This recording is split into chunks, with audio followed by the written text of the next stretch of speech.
After returning from Windflower's dream, Sunny did not linger for long before completing his grim task. Every minute he wasted was 1 minute more that she had to suffer resisting the inevitable spread of corruption. And so, with a heavy heart, he delivered the fatal strike to the beautiful saint, as swift and merciful as he could make it. Then, Sunny used the divine flames of the cruel sight to ignite her body, and stepped back, watching as fire spread across the wooden bed and devoured the silk canopy. The floating lanterns that had illuminated the chamber dissolved into a rain of white sparks, drowning it in darkness. Standing at the edge between the darkness and the stark glow of the burial pyre, Sunny sighed and sat down on the stone floor.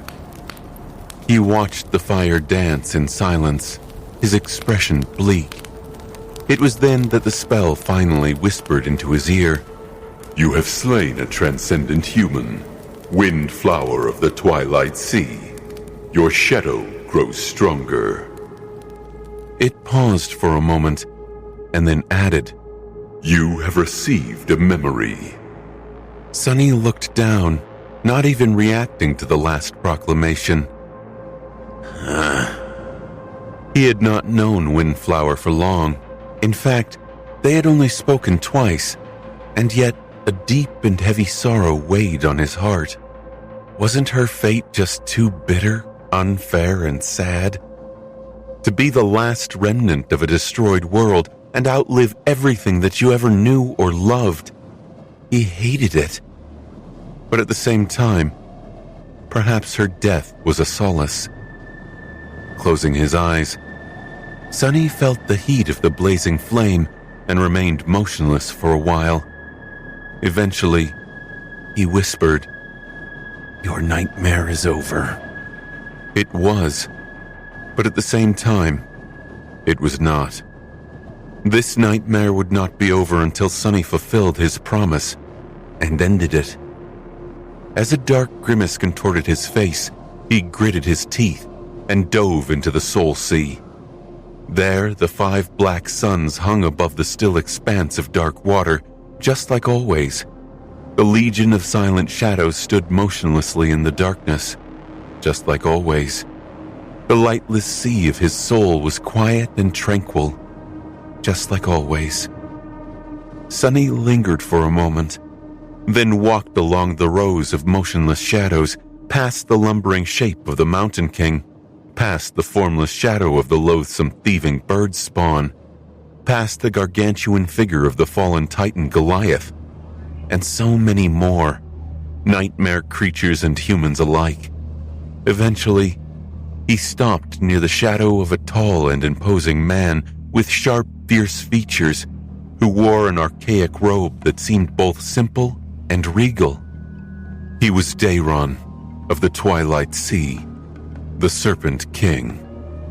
The shadow of Windflower was standing near him, as beautiful as she had been in the dream, but now motionless and lifeless, just like the rest of the shadows. The father and daughter were reunited in the tranquil darkness of Sunny's soul. Sunny thought that seeing them together would soothe his heart, perhaps, but it did not. He still felt bitter and despondent. Not wishing to look anymore, he turned away and gritted his teeth. Curse it. Curse it all. Curse the daemons and the gods. Curse their damned war. And curse the nightmare spell that devoured the few realms that had been left intact in its wake. Curse Weaver, the demon of fate, firstborn of the unknown. Shaking his head, he took a few breaths and then summoned the runes. There was a new string of them at the end of the list of his memories. Concentrating, Sunny read its description. Memory, Dream Flower. Memory rank, Transcendent. Memory tier, 1. He paused for a moment, then summoned the memory down. Soon, a beautiful azure flower appeared in the darkness in front of him, its petals still covered by dew. It was exactly the same as it had been when presented to him in the dream. Sunny sighed. So the gift Windflower had given him was not a simple memento. He should have known. Feeling a pulse of sharp pain in his heart, he turned back to the runes and read, Memory description. The dreams and hopes of Windflower of the Twilight Sea are contained within this blossom. It was a farewell gift to her killer, lost from light. Memory enchantment. Given promise. Enchantment description. Crush my hopes. Crush my dreams. Crush my nightmares. The description was short, poignant, and senseless. Sunny stared at the runes for a long while, his face motionless. Then he dismissed them and looked at the beautiful azure flower that hovered in the silent darkness in front of him. He had no idea what the purpose of this memory was, nor did he know how Windflower had ensured that he would receive it from the spell. If there was one thing he did know, however, it was that this gift embodied her last will. It was the embodiment of her most precious, most ardent desire. With a sigh, Sunny reached forward, grasped the lotus flower in his hand, and crushed it. The azure petals broke and dissolved into blinding light, illuminating the vast darkness of his soul. The pure light reflected in the still waters, drowning in them. Sunny suddenly felt that something was wrong. What? Before he could finish the thought, the spell suddenly whispered into his ear, its voice insidious and quiet. Your memory has been destroyed. Your shadow grows stronger. And then he felt a flood of shadow fragments entering his soul, containing enough of them to drown it. His eyes widened. Wait. Thrown off balance by the sudden influx of shadow fragments, he couldn't even summon the runes. All he knew was that there were many more fragments pouring into his soul than killing a transcendent human could have given him. There were more of them than even a normal awakened would have received, let alone someone like Sunny. Most soul fragments were lost when one awakened killed another, after all. Although the killer received a fair share, most of it was wasted. But not now. It was as if Windflower's entire soul had been contained within the azure flower, and was now being used as fuel to empower his own. Wait, at this rate... Sunny hurriedly dove out of the soul sea and opened his eyes, staring at the blazing pyre in front of him. The fire was still burning. The body of the beautiful saint turned to ash. Taking a panicked breath, Sunny jumped away. It was then that he felt it. The familiar sensation of his soul shuddering in harrowing pain. At the same time, the spell whispered again. Your shadow is overflowing with power. Your shadow is taking shape. Sunny let out a muffled groan and fell to his knees. Deep in the darkness of his soul, a new shadow core was being born. Your shadow is complete. Sunny let out a hoarse sigh and uttered a stifled curse. He was standing on one knee, pressing his fist against the stone floor of the tower. His face was pale as that of a ghost, contorted in a pained grimace. The terrifying agony of having a new shadow core form in the depths of his soul was slowly subsiding. He had risen to a new class. This was not the first time Sunny had gone through the familiar torment, but the sudden torrent of shadow fragments caught him entirely by surprise. He did not pass out from the pain or even fall down, but it was far from pleasant. Gods, what happened? Standing up with a groan, he swayed slightly and summoned the runes. Name, Sunless. True name, Lost from Light. Rank, Ascended. Class, Terror. Shadow fragments, 7 out of 6,000. Sunny stared at the shimmering runes silently. Terror. He inhaled deeply. It took him a few moments to come to terms with what he was looking at.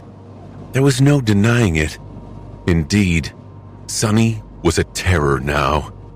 A creature of dreadful power, second only to the calamitous Titans. The elevation of having become stronger, much stronger, and just when he desperately needed strength as well, was mixed with pain and confusion. How? Sunny raised his head and looked at the charred remains of Windflower's deathbed. The wooden frame was gone, replaced by a scattering of embers. The stones were covered by soot. The beautiful saint herself had become ash, erased from existence by his blade and the furious conflagration of divine flames. A dull ache grasped his heart. Her gift, he whispered. The dream flower had not been a natural memory. That Sunny was sure of.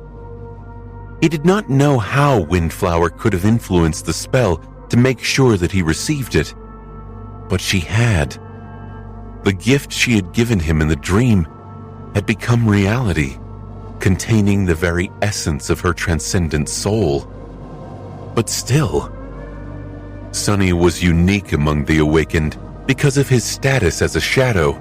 Unlike most of his peers, he absorbed shadow fragments directly from those who died by his blade, as opposed to receiving them from soul shards.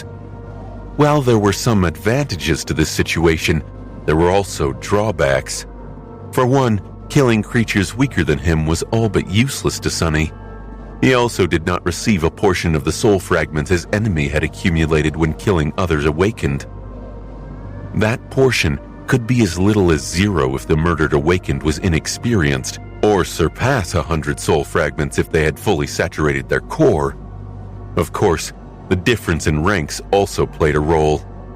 Sunny assumed that Windflower's transcendent soul core had long been fully saturated. Therefore, if a master, like him, killed the beautiful saint, they would have received twice the amount, at least 200 soul fragments. However, he had received more, much more. The last time Sunny had checked, he was still more than 2,000 shadow fragments away from becoming a terror. So he had not just received a portion of Windflower's power, he had received all of it, with not a single drop wasted, and then a few hundred fragments on top of it. She had put all of herself into the dream flower. She had turned her entire soul into a parting gift, so that he could inherit as much power from her as possible.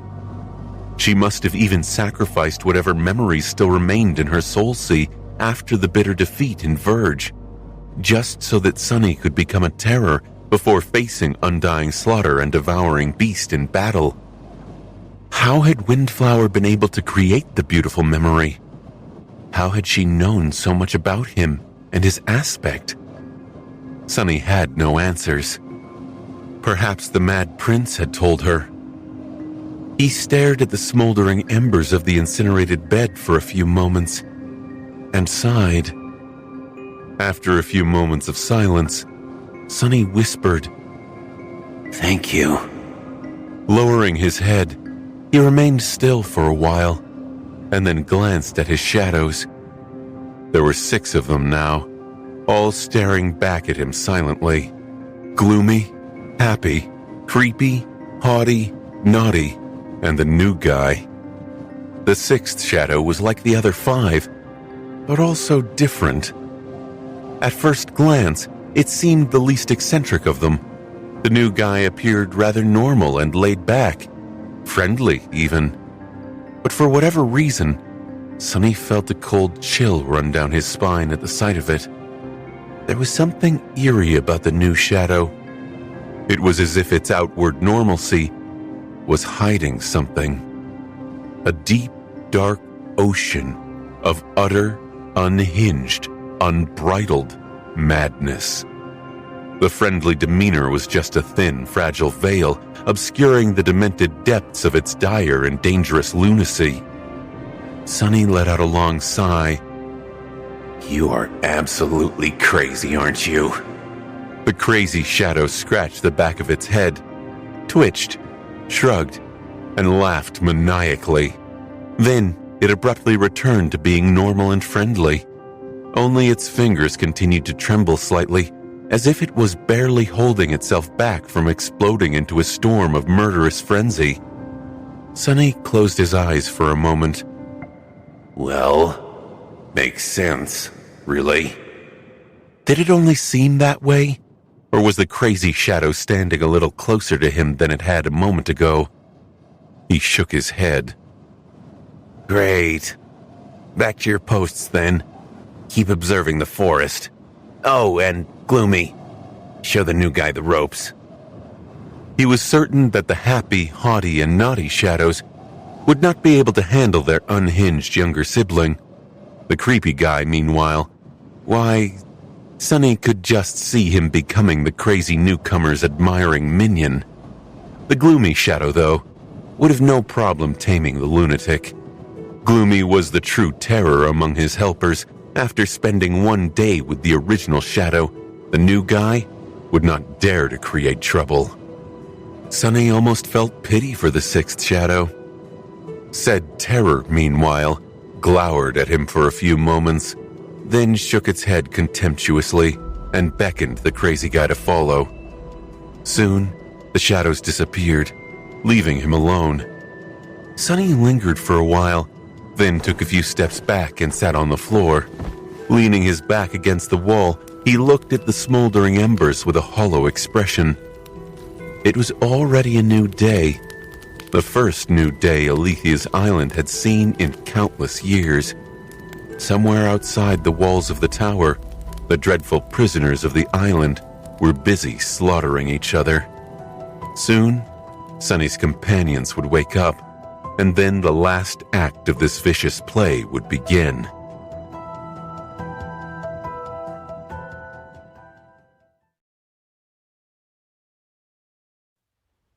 Outside Alethia's tower, the island was still the same, and yet it was entirely new. The mist still flowed between the ancient pines, and the frozen nightmare creatures were still standing on the white stone bridge. But it was a new day. Sonny could already observe the subtle changes. The fog was growing thinner. Devouring Beast, who should have been in the vicinity of the tower at that time, was nowhere to be seen. He did not dare send his shadows out to scout, but he knew that the bestial giantess was now somewhere else on the island, hunting different prey than usual. Undying Slaughter was somewhere there as well. For a moment, Sonny wanted to release the fragment of the Shadow Realm. The not knowing of it all was gnawing at him, but in the end, he held himself back.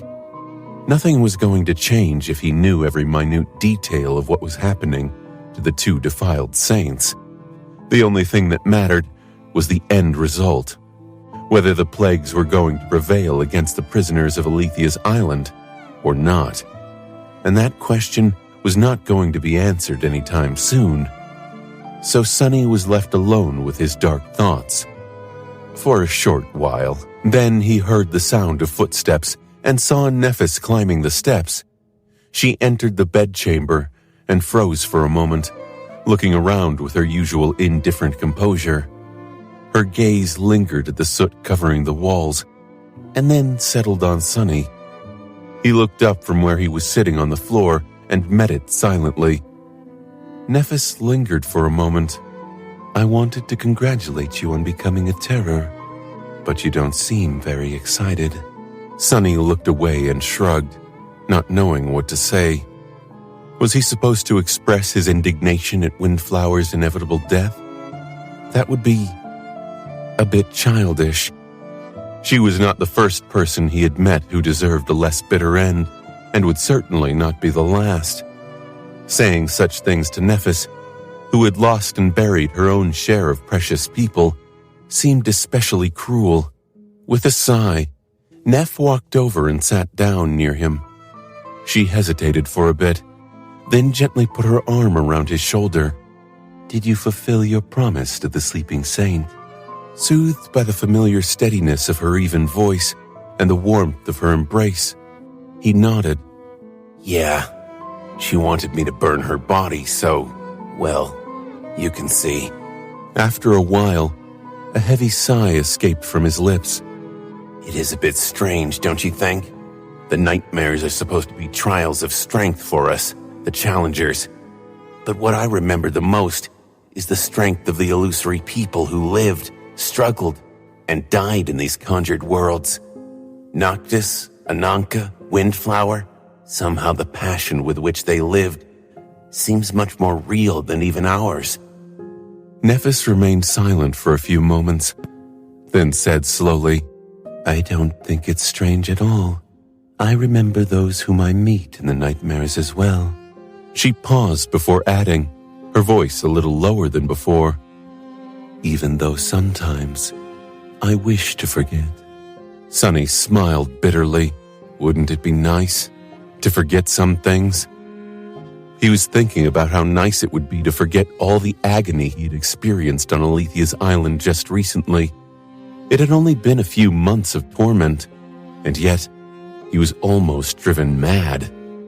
If the loop had continued for another month, a year, a few years, maybe Sunny would have indeed grown to resemble that bastard, the Mad Prince. Shaking his head, he looked at the soot and embers left in the wake of Windflower's deathbed and fell silent. After a while, leaning slightly on Nephis, Sunny asked, You once told me something, that people like us are born to destroy things, not save them. Do you really believe that? She did not answer immediately. Eventually, though, Nephis nodded. Yes, maybe. You and I, Sunny, we were born in a time of war, disaster, and ruin. In a world that is being killed by a flood of invaders. Such a world doesn't need saviors and builders. Their time will come after killers and destroyers like us do our part. If we don't, there will be no world to save and no homes to rebuild. A pale smile appeared on her beautiful face. So yes, I believe it. But I also believe that it's not something bad. It's a blessing, in fact. Sunny remained silent. What a dire blessing it was. Well, what else had he expected to hear? She was the star of ruin, after all, the last daughter of the immortal Flame Clan, the inheritor of the fire. He sighed. I promised Windflower to conquer this nightmare, you know. A dark grin appeared on his face. That's the second time I've promised to conquer it. Nephis stood up and looked at him, then smiled from the corner of her mouth. Well then, we'd better really conquer it. You wouldn't want to become a liar, would you? Sunny chuckled and rose as well, the memory of her warmth still lingering on his skin. Of course not. I am the most honest person in the world, after all. 2 worlds, even. With that, they left the scorched bedchamber and descended to the first floor of Alethea's tower, where the rest of the cohort was preparing for the coming day. Cassie had gone to study the runes in the basement. Effie was busy roasting the great tyrant's meat on coals. Jet had dismissed her damaged armor and was sitting on top of the covetous coffer, lazily mending a piece of leather clothing. Noticing the two of them, she looked up and smiled. Hey, what's the plan for today? Sunny tried not to stare where he was not supposed to stare, and coughed. Nothing much. Rest, recuperate, gather our strength. He paused for a moment, and then added, his voice grim, We are going to need as much strength as we can muster to defeat your evil twins, starved or not. Days passed in a strange mix of idleness and tension. Alethea's island had always been like a misty hell, but now that hell was boiling. Even secreted away inside the tower, the members of the cohort could feel the echoes of harrowing clashes between the abominable nightmare creatures. These fiends had been caught by the island across many centuries, but now that the loop was destroyed, they were eradicating each other with terrifying speed. Of course, undying slaughter and devouring beast were at the forefront of the massacre. Sunny caught glimpses of the two from time to time. His shadows were always keeping an eye on the outside world.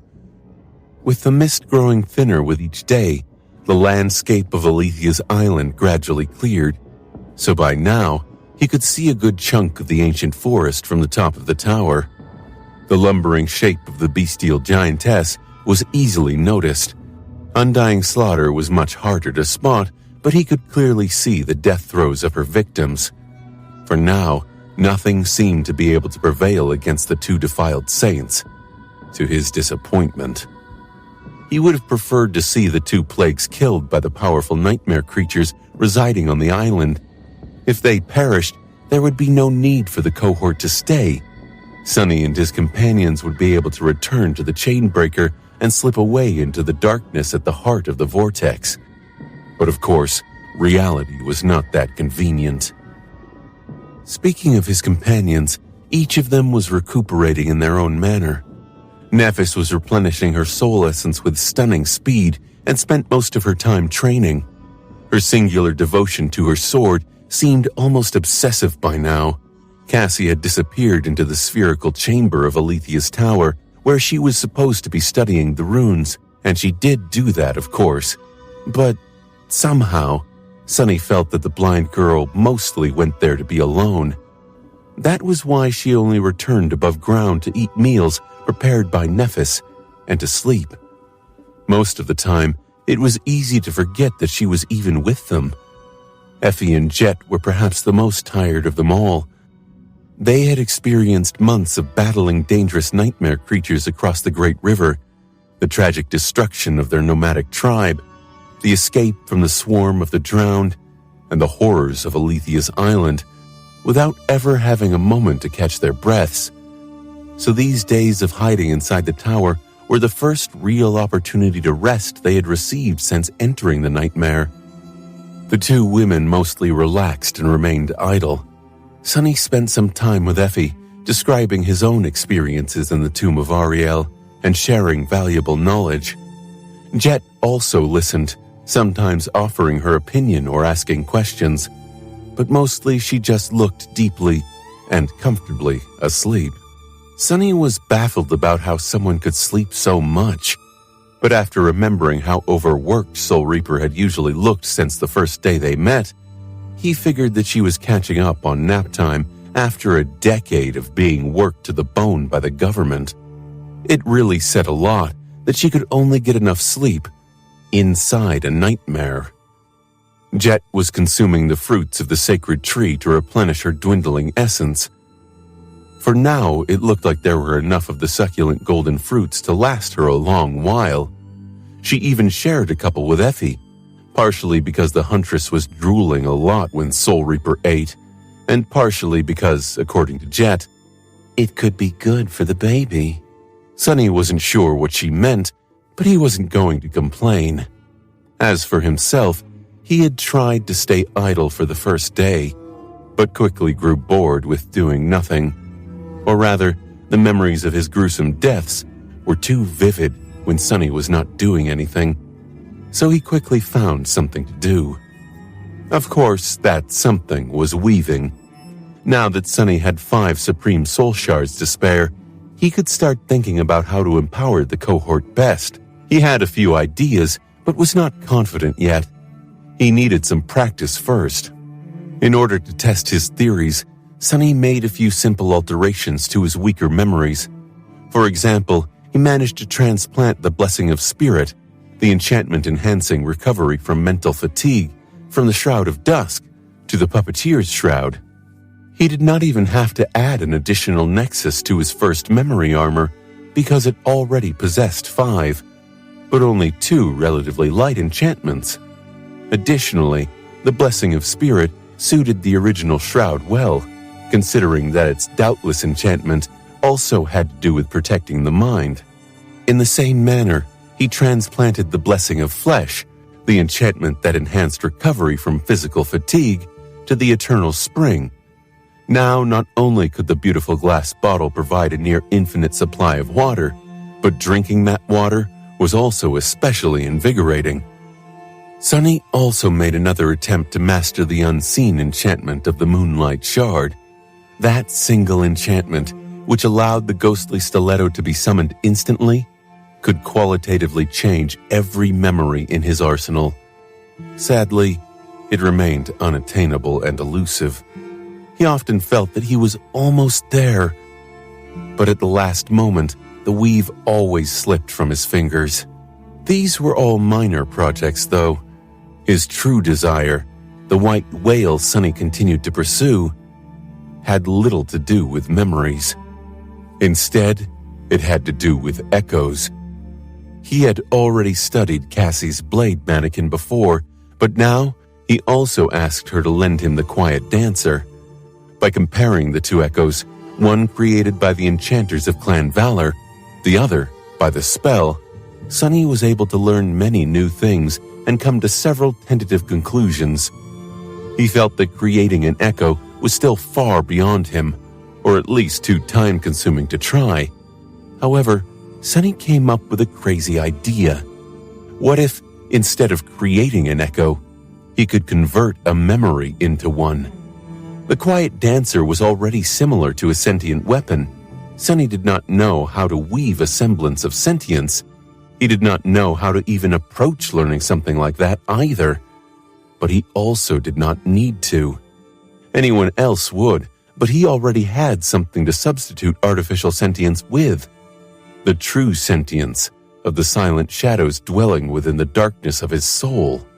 If he could change the weave of a memory to that of an echo, even if the resulting echo lacked the most important quality, the false spark of life to animate it, his aspect could theoretically allow him to convert the defective echo into a perfectly fine shadow, given that the original memory and the dark spirit shared the same source and were thus compatible. Or at least, that was his theory. Truly, Sunny had no idea what kind of a monster such an experiment would create. Nevertheless, he set his eyes on the covetous coffer, which already possessed a few qualities necessary for an echo, and shared some qualities with the Quiet Dancer as well. The shadow of the mordant mimic was there in Sunny's soul, so he decided to make it his test subject. He was only starting to consider how to go about making the coffer into a partial echo, though, when something unexpected happened. As he was coaxing the temperamental rapier into staying still and letting him study her weave, the entire tower suddenly shook.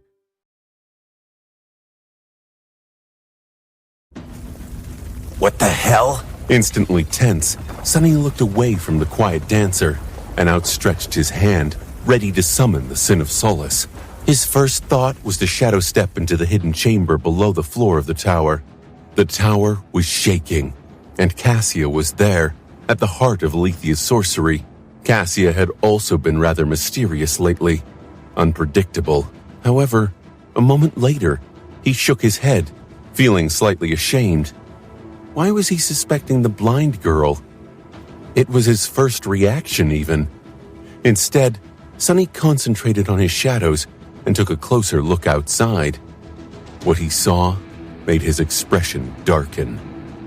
What is happening? Jet had woken up from her nap and was now looking at him, a deep scowl on her face. Effie had almost lost her balance when the tower shook and was now holding her belly, alert. Nephis had jumped down from where she had been carving more meat from the corpse of the great tyrant, white sparks igniting in her striking gray eyes. Sunny hesitated for a moment. Outside the tower, the ancient pines were swaying, which meant that it was not just Alethea's tower that had shaken, it was the entire island. Damnation. Sunny noticed Cassia appearing from the stairs to the hidden chamber and answered, "I'm not sure, but I think something happened in the port." Apart from the deadly circle of black obelisks, there was only one place built by Alethea they had never visited on the island: the port, which was enveloped by green vines and turned into a nest by an especially dreadful nightmare creature. The ancient building was not included in the plan Sunny and Cassia had made because there was nothing they needed there. In truth, the port had nothing to do with the time loop. the protective enchantments of the tower, or their way to freedom. It did serve an important role, though. It was there that the mechanism keeping Alethia's island in the air was located. So, unless Sunny wanted to drop the entire island into the vortex, there was no need to fight the current master of the port and to enter there, but he had never thought that the mechanism would be damaged in the extinction war between the prisoners of the island. It had remained intact for countless centuries and was never damaged in any of the revolutions. What kind of terrible might would an abomination have to possess to breach the impregnable defenses of the ancient enchantment? One particular horror came to mind. The devouring beast. It had to be her. For a few moments, Sunny was filled with cold terror. However, noticing that the island was not plummeting into the dark abyss, he calmed down a little. I don't think that the damage dealt to the levitation mechanism is serious. It was probably just shaken a little. Just then, the tower trembled again.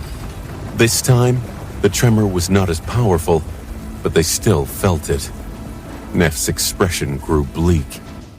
Still, it's not good news for us. The island was not falling yet, but who was to say that it would not in the future?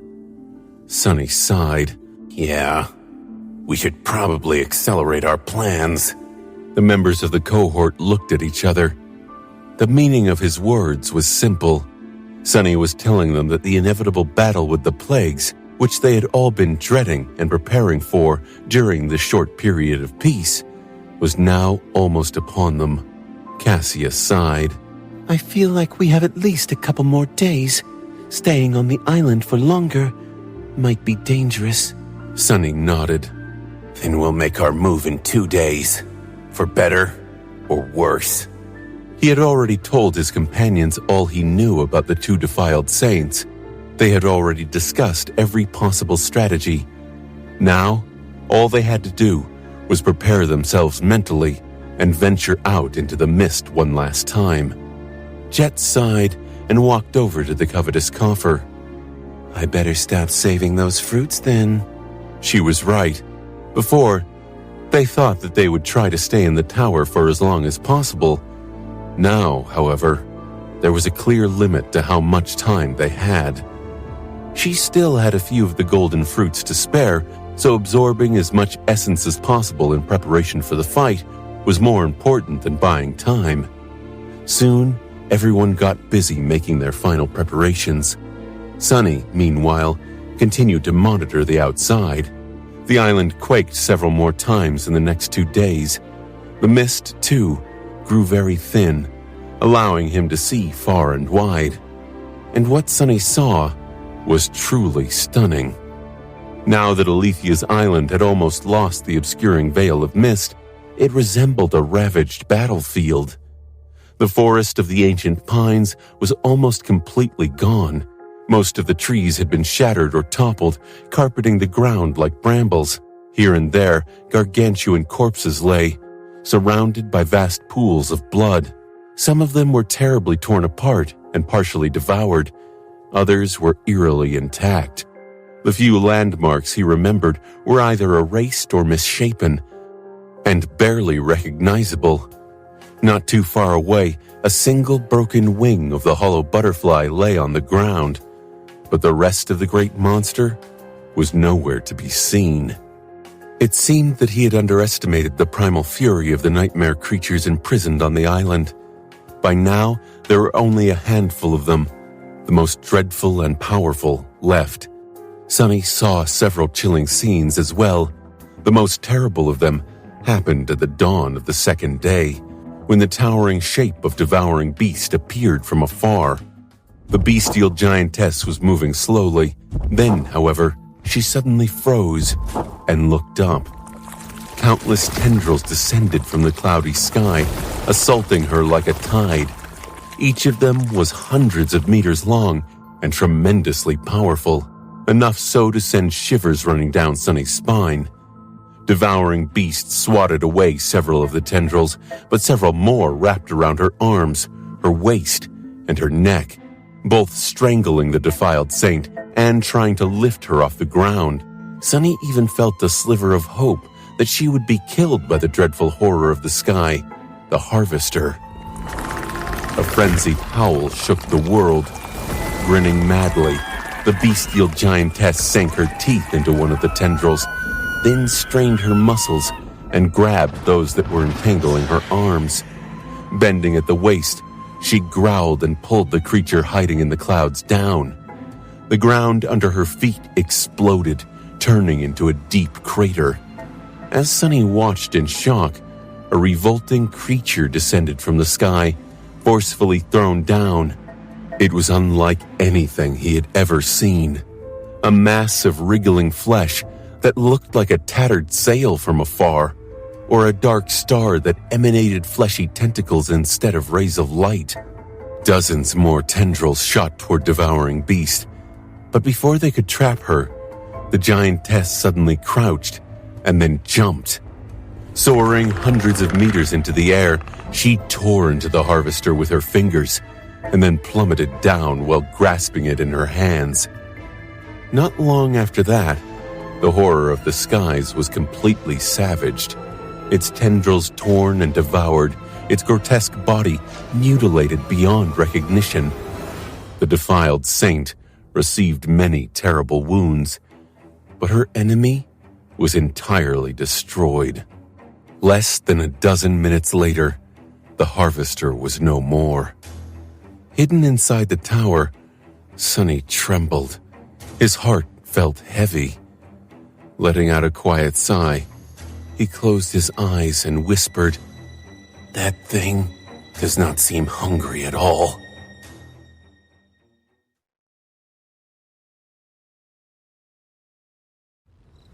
By the end of the day, Alethea's island had grown silent. It was still shaking from time to time, the quakes growing stronger each time, which meant that the sorcery keeping the island afloat was slowly coming undone. But its surface had become strangely peaceful. Sunny was pretty sure that, apart from the motionless nightmare creatures on the stone bridge, there were only 2 abominations left on the entire island: Devouring Beast and Undying Slaughter. The former was messily consuming the remains of the dreadful fiends in the obliterated forest.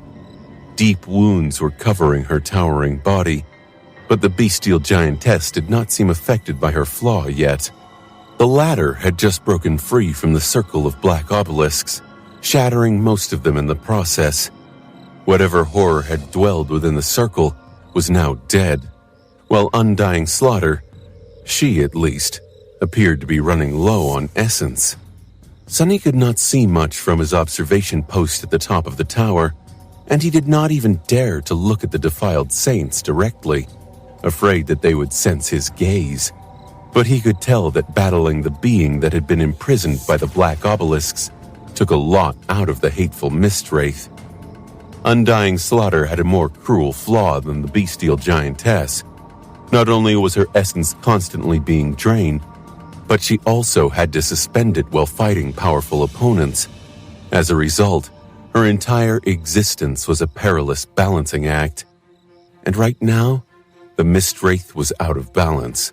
Sunny watched as she prowled the island, searching for new victims.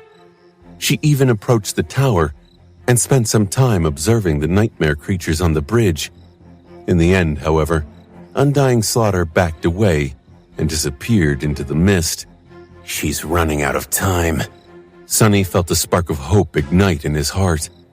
Come dawn, the cohort was going to leave the tower and face the defiled saints in battle. The weaker their enemies would become, the better their chances of survival were going to be. Still, he did not feel confident. If anything, Sunny felt that they would be marching to their deaths. Maybe we should rethink our plans and try to escape stealthily instead. There was still a little bit of time left. He would try to talk some sense into Nephis in the morning. Sunny continued to monitor the island until dawn, dreading the next day. He could imagine killing one of the defiled, since with him and Nephis working together, both being terrors, with Jet's lethal aspect, Cassia and Effie supporting them from the back, Saint and Fiend holding the vanguard positions, and Nightmare affecting the enemy with his insidious powers, there was a chance. Most importantly, he possessed the most precious advantage: detailed knowledge of what the two plagues were capable of, and experience fighting them. However, Sunny could not imagine surviving a battle against both abominable fiends at the same time, no matter how drained and heavily wounded they were. At the very brink of dawn, when he was wondering if there was a way to separate them for a sufficiently long period of time, there was suddenly movement in the shattered forest. Sunny was distracted from his heavy thoughts and peered into the distance through one of his shadows. What is she doing? Out there in the mist, Devouring Beast suddenly froze and let go of the horribly mutilated corpse of a nightmare creature she had been chewing. The ghastly carcass fell down, sending a cloud of dust and splinters into the air. With blood streaming down her face, the colossal giantess looked down coldly. It was only then that Sunny noticed another figure standing some distance away from her. This one much smaller.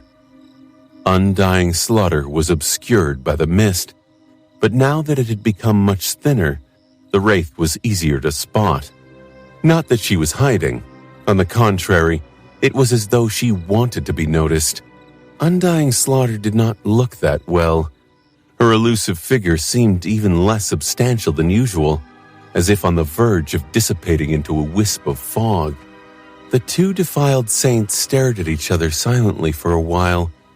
Sunny did not know if they were capable of communicating with each other, or if they needed to. From what he could tell, there was an unspoken understanding between these harrowing abominations. Eventually, Devouring Beast grinned wickedly, revealing her bloodied teeth. They're going to... His eyes widened slightly. At the same time, a ghostly blade appeared in Undying Slaughter's hand, and she moved forward. It seemed there was no loyalty among the defiled. The battle against the prisoners of Alethea's island should have been like a feast for Undying Slaughter, but those harrowing abominations had not been weak. In fact, most of them had been superior to the Mist Wraith both in terms of class and rank. So she had ended up burning through a lot more essence than she had received by killing them, which was why she needed to absorb more, and the only creature she could kill by now was the other defiled saint, Devouring Beast. The two plagues were going to clash with each other, and, as if answering their fury, the whole island shuddered. This time, the tremor was violent enough to throw Sunny down to the stone floor. This is our chance. The other members of the cohort had been checking their equipment, almost ready to leave the tower. However, Sunny saw an opportunity, so he turned to them and shouted, "We need to go! Now!" It was going to take some time to get to where Undying Slaughter and Devouring Beast were fighting. By then, one of the plagues would already be dead, and there was not going to be a better moment to attack the remaining one than immediately after the battle was over. Not unless they wanted to risk staying on the island until it collapsed into the vortex, at least. The members of the cohort looked at Sunny, then exploded with motion. A few moments later, they were already passing through the gateway of Alethea's tower. Out there in the distance, the defiled saints collided. Devouring Beast's towering figure shimmered, and then suddenly disappeared. Instead of a dreadful giantess, a savage-looking woman appeared amidst the toppled trees, her skin painted by dirt and blood. She must have realized that her size would only be a disadvantage when fighting the Mist Wraith, and so transformed back into the semblance of a human. Her human form, however, possessed astonishing strength, explosive speed, and ferocious might. Even Undying Slaughter seemed to tremble in front of Devouring Beast's primal fury. However, Effie's evil twin did not possess means of attacking intangible beings. Nevertheless, she was more than capable of dodging and evading the Wraith's attacks, and remaining in the form of an apparition was costing Undying Slaughter essence. In the end, The Mist Wraith had no choice but to abandon her ghostly form and face her sister as a creature of flesh, blood, and bone. That was the last thing Sunny saw before commanding his shadow to abandon its crow's nest on the top floor of the tower and race to catch up to the cohort. He could not allow himself to leave any of his helpers behind. In the upcoming battle, he was going to need every drop of his strength. You know what to do. As the cohort was climbing down the narrow steps, Sunny jumped into Nightmare's saddle, commanded his shadows to augment the Black Stallion, and rushed forward on his own. For a moment, it felt as if they were falling, but then his steed landed at the base of the cliff, took a sharp turn, and avoided the stone bridge by leaping over the moat. Landing on the other side of the wide chasm, Nightmare flew in the direction where the two defiled saints were fighting. The wind whistled in Sunny's ears, and then, just as he was about to reach the vicinity of the dreadful clash, the island quaked once more, and a terrible wail assaulted his ears. Diving out of the mist, Sunny ordered Nightmare to stop and looked forward with wide eyes, his face turning white as a sheet of paper. Out there in front of him, surrounded by signs of terrible destruction, a tall, bestial woman was laying on the ground, her face covered by blood. Her whole body was trembling. Sunny thought that the devouring beast was afraid, but then he heard a strange, chilling sound. She was laughing. A ghastly, mad laughter escaped from between her bloodied teeth, full of wicked glee. It only grew quiet when Undying Slaughter, who was standing above the savage woman with a cold expression on her dreadfully beautiful face, ruthlessly plunged her ghostly blade into her sister's chest. Devouring Beast, Herald of the Estuary, one of the 6 defiled champions of Verge, died just like that, slain to satiate another plague's hunger. They are the 5 plagues now, I guess. For a moment, Sunny was frozen in place, struggling to believe his luck. Then, Undying Slaughter retracted her blade, turned slightly, and looked directly at him. There was doom and inevitability in her emotionless, inhuman, piercing blue eyes. He was suddenly very, very cold. The memory of that first harrowing death on Alethea's island resurfaced in his mind, making Sunny shudder violently. Not this time, wretch. Struggling against the instinctual terror, he met Undying Slaughter's chilling gaze and smiled.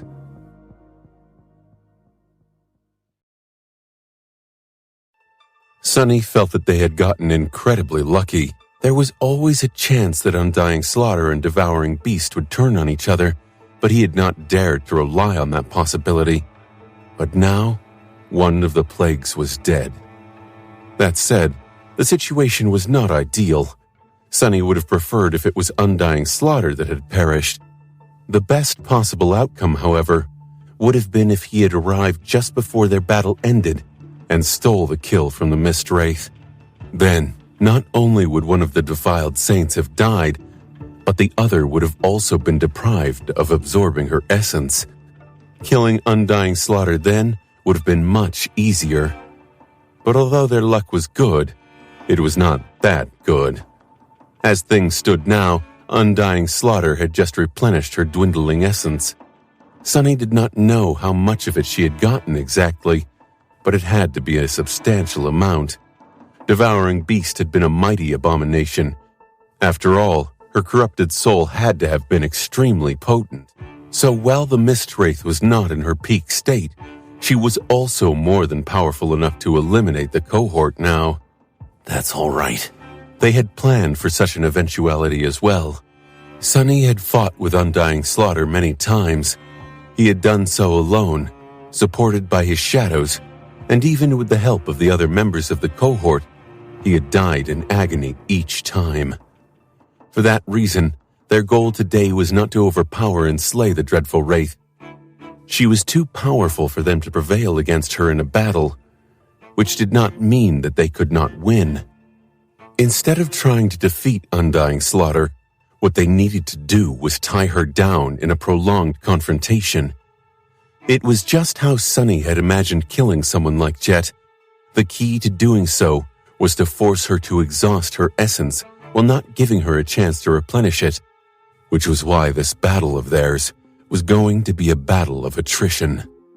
Still smiling, Sunny mockingly saluted Undying Slaughter with the sin of solace, and then gave Nightmare a mental command to flee. The Dark Destroyer turned and shot back the way they had come, splinters and bits of soil flying from under his adamantine hooves. Of course, the Mist Wraith was not going to let a source of essence escape that easily. Almost at the same moment, she lunged forward in pursuit. Nightmare was incredibly fast. In fact, Sunny doubted that there were many creatures of the same rank faster than his tenebrous steed. However, to his horror, Undying Slaughter was not much slower. Even though the Dark Destroyer was augmented by the shadows, the distance between him and the Mist Wraith was remaining the same. It was even dwindling slowly. Just what kind of monster is she? Sunny was not too disheartened, though. After all, he did not really want to escape from Undying Slaughter. Instead, he wanted to lure her into the trap that the cohort had prepared. Soon, he was almost back to the tower. The dreadful enemy was right on his heels. It's now or never. Before Undying Slaughter could attack, Sunny dismissed Nightmare and fell to the ground. Instead of hitting it, however, he simply dissolved into the shadows and stepped out of them on the other side of the moat, rolling down the stone steps for a moment until Nephis caught him. The cohort was currently in front of the entrance to the stone bridge, or rather, Nephis, Jet, Saint, and Fiend were there with Sunny. Cassia and Effie were much higher up the cliff, standing on the stone steps far above them. Effie's spear was already flying down. Nephis was helping Sunny stand up when the spear hit the slope of the cliff with the force of a tactile missile. The whole cliff shuddered, sending him tumbling down once again, and a deafening boom spread from the point of impact, accompanied by the cracking noise of breaking stone. A large part of the slope simply shattered, stone debris flying in the air, and slid down into the dark chasm of the moat. With it, of course, a number of ancient runes that had been carved into the cliff were destroyed. The enchantment protecting the bridge was broken at that moment. Out there, on the opposite end of the bridge, the nightmare creatures that had been frozen before shuddered, released from the invisible trap. And just as they did, Undying Slaughter appeared from the mist, her glacial blue eyes burning from dreadful, cold killing intent. Before she could even react, the former prisoners of the stone bridge lunged at her, overcome by bloodlust and fury. A corrupted tyrant, a corrupted terror, a great beast. Finally managing to stand up, Sunny leaned on Nephis and looked across the bridge. The released abominations had already clashed with Undying Slaughter, the whole island shaking from the dreadful force of their clash. Or maybe it was simply quaking because the enchantment keeping it in the air was failing. He exhaled slowly. So far, so good. If there was anything they could do to drain Undying Slaughter's essence before facing her themselves, they had to do it. Of course, it was a dangerous gamble. The nightmare creatures that had been trapped on the bridge could force the Mist Wraith to burn through her precious essence, but they could also become her victims, fueling her defiled soul. In fact, before a single minute passed, one of the abominations already looked like it was close to death. Just a split second before Undying Slaughter could finish it off, though, a bone javelin suddenly fell from the sky, piercing the nightmare creature's neck and impaling it on the ground. The ghostly blade bit into the massive body of the abomination a moment later, easily passing through its armor, but it was for naught. There was no soul for the Mist Wraith to destroy, because the creature was already dead. The bone javelin had killed it instantly. Feeling a dark grin twist his lips, Sunny looked up. There, high above, Cassia and Effie were still standing on the stone steps. There were a dozen more javelins laying on the ground in front of the vigorous huntress. These javelins had been made from the ribs of the great tyrant. Of course, in normal circumstances, it would have been hard for Effie to slay a nightmare creature of such dire power with one blow. But when they were already almost dead from Undying Slaughter's attacks, that was much easier. As for knowing the exact moment when to attack, after the abomination had grown weak from its wounds, but before the Mistwraith could deliver the fatal blow, Cassia was there to help. With her ability to perceive several seconds into the future, she could tell Effie just when to throw the javelins and who to aim for. Together, they were in a perfect position to achieve a simple but vitally important task: deny Undying Slaughter any essence. The two of them were already accomplishing that task splendidly. Sunny knew how terrifying Undying Slaughter was, better than most, perhaps even better than anyone, and yet even he was astonished by the sight of the dreadful Mistwraith slaughtering the former prisoners of the stone bridge. Each of them was an opponent Sunny would not want to face in battle. Some he had a good chance of defeating, but others were absolutely lethal existences to a master, even an ascended terror like him. Nevertheless, all of them had been ruthlessly and methodically brought down by the defiled saint. It was as if no amount of physical might, impregnable armor, and unholy powers could deter her. The ghostly blade danced in the mist, and following its elusive movements, the souls of the harrowing nightmare creatures were snuffed out, one after another. Or rather, they would have been, if not for Effie and Cassia. Each time Undying Slaughter was about to kill one of her enemies, a bone javelin would inevitably fall from the sky, stealing the creature's life moments before the Mistwraith delivered the last strike. Guided by the blind seer, Effie had not missed once, which meant that all the essence the defiled saint was spending to fight against the group of powerful abominations could not be replenished by absorbing their broken souls. With each moment, she was growing weaker. Their plan was working. The last to fall was a great beast that resembled a black hound with 7 serpentine tails. Its lean, muscular body towered above Undying Slaughter like a dark hill, and its power was dreadful enough to make the ground crack and collapse into the chasm of the empty moat. The abominable hound was like a living nightmare, its frenzied eyes burning with eerie green flames. Despite it all, neither its terrifying jaws nor its 7 tails managed to strike the elusive Mistwraith. Moving with the graceless elegance of an emotionless butcher, Undying Slaughter delivered the great beast 2 swift, cruel blows. The hound staggered after the first one, then grew slow and lethargic after the second. The green flames burning in its eyes dimmed, and before the third blow landed, a bone javelin pierced one of them. The monstrous black hound was thrown down by the force of the impact, making the island shake, and grew still. Viscous red liquid flowed from its maw. On the slope of the cliff, Effie let out a shaky breath and swayed lightly. Her legs gave out, and if Cassia had not caught her in time, the huntress would have fallen down. The blind girl helped her sit on the stone steps. These past few minutes had taken a lot out of Effie.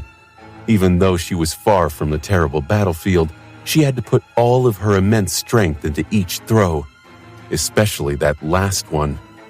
Sweat was rolling down her pale face. Did I just kill a great nightmare creature?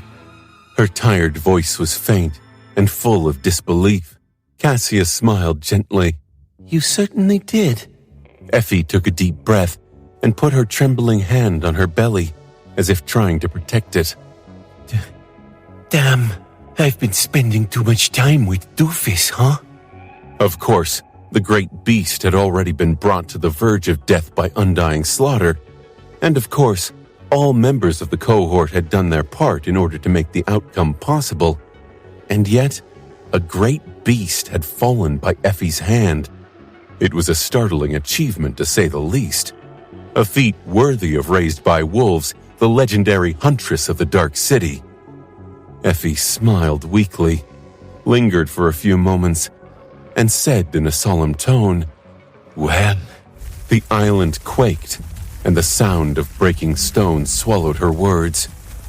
Far below, more stone debris slid into the widening chasm. Even the bridge shuddered slightly, a net of cracks appearing on its surface. On the far side of the bridge, Undying Slaughter stared at the dead great beast for a few moments, then turned and looked across the chasm at the members of the cohort. Sunny shivered, feeling an eerie chill. "Let's go." They stepped on the bridge at the same moment as the Mist Wraith did. There was nothing left for them to do but fight. "Come, aid me." His shadows rose from the ground, flowing onto his body. 1, 2, 3, 4, 5. The sixth one, however, wrapped itself around Nephis instead. At the same time, a generous measure of her pure flame filled him with radiant warmth. The sum of their powers was greater than the parts. Sunny felt as strong as a titan. He dashed forward, followed by Nephis and Saint. The three of them were going to confront the Mist Wraith first, and hopefully force her to assume a less ghostly form. Jet, Fiend, and Nightmare would attack second. "Remember, our weapon is time." The blade of the cruel sight ignited with divine flame. They clashed with the dreadful wraith in the middle of the cracking bridge. Undying Slaughter was still stronger, faster, and far more malevolent than Nephis and Sunny. However, with Saint fighting by their side, the two of them were able to keep up. Far more important was the fact that both Sunny and Nephis were combat prodigies. He could follow Undying Slaughter's movements and even predict them because of his mastery of shadow dance. She was capable of doing the same because controlling the flow of combat and manipulating the actions of her enemies had always been the basis of her skill. Now that Neph's combat mastery entered a period of rapid growth, that ability of hers had become even more frightening. Therefore, both of them could counterbalance Undying Slaughter's undeniable superiority to a degree. Still, Sunny felt stifled in this battle. That was because he was not just fighting against the terrifying Mist Wraith, he was also fighting against the memories of dying terribly by her hand, the pain of having his soul shattered, the dread of seeing his shadow killed, the sorrow of being helpless to save his companions. All those scars were like chains that weighed his limbs down. If Sunny wanted to have a chance of surviving this fight, he had to break those chains. "I'm alive, am I not?" He received the ghostly blade on the shaft of the cruel sight and was thrown back, his hands growing numb. Before Undying Slaughter could advance and deliver a follow-up attack, though, Nephis appeared in her way, her sword shining with incandescent radiance, the single gem of the Crown of Dawn burning like a third eye. Sunny regained his balance and threw himself back into the fight. "I survived." Neph staggered back, but Saint took her place. The graceful knight was wielding her dark sword in both hands, facing the Mist Wraith with cold indifference. They clashed fiercely, and the stone bridge shuddered. He was already lunging forward to share the pressure with his shadow. And now, it's time to deliver some payback. After all, Sunny was nothing if not vindictive. He had destroyed the Black Knight of the ruined cathedral by gutting him. He killed the immortal transcendent Solvane for throwing him into the Red Colosseum. He had shattered the fallen titan Goliath for bringing him to the very doorstep of death. Now, what was he going to do to Undying Slaughter for killing him multiple times?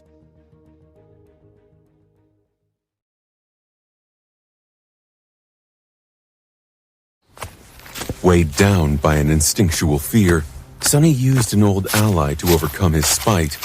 With its help, some of the invisible chains that were holding him back snapped, but not all of them. Working together with Nephis and Saint, Sunny managed to stall Undying Slaughter. The three of them surrounded her, but they were in no position to attack. Instead, they were barely managing to stay alive while protecting each other and concentrating on defense. The Mist Wraith was slowly pushing them back. Sunny's spiteful nature was enough to help him overcome the memory of agony and death, but it was not powerful enough to dispel a deeper, far more painful fear. The fear of watching those he cared about die. The memory of that helplessness, that sorrow, that guilt, was incomparably more dreadful than the memory of having his own life snuffed out. Death was merciful after all. The dead felt no pain. So to struggle free of the remaining chains, Sunny needed to find a more resilient source of strength within his heart. He could not rid himself of the lingering scars delivered to him by Alethea's island with just spite. As he searched for that source, Undying Slaughter moved like mist, suddenly appearing behind Nephis. Her ghostly blade lashed out silently, almost piercing Neph's chest. If the young woman had not dodged at the last moment, one of her soul cores would have been destroyed. Sunny froze for a moment, and then exploded with ferocious might. I think I found it. Finally, the fear that had been holding him back was vanquished. Sunny had found the strength he needed to free himself of it, and it was an obvious one at that. His desire to protect those he cherished was much more powerful than his vindictive desire to avenge himself. It made sense, really, since fear of losing his companions was stronger than the fear of losing his own life. The resolve that had to do with others would naturally be larger than the resolve that only had to do with himself. Payback was fine, but protecting the people he loved was a much more powerful source of motivation. Incomparably so, really. Feeling as if a great weight had been removed from his heart, Sunny shook off the lingering trauma of having endured the loop and threw himself into the battle with boundless determination. His killing intent soared, not at all inferior to the murderous will of the dreadful Wraith. And yet, Sunny did not allow that intent to rule him. Coldly and callously, he reminded himself of what their goal was. It was not to defeat Undying Slaughter in battle. It was to prolong the battle to the point where her flaw would destroy her without their help, or at least weaken her enough to doom her. Now that Sunny's mental state was cleansed, he entered the familiar state of combat clarity. His movements turned sharper and more precise. His wildly beating heart calmed down. We can do it. Killing the Mist Wraith was, perhaps, out of their reach, but resisting her for a while, that Sunny and his companions could accomplish. As Alethea's island shuddered and quaked, they continued to fight Undying Slaughter on a crumbling bridge. Sunny, Nephis, and Saint held out for as long as they could. Eventually, though, even their inexhaustible bodies had grown heavy with fatigue. This was one of the most intense fights Sunny had ever participated in. The perilous battle with Direfang seemed mild in comparison to this harrowing clash. Of course, they couldn't keep up with this level of intensity for a long time. They had done their part, though. The essence that Undying Slaughter had absorbed by killing Devouring Beast was already somewhat exhausted in her battle against the nightmare creatures. The three of them had forced the Mist Wraith to waste even more, draining her reserves. She had already abandoned her ghostly form, facing them as a creature of flesh and bone. Still, if things continued in that manner, the defiled Saint would inevitably kill them. However, Undying Slaughter possessed one fatal weakness. She was alone. And no one survived in the Dream Realm alone. Just as Sunny was feeling that they were about to die, he shouted hoarsely and withdrew. Nephis and Saint dashed away at the same time. Jet and Fiend took their place, followed by Nightmare, who rose from the shadows. The retreat and advance were performed seamlessly, not giving the Wraith a chance to give chase. A moment later, Jet's frosty glaive collided with Undying Slaughter's ghostly blade. Soul Reaper grinned. My back is still itching from the last time we met. Prepare to die again, you filth. Sunny staggered back and leaned on the cruel sight, breathing heavily. He did not know how long this respite would last, or even if the island itself would last much longer. All he knew was that he had to be able to rejoin the battle as soon as possible. By his side, Nephis sheathed her sword. Looking at the battle happening in front of them with somber intensity, white flames were dancing in her eyes. Jet, Fiend, and Nightmare were holding their own against Undying Slaughter, mostly because she was already running extremely low on essence and did not summon her unholy powers much. Her speed and strength also decreased, but not by a lot. Sunny gritted his teeth when Fiend was sent flying back by a devastating blow from the ghostly blade. His impenetrable steel carapace held this time, but the infernal ogre looked rattled and pained by the defiled saint's strike. Nightmare was the most vulnerable of the three, but he was by no means weak. His furious attacks gave Jet the opportunity to advance. Soul Reaper was the tip of their attack formation. Jet fought with cold fury, her glaive leaving after-images in its wake. She met Undying Slaughter blow for blow, refusing to be pushed back. It was as if she had forgotten what hesitation was. In fact, she seemed to be enjoying herself. Her lips were twisted into a dark, murderous grin. Her icy blue eyes were like two lakes of frozen wrath. The two of them were so alike that sometimes it was hard to tell which one was the valiant master and which one was the defiled wraith. Wretch, you are such a disappointment. Jet growled those words and then staggered back. At the same time, Saint struck her sword against her breastplate twice and lunged forward. Sunny followed. Go! They had replaced Jet, Fiend, and Nightmare again. This time, there was a slight delay before the tired fighters retreated and the relatively rested fighters advanced. However, a bone javelin fell from the sky, forcing the defiled saint to slow down for a moment. Alethia's island was convulsing all around them. Large chunks of stone fell from the bottom of the bridge and plummeted into the chasm of the empty moat. Die! Sunny crossed blades with Undying Slaughter once again. They fought. They endured. They bought time. Time was their greatest weapon after all. After a while, Sunny felt like he was going to drop dead.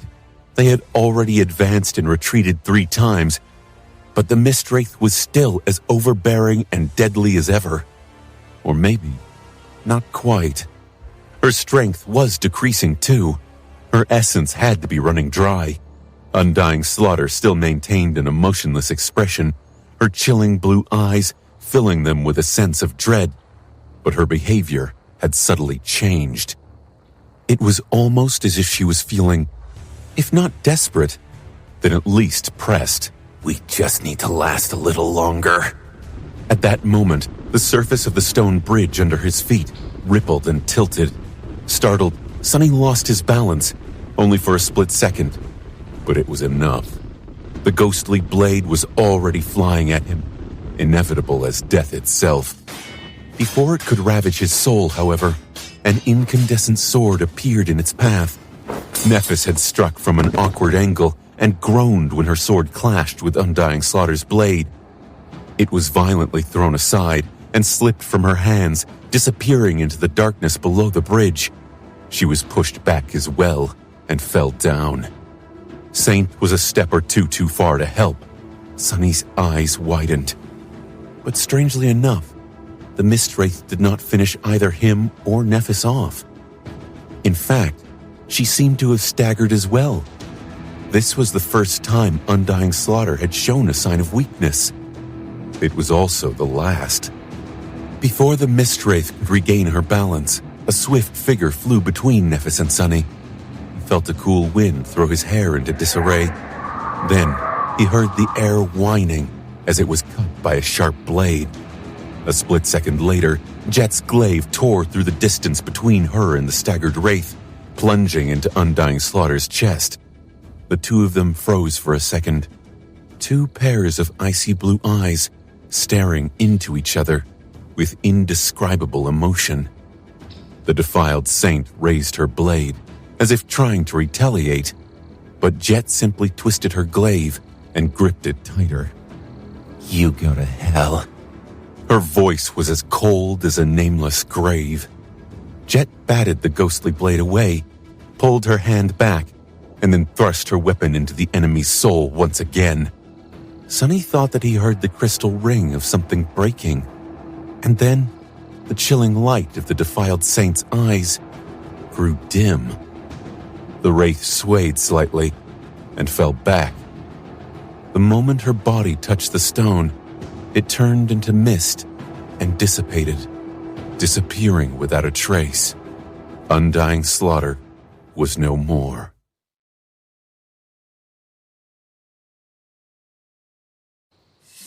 She's dead. For a moment, there was silence. Sonny regained his balance, grunted, and hurried to help Nephis stand up. Saint lowered her sword, acting as indifferent as ever. It was as if they had not just narrowly escaped being slaughtered by a defiled saint, but they had. The defiled saint was truly, undeniably gone.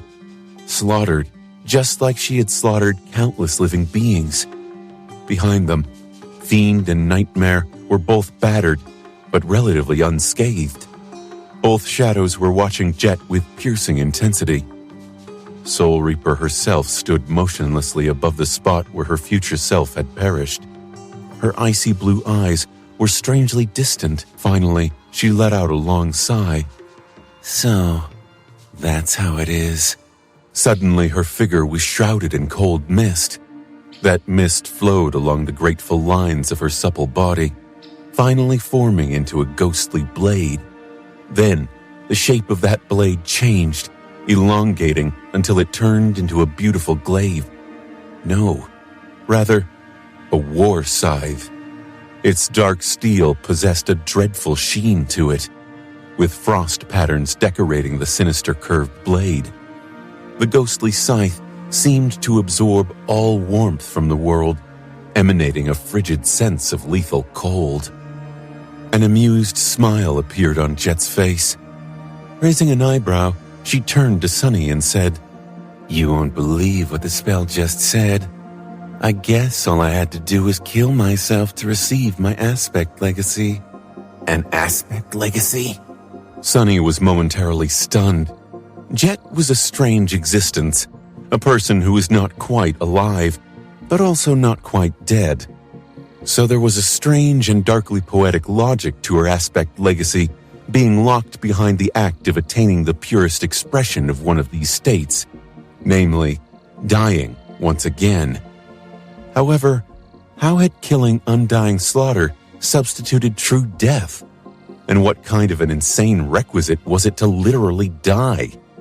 All aspect legacies had unique conditions of being unlocked, but still, wasn't the spell going too far with this one? Sonny opened his mouth to say something, but he never got the chance. Just at that moment, the island shuddered once again, and the damaged bridge they were standing on finally collapsed. Surrounded by stone debris, the members of the cohort plummeted into the dark chasm. Crap! The fall from such a height was not going to kill an ascended, but hitting the ground would not be pleasant either, especially if a few pieces of the bridge decided to fall on their heads immediately after. He dismissed Saint, Fiend, and Nightmare before calling upon the shadows and manifesting them into resilient chains. Grabbing onto them, the three masters managed to control their fall and land at the bottom of the empty moat safely. There, everything was a mess. Effie had shattered a large portion of the cliff's slope earlier, causing countless tons of black rock to slide into the moat. The great beast she killed later had also caused a collapse, sending an avalanche of stones and soil into the chasm. Neff's incandescent sword was laying on the ground just a few meters away from them, its radiance illuminating the chaotic scene. She walked over and picked it up, then looked around somberly. Is everyone all right? Jet was the first one to answer. Dismissing the ghostly scythe, she seemed to absorb the torrent of frosty mist it had turned into, and nodded. I'm fine. Sonny answered a few moments later. Yes. No. The first word was said in a relaxed tone, while the second was a bit shaky. Standing at the bottom of the moat, he glanced down and noticed a wide crack running through the rock's surface beneath him. His right foot was on one side of the crack, while his left was on the other. The fracture seemed to be rather deep. Staring into the darkness, Sonny realized that the fracture was not just deep, it was in fact bottomless. That was because it was not just the bottom of the moat that had cracked, but the bottom of the island as well. So what he was looking at was actually the unfathomable darkness at the heart of the colossal vortex. The fracture pierced Lethea's island straight through, leading to the abyss beneath it. Raising his head, Sonny stared at Nephis and Jet for a moment, then said in a bleak tone, I think that this whole island is about to fall apart.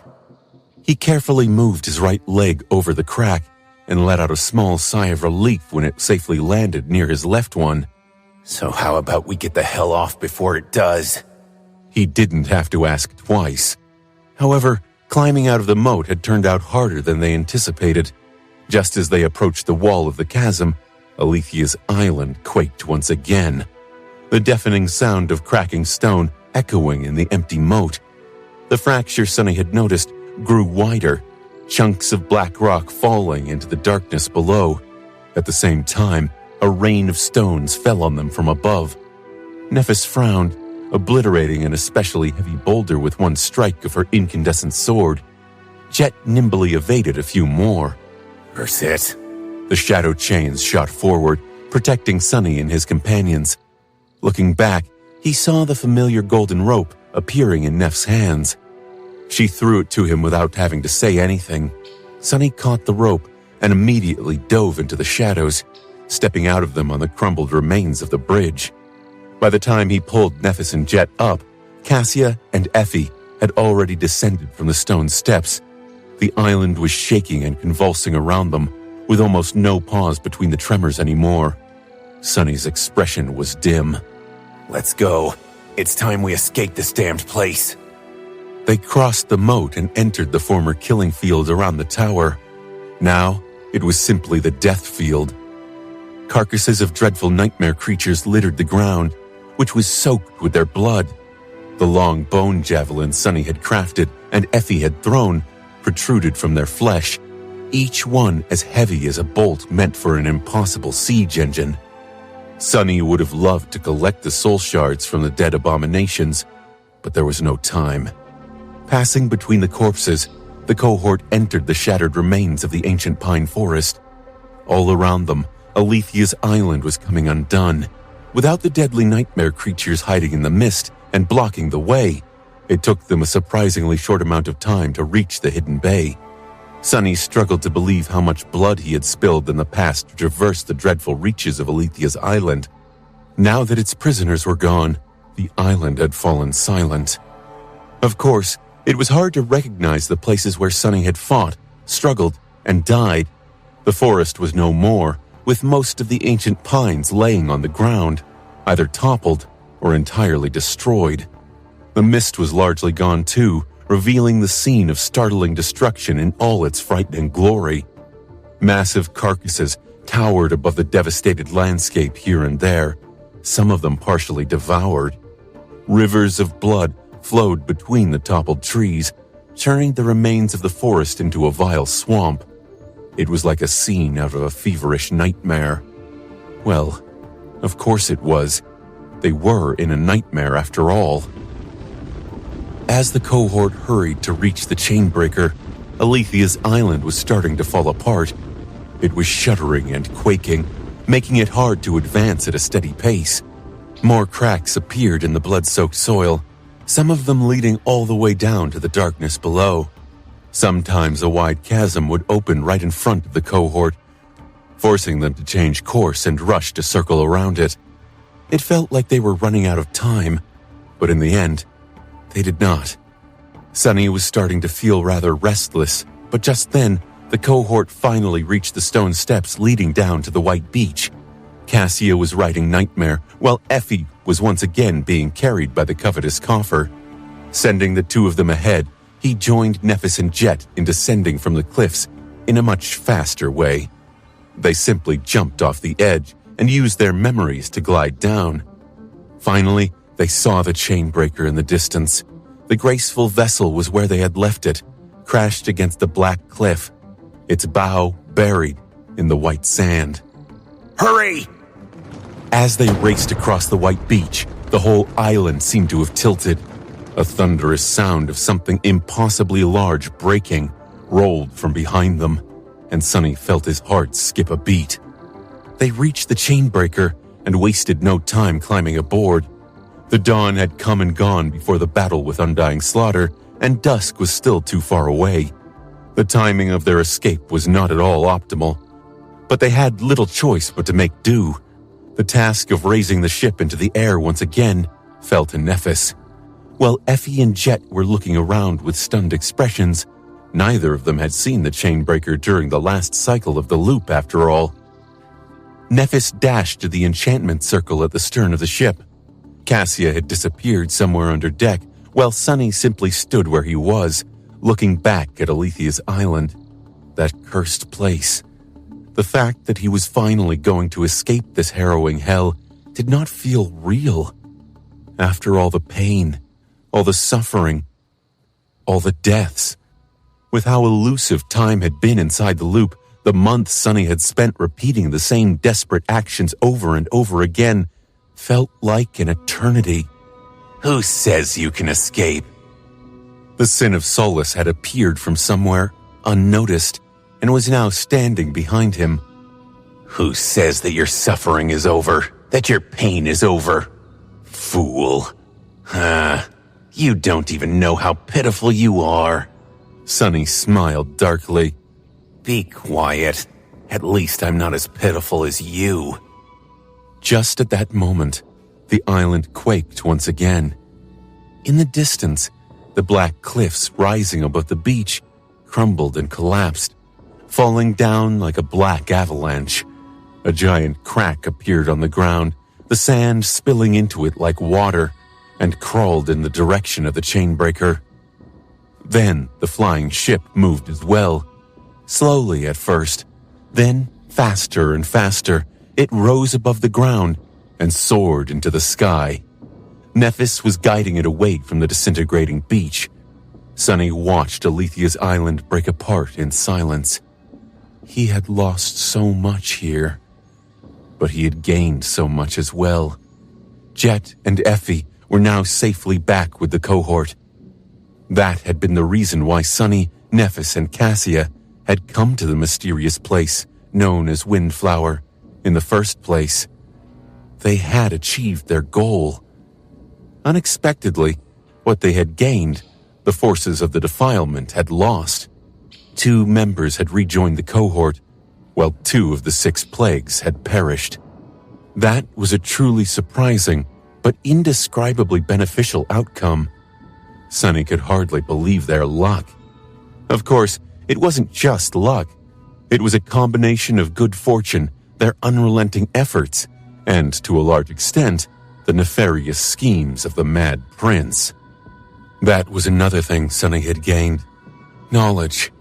Knowledge about the Mad Prince, yes, but also about so many other things. Some of the greatest mysteries of existence had been revealed to him on Alethea's island. The nature of the dream realm, the past atrocities of the nightmare spell, even the origin of his own world. Perhaps even more importantly, Sonny had also learned a few things about himself, how he felt, what he wanted, and what he feared as well. Oh, and he had also become a terror. His soul possessed 6 cores now, and he possessed 6 shadows. His power had once again grown, and there was now only one step separating him from its pinnacle. Sonny had died countless times on Alethea's island. He had battled and slain many harrowing nightmare creatures, honing his skill and earning priceless battle experience. Some of them were far too deadly for a master to face, and yet, in the end, all of them had perished, while he survived. The entire island shuddered one last time. and broke apart, falling into the abyssal darkness below. All the horrors, secrets, and treasures left behind by Alethea of the Nine disappeared with it. Standing on the deck of the Chainbreaker, Sunny let out a quiet sigh. All in a day's work. It was not a bad result. The flying ship hovered in the air for a few moments, and then, slowly, started climbing down. It was heading for the same lightless abyss that had swallowed the island, diving into the darkness that lay at the heart of the great river. Soon, the darkness welcomed them into its silent embrace.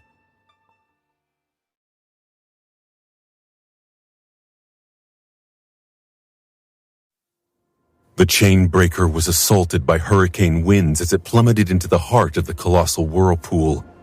Nephis had yet to run out of essence, so their fall was controlled. For now. However, that would change soon. Sunny was still overwhelmed by the destruction of Alethea's island. Shaking off his reverie, he took a deep breath and forced himself to move. All across the flying vessel, deep shadows stirred and surged forward, turning into inky black hands. The manifested shadows pulled on the ropes, unfurling the horizontal sails. Those sails extended from both sides of the ship and were meant to help it glide on the winds. At the same time, he nervously looked down. All Sunny could see was darkness. It was not the true darkness that his sight had never been able to penetrate. Instead, the abyssal chasm was simply too deep for him to see anything. Great. By now, the slopes of the vortex had almost turned vertical. It was as if the Chainbreaker was surrounded by a vast wall of dark water, its current so fast that its surface was like a blur. At first, the dreadful maw of the whirlpool was dozens of kilometers wide, but the further they descended, the narrower it became. Eventually, it was as if the Chainbreaker had entered a twisting vertical tunnel that was just a few kilometers in diameter. They were surrounded by absolute darkness, with only a scattering of lanterns illuminating the deck. It was like a small island of light in an ocean of nothingness. No one, except for Sunny, could see the spinning walls of the tunnel, which was, perhaps, for the best. He knew that if the ship touched the water, it would be torn apart by the tremendous pressure of the current. What the hell am I thinking? It's not for the best. Not at all. The Chainbreaker was falling vertically for now, but it was only possible because Neph was still empowering its enchantments with her essence. Once her essence ran dry, they would have to move in a wide spiral along the watery walls of the tunnel to keep the ship balanced. Otherwise, it would be too easy for them to roll and overturn. By then, not seeing where the darkness ended and the furious current began would be lethal. Even worse, the tunnel was not strictly vertical.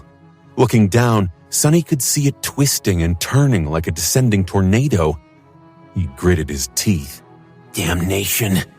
Could they even survive in this abyss without the Chainbreaker's enchantments? He turned to look at the stern of the ship, where Nephis was struggling with the steering oars. But at that moment, Cassia's voice reached his ears. Sunny, here! The blind girl was standing near the entrance to the main cargo hold, waving at him. Her voice sounded urgent. Sunny hesitated for a few moments, then rushed to her side. What is it? She pulled him into the cargo hold, a grim expression on her face. I need your help, or rather, your shadow's help. Summon her and make her as strong as possible, please. Somewhat confused, Sunny lingered for a second, then called upon Saint and sent all 6 of his shadows to augment her. As soon as the taciturn knight appeared, her onyx armor shone with dark radiance, and a feeling of oppressive might emanated from her graceful figure. Down in the cargo hold, various objects were neatly laid out on the wooden floor. There were amphorae containing strange liquids, brushes, stone etchings of complicated runes, mortars, and items that Sunny did not even know how to describe. Most glaringly of all, the black stone from the hidden chamber of Alethea's tower was also there, illuminated by the faint radiance of the guiding light. He gave Cassia a long look. What's this? The blind girl was already walking toward the black stone. We spent a lot of time inside the loop. Most of it was occupied by trying to escape, but I had plenty of time to think as well, about how to repair the enchantment circuit of the Chainbreaker in particular. She stopped and pointed at the chunk of black rock. I need you to help me shatter it. I tried to do it myself, but I'm not strong enough. Sunny felt a bit weird for a moment. It was as if she was asking him to open a jar of pickles for her, whatever that was. In any case, the jagged piece of black rock was not a jar of any sort. Instead, it was a mystical stone that was rumored to be a fragment of the estuary. Of course, Cassia was not strong enough to break it. However, she was trying to finish repairing the runic circuit of the flying vessel, connecting its enchantments to the sacred tree. If Cassia succeeded in time, perhaps they would not be torn apart by the current of the spinning tunnel. Sunny wasn't sure if he was strong enough to crush the black stone either, but Saint was a transcendent devil and augmented by 6 shadows on top of that. Glancing at the indifferent Onyx Knight, he gestured at the black stone. Her ruby eyes shone darkly, and, summoning her tenebrous blade, Saint took a step forward. The black sword fell on the jagged piece of rock and bounced away, not leaving even a single scratch on it. She lingered for a moment. Then a flood of darkness flowed from beneath Saint's armor, entering the black blade. The blade itself rippled and changed form, turning into a long, elegant lucerne. The dark lucerne might have been elegant, but both its beak and hammerhead were capable of delivering truly devastating blows. A weapon such as this was far better suited for piercing armor and breaking bones than a sword was. So it had a far better chance of shattering the mystical stone. Saint took a step back, then slowly raised her weapon above her head and struck down with enough force to make Sunny stagger. There was a flash, a shockwave, and a thunderous boom. When he regained his vision once again, Saint had already lowered the lucerne. Her ruby eyes were cold and indifferent. The black stone lay broken into several pieces. Cassia pointed to them and said hurriedly, Again. Soon the large pieces had turned into smaller ones, and then were finally ground into fine dust inside one of the mortars. The stone dust was then mixed with the strange liquid stored inside the ceramic vessels, some of which turned out to be blood. Hopefully, that of nightmare creatures. By the time they emerged from the cargo hold, Nephis was running out of essence, and the Chainbreaker was growing more and more unstable.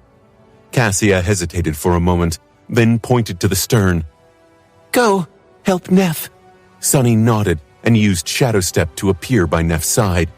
Using his ability to see in the dark, he helped her guide the flying vessel into a spiraling descent.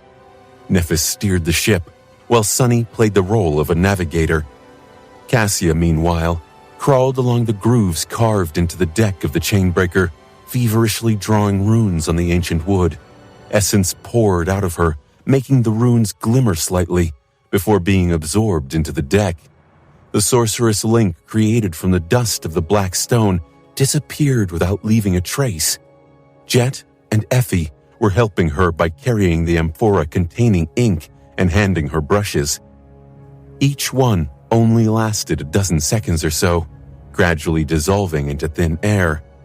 The flight of the Chainbreaker turned more and more unstable. Eventually, Nephis gritted her teeth and slumped slightly, the runic circle surrounding her growing dim. The flying ship shuddered. With no more sorcery supporting it, it glided through the darkness, carried only by inertia and the wind pressure, which created a lifting force under the horizontal sails. Neph continued to hold the oars, trying her best to keep the Chainbreaker from plummeting into an uncontrollable fall. Standing by her side, Sunny uttered a silent curse. Which idiot thought that this was a good idea? Oh, it was him. He had thought so. The ancient vessel descended into the darkness, its speed increasing at a frightening rate. The angle of their descent was increasing as well, slowly approaching the point where it would turn into a fatal nosedive. Some distance away, near the sacred tree, Cassia threw the remains of another dissolved brush away and raised a hand to receive a new one. Patches of skin on her delicate hands had begun dissolving as well, and fresh blood mixed with the sorceress ink. Are we going to have to abandon the ship? Sunny had the dark wing and the heavenly burden in his soul arsenal. He could also temporarily turn into a crow. The other members of the cohort had their own memories to help them, if not fly, then at least glide. Theoretically, they could continue the descent using those. But somehow, he did not think that they would survive the depths of the great river without the impregnable hull of the Chainbreaker. The ancient vessel shuddered once again, and then the darkness was suddenly dispelled by a soft radiance. Raising his head, Sunny watched the sacred tree in stunned silence. Its leaves were shining with a pure, beautiful light. At the same time, the runic circle surrounding Nephis ignited once more, and their flight turned as smooth as it had been before, much smoother even. Bathed in the radiance of the sacred tree, Cassia let out a tired sigh and slumped on the deck. Finally, the enchantment circuit of the Chainbreaker had been fully restored.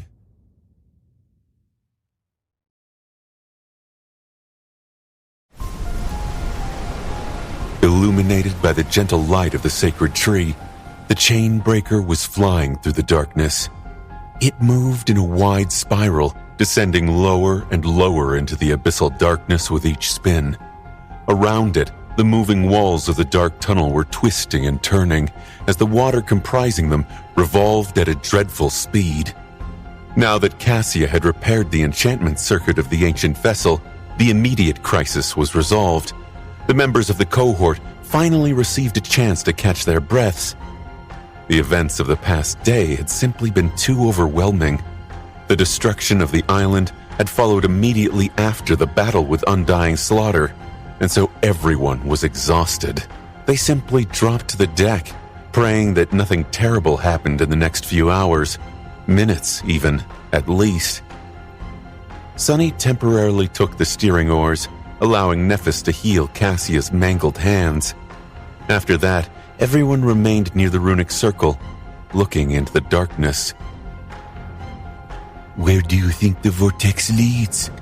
Effie's voice sounded a bit stifled. He lingered for a moment, then sighed. I don't really know. All I know is that someone passed through it and survived in the past. Granted, that person was of the supreme rank. Sunny paused for a moment and added, his voice somber, It might be the inner wall of the pyramid. In any case, we shall see. After that, he glanced at Cassia. Now that they had been granted a moment to compose themselves, his curiosity was tingling. By the way, why did you need that piece of rock to repair the ship? The others seemed curious too. The blind girl hesitated for a bit, then explained. I guess, imagine a locked door. There are a few ways to get on the other side of the door. The simplest is to use a key, provided you have one. In this case, the key would have been the detailed knowledge of the original enchantment of the Chainbreaker. I do know a few things about it, but not enough. She pointed to the runic circle, which glimmered faintly in the darkness. The second way is to be a locksmith who understands the structure of the door's lock, or any lock, really, on a deep level. That way you can pick it without a key. Sadly, my knowledge of sorcery is not that deep, which left only the third way, brute force. Cassia briefly touched her hands. Under the influence of Neph's flame, her soft skin had regrown. There was no blood, marred flesh, or pale bone in sight. The ghastly wounds were gone. I don't know if that piece of rock really came from the estuary, but it is definitely the same as the stone walls of the pyramid. which means that it was a part of an unholy titan once. You have experience crafting extraordinary weapons yourself, so you know how much the material matters. Therefore, I simply borrowed the power of the material to make up for my lack of knowledge." Sunny stared at her incredulously for a few moments, then let out a sigh. "I don't think there was anything simple about what you did today." Her explanation did make some sense. Sunny was not too knowledgeable about runic sorcery, not to mention the enchantments of the Chainbreaker. However, he was a modestly accomplished sorcerer himself. As such, he knew that a valuable material could indeed substitute skill sometimes. For example, he would have to be a god of weaving to create an enchantment that could allow mundane steel to pierce the hide of a great beast, if such a thing was even possible. But if that mundane steel was replaced by the bones of a great titan, there was no need to even add an enchantment. Weapons crafted from such bones would possess a mystical power of their own, and that power would be enough to kill the great beast, at least in the hands of someone as strong as Effie.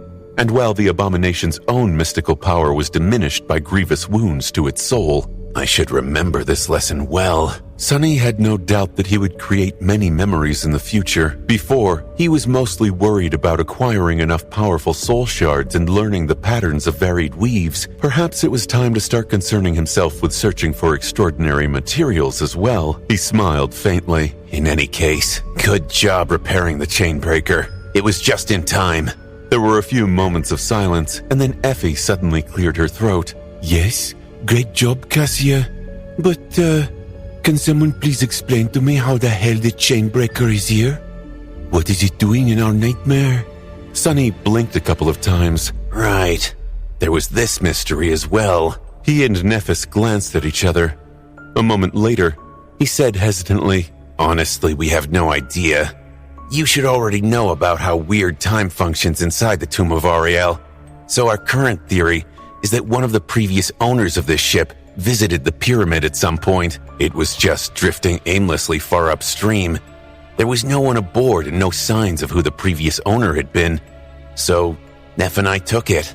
Effie looked at them with a strange expression, then grinned and patted the deck with her hand. "Well, it's good that you did. I can't even describe how much I missed my cozy cabin while roaming the great river on the back of a weird mutant shark. Look, the floor is solid. I might honestly cry." Still smiling, she turned to Jet and asked, "So what? You really got your aspect legacy?" Jet glanced at her and shrugged. "Yes. And before you ask, no, you can't eat it. Too bad you didn't receive anything cool yourself, huh?" Effie's smile widened. "Who says I didn't?" With that, she stretched her long legs, assumed a more comfortable pose, and let out a small laugh. "I did. If you consider a supreme memory cool, that is." The aspect legacy Jet received was similar to most aspect legacies, which were usually memories uniquely suited for the aspects of their wielders, or, much more rarely, powerful echoes. However, that similarity was deceitful. In truth, Soul Reaper's aspect legacy was almost as weird as Sunny's. Although it looked like a weapon, it was not a memory. Instead, it was an innate ability. Jet did not need essence, no matter how little, to summon the chilling mist and turn it into a scythe. The mist was simply a part of her soul now. Its form was also not set in stone. The mist blade naturally manifested into a beautiful war scythe, but it could assume the shape of other weapons as well. As they watched, Jet turned it into a Khopesh, a Misericord, a Bec de Corbin, and an actual scythe. There seemed to be only 5 available forms, at least for now. All 5 shapes were that of a weapon, and that weapon was soulbound. But not in the way that Sunny's marble shell was soulbound.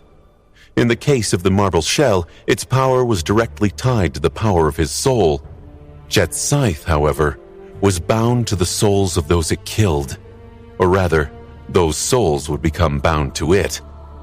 None of them knew what it meant precisely. However, Soul Reaper was able to conclude a couple of things from reading the description of the strange innate ability. First of all, the Mist Blade was able to absorb and contain the souls of its victims. The soul of the most powerful being killed by it would become the basis of its power. So, if Jet slayed a great beast, her scythe would become akin to a supreme memory of the first tier. If she killed an unholy titan, the scythe would become akin to a divine memory of the 7th tier, which was a bizarre and truly astonishing quality. Secondly, the souls contained within the mist could be consumed, replenishing Jet's essence. If all souls were consumed, leaving the Mist Blade empty, her own soul would become the basis of its power. These were the things she knew. However, there were still many questions about her aspect legacy. For example, how many souls could it contain? Would they only influence the Mist Blade's power, or would they also infuse it with unique qualities akin to enchantments? If so, if Jet consumed all the bound souls, what unique quality would her own soul infuse? Although there were no answers, Sunny felt like the souls of the victims would indeed infuse the Mist Blade with unique enchantments. He also suspected that the number of souls the mist could contain was 5, one for each of the forms it could take, equal to the supreme rank of Jet's aspect. He also suspected that if she consumed all 5 of the bound souls, the aspect legacy would become much more potent and dire. The reason was rather simple. The only situation where Jet would burn both through her own essence and the soul stored inside the Mist Blade was a truly desperate situation, and those usually called for the most desperate solutions. He wouldn't be surprised to learn that if the Mist Blade was devoid of bound souls, it could allow Soul Reaper to consume her own soul in order to accomplish something truly dire. How sinister. The beautiful war scythe was a dreadful thing indeed. Effie's supreme memory, meanwhile, was much less terrifying, which was not to say that it wasn't wondrous. When the Huntress first summoned the memory, no one knew what to make of it. It was not a weapon, nor was it an armor. In fact, not resemble a tool or a garment either. At best, it could pass for a charm. The memory looked like a large iron locket tied to a black leather cord. Inside the locket was an image of a meadow surrounded by tall hills, with a river running through it and a forest visible in the distance. A black dock was resting in the shade of a tall tree. The drawing was simple and crude, as if made by a child.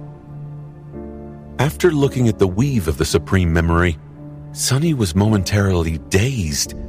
It was one of the most strange and intricate weaves he had ever seen. There was something familiar about it, though. After pondering for a few moments, Sunny understood why he felt this sense of familiarity. It was because he had been studying the covetous coffer recently, and some parts of this startling new weave bore a distant resemblance to a few elements of what he had been staring at for the better part of the past week. Effie confirmed his guess. The iron locket was a spatial storage memory. However, it was entirely different from the coffer. That was because, unlike his toothy chest, the locket could store living beings. Sunny was really surprised to hear that, but the vigorous Huntress simply grinned and promptly demonstrated what she meant. Before he knew it, the abyssal darkness of the vortex and the softly illuminated deck of the Chainbreaker disappeared. Instead, he was blinded by bright sunlight. When Sunny was able to see again, he found himself standing on a green meadow. There were tall hills in the distance, a forest to his right, and a river to his left. The only thing missing was a black dog. For a few moments, he felt confused at the fact that there was only one sun in the sky. Where did the other 6 go? Then Sunny realized where he was and almost jumped in surprise. He was just about to send his shadows to explore when Effie retrieved him from the dog locket.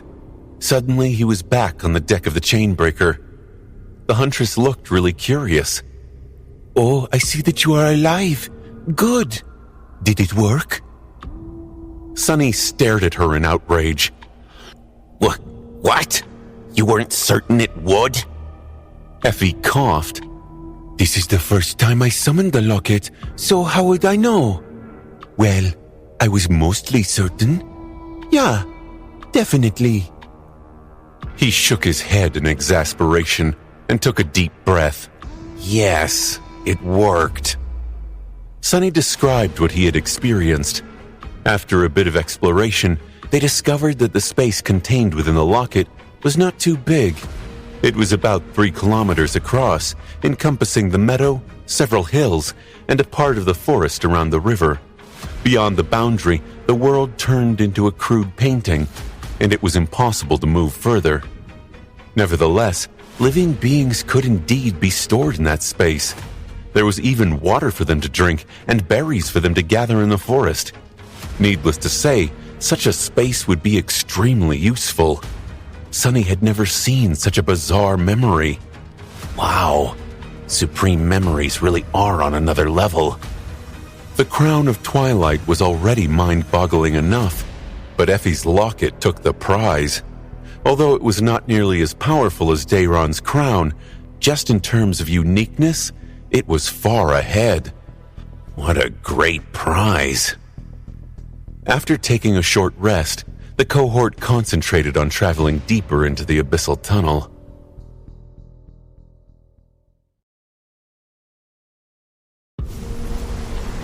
Surrounded by darkness, the chain breaker continued to travel down the twisting underwater tunnel.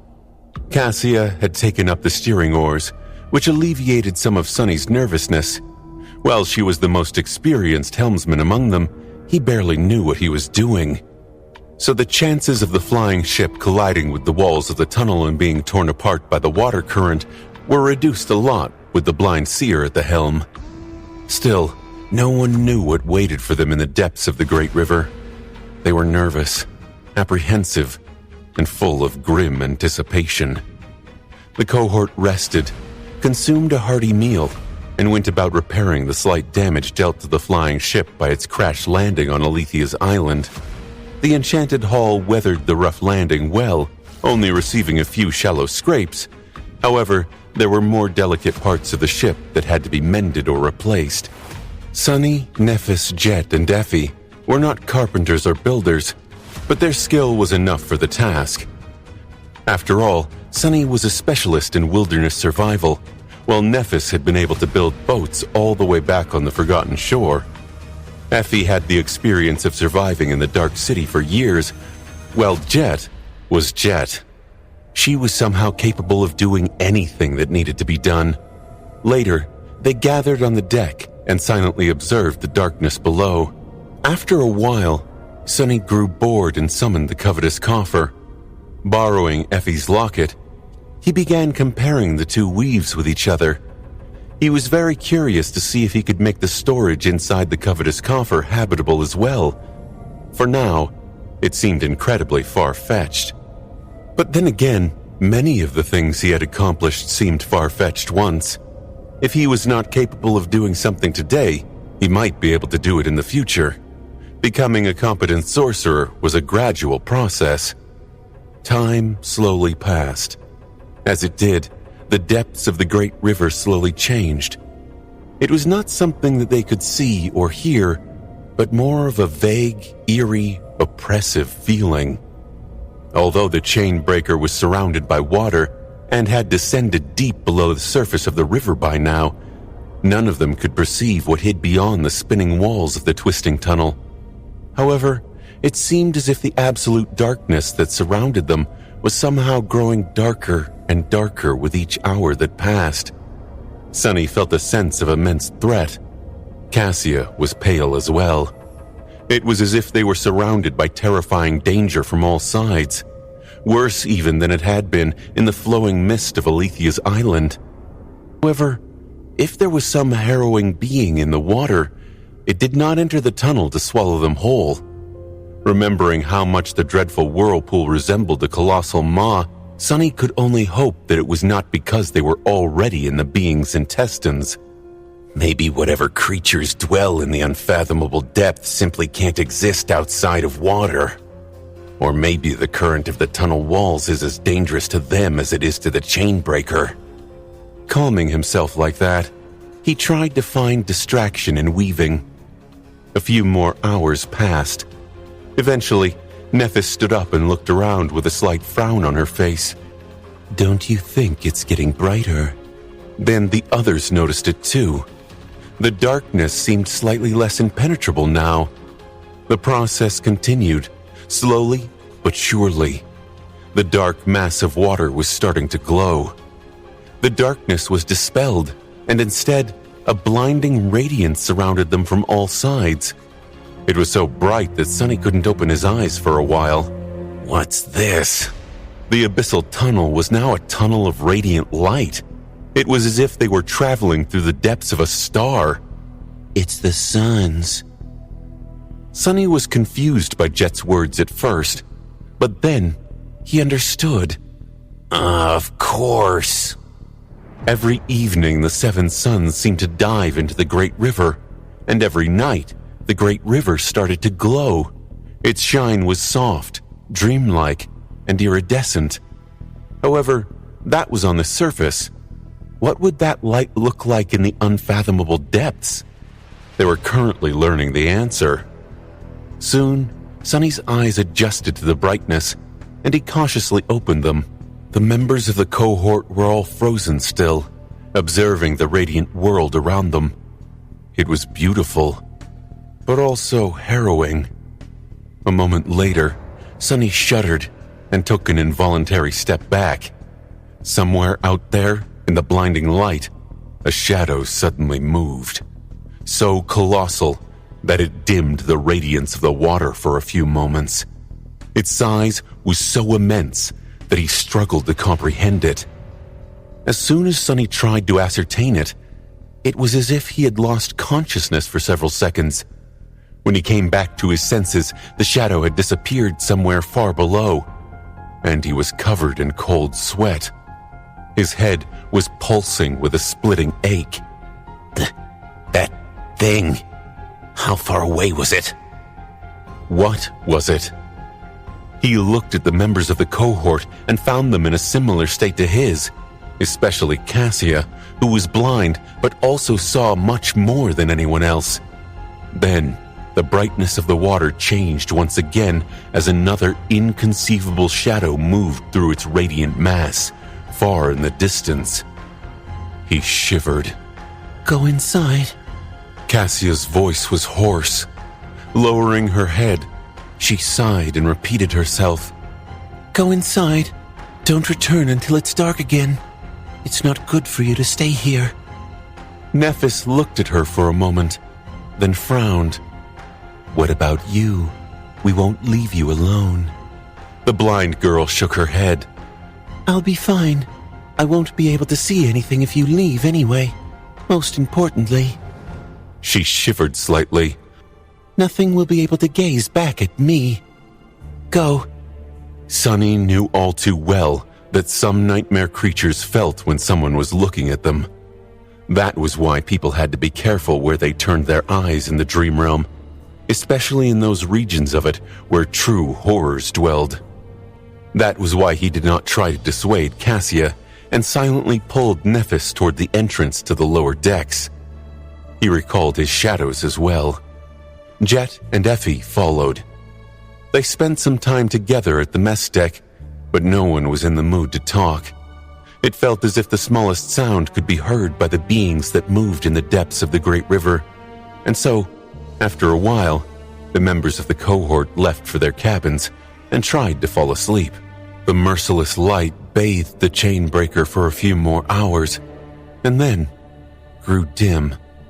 Finally, it disappeared entirely, replaced once again by absolute darkness.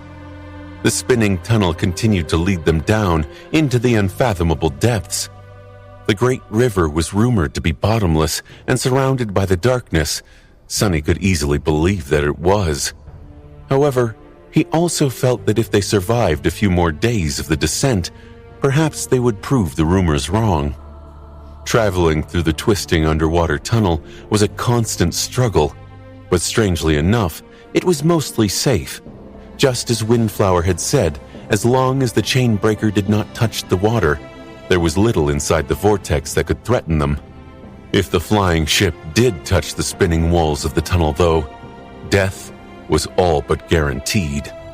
Not only because of the terrible current and the obliterating pressure, but also because causing even the smallest ripple was going to alert the harrowing beings dwelling in the unfathomable depth of the great river of their presence.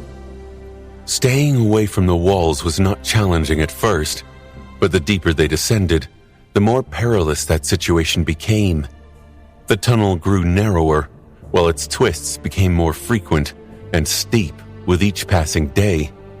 Sometimes it bent so much that the chain breaker flew forward for a while instead of continuously descending.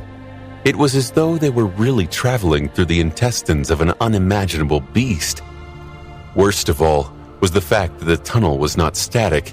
It constantly moved, undulating, making it seem as though the walls of spinning water were pursuing the graceful ship. Perhaps they were. Sometimes the water was shrouded in abyssal darkness, sometimes it shone with blinding light. Nephis steered the ship in the darkness, but when the depths of the great river ignited with beautiful radiance, Cassia had to take the oars. The rest of them were forced to escape to the interior of the flying vessel, leaving her to face the harrowing shapes moving through the radiant water alone. Anyone would have been shaken and mentally strained by having to endure the horror and pressure of those terrible creatures in solitude. Despite that, Cassia remained calm and seemingly unperturbed. Sunny did not know if that was a good sign or not. What he did know, however, was that they would have never survived the journey through the vortex without the chain breaker.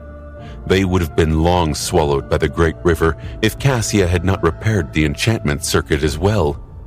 As it was, Sunny felt that they would, perhaps, make it to the other side of the vortex unscathed. Days passed in tense silence. The deeper they descended, the more palpable the pressure assaulting their minds was. The abyssal darkness was suffocating, and the radiant light was dreadful. More than that, at some point, the world itself became strange, playing tricks with their minds. Time was growing convoluted and elusive, as if it, too, was being crushed by the oppressive weight of the water surrounding them. Sunny and Nephis, who had already experienced something similar in the time storm, were less affected by this strangeness than the other members of the cohort. However, eventually they too grew accustomed to the eerie unstableness of time. With time, space had also become unreliable. At first, Sunny thought that it was the chainbreaker's flight that had lost its smoothness, making the flying ship shake and shudder from time to time. Sometimes it would jerk, and sometimes it would sway. But then, he realized that it was the fabric of reality itself that had become twisted. He understood it while carrying a cup of tea, brewed with the invigorating water of the endless spring, to Nephis. Usually a walk from the lower deck entrance to the stern would have taken him less than a minute, and a few dozen steps.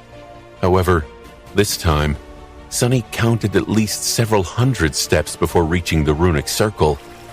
The tea he was carrying was still hot and steaming, though. That is not good. He stared at the teacup in his hand, then at Nephis, who was steering the ship without seemingly having noticed anything strange. What if it was not the deck that had been stretched like a rubber band, but one of us? What if the space between the ship and the walls of the tunnel suddenly contracted? Suddenly, the surrounding darkness seemed much more terrifying. But there was nothing any of them could do about it. Worrying about being torn apart by fractured space was not going to do him any good either. So Sunny distracted himself by concentrating on weaving. After around 7 cycles of darkness and light, he couldn't tell exactly how many because of how strange time had become, he successfully altered the capacious chest enchantment of the covetous coffer to allow it to store living beings. He had not copied the weave of a supreme memory, but rather borrowed a few elements from it. Sadly, it was a futile effort. Sunny might have changed the weave of the enchantment to remove the limitation on inanimate objects, but he was nowhere near knowing how to integrate a livable space into the chest's storage space. There was no meadow, no forest, and no river inside of it, which meant that there was also no light, no water, and no air there. There was nothing at all, so unless he wanted a living being to suffocate to death, placing them inside was out of the question. Theoretically, he was able to hide his shadows in the covetous coffer now, since they did not need to breathe. However, Sonny struggled to imagine why he would want to do such a thing.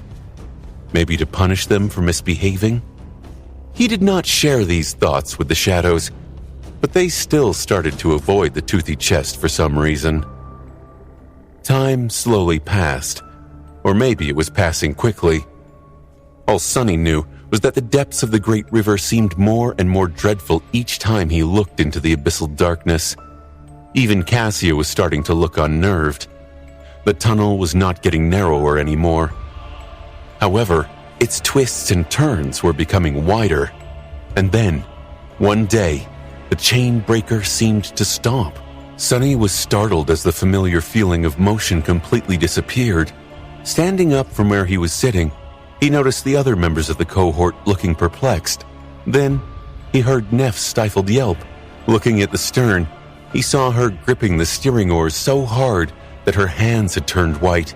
She was moving both oars in a strange manner, not slowly and smoothly like usual, but instead forcefully and with a sense of urgency. What the hell?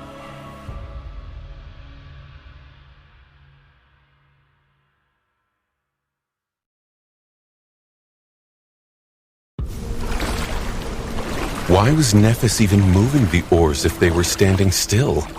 Looking at the walls of the tunnel, Sonny flinched. The walls had turned into a blur. The chain breaker was frozen in place, but the tunnel itself was flying past it at tremendous speed.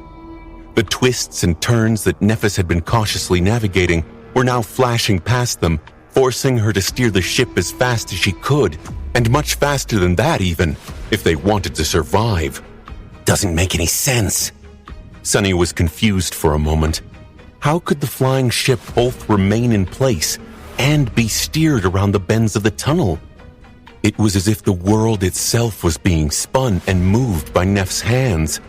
But then again, when was the last time the world made any sense? Perhaps the static position of the chainbreaker was simply a matter of perspective. Perhaps they were simply being carried by some unfathomable, eerie force. What did it matter? The only thing that mattered was for Nephis to guide them through the swiftly moving tunnel. And she did. Completely focused, she guided the chainbreaker, not allowing the water to swallow it. A minute passed, then another, then an eternity. Suddenly, the tunnel disappeared. Something flashed, blinding Sonny, and was then replaced by darkness. He could feel motion once again. In fact, he could feel a lot of motion. It was as if the chainbreaker had been shot from a catapult. Their speed was so dreadful that he was instantly blown back a dozen meters and only managed to remain on the ship by clutching the railing. Damn. Sonny felt the tremendous force pushing him back and a hurricane wind crashing into him with primal fury. All he could do was grit his teeth and hold on for dear life. Slowly, their speed decreased. Nephis, who had been pressed into the upholsterer, pushed one of the oars and rolled the ship. It was only then that Sonny realized that the chainbreaker had been flying upside down. As the flying ship revolved around its axis, Sonny fell on the deck and weakly picked himself up. It seemed that they had escaped the vortex. The chainbreaker was still flying at high speed in the direction it had been expelled from the vortex.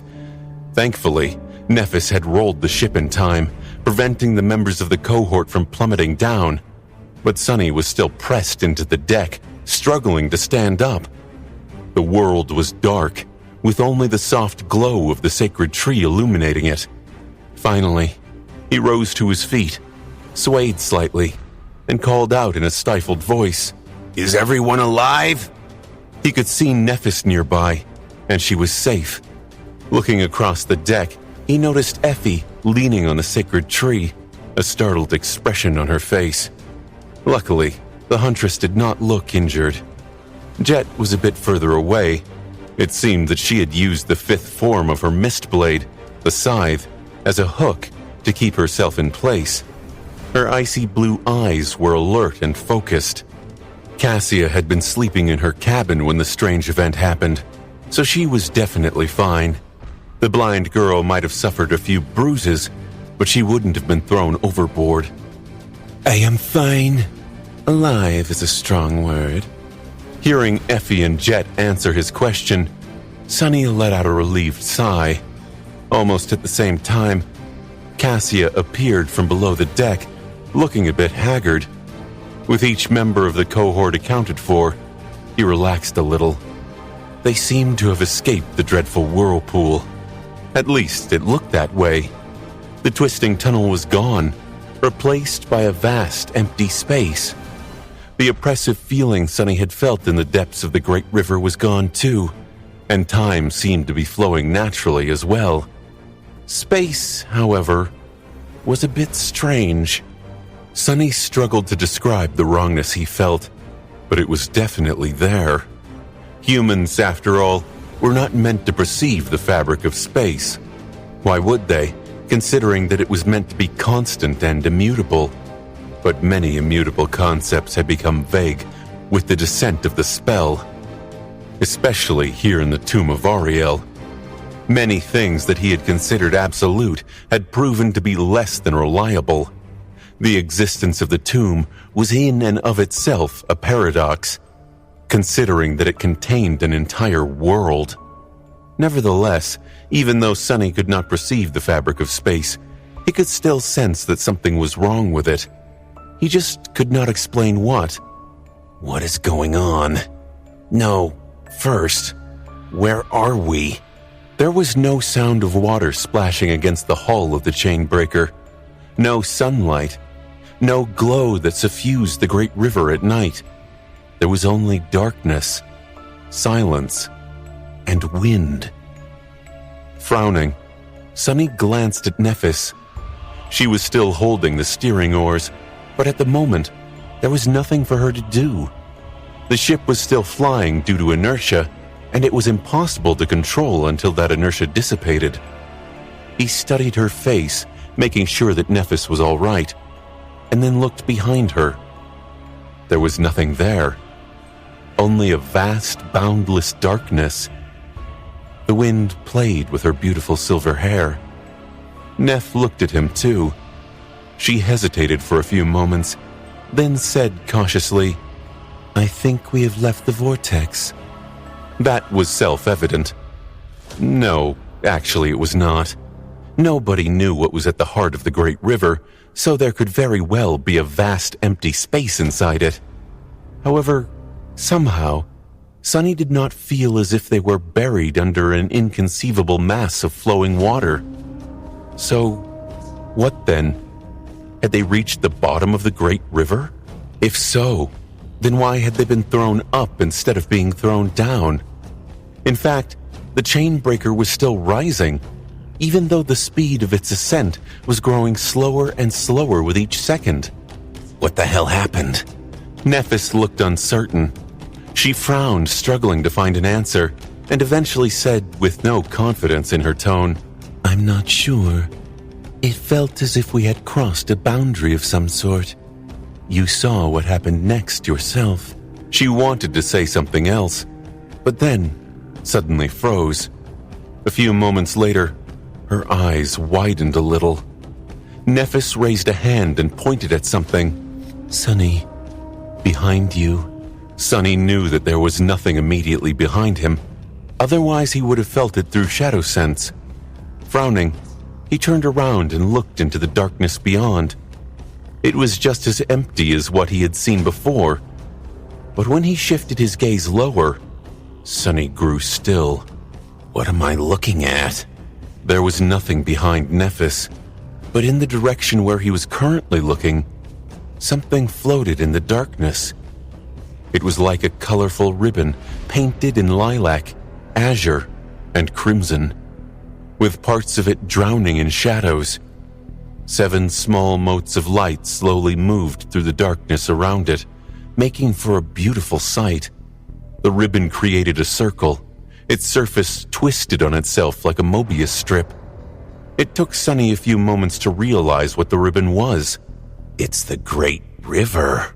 His eyes widened as well, because there was nothing but emptiness between the chain breaker and the colorful ribbon. It was all but impossible to determine distance, and therefore scale. However, he knew lilac, azure, and crimson were the three regions of the Great River. Dawn, day, and dusk. The 7 little motes of light were the 7 suns. The areas of the ribbon where the light of the suns did not reach were shrouded in shadows.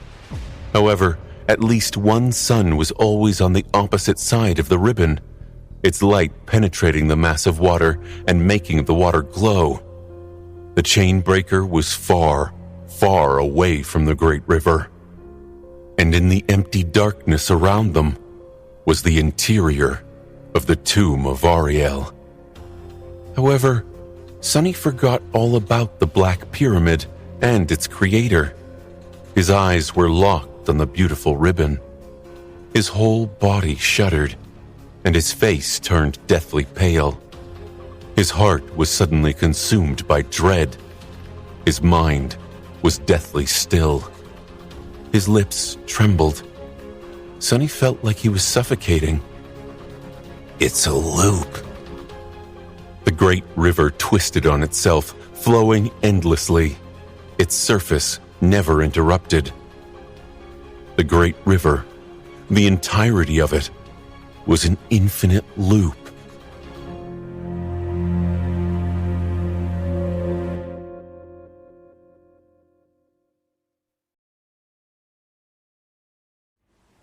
Sunny stared at the distant Great River, frozen in place.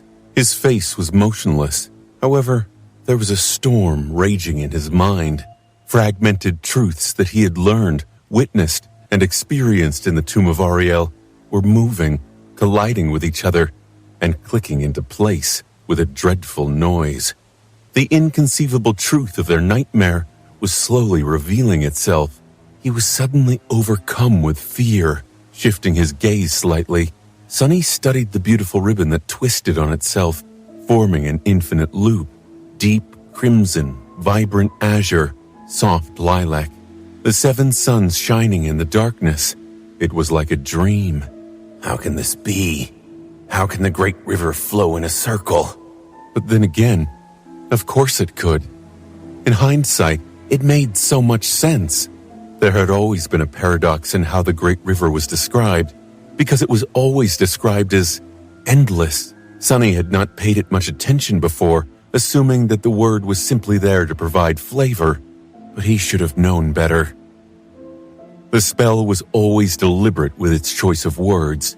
The description of the stifled scream read, "A great river was contained within it, flowing endlessly from the future into the past." But how could a river of time be endless? The past wasn't infinite. If the Great River really flowed into the past, anyone sailing it would reach the point beyond the origin of time eventually.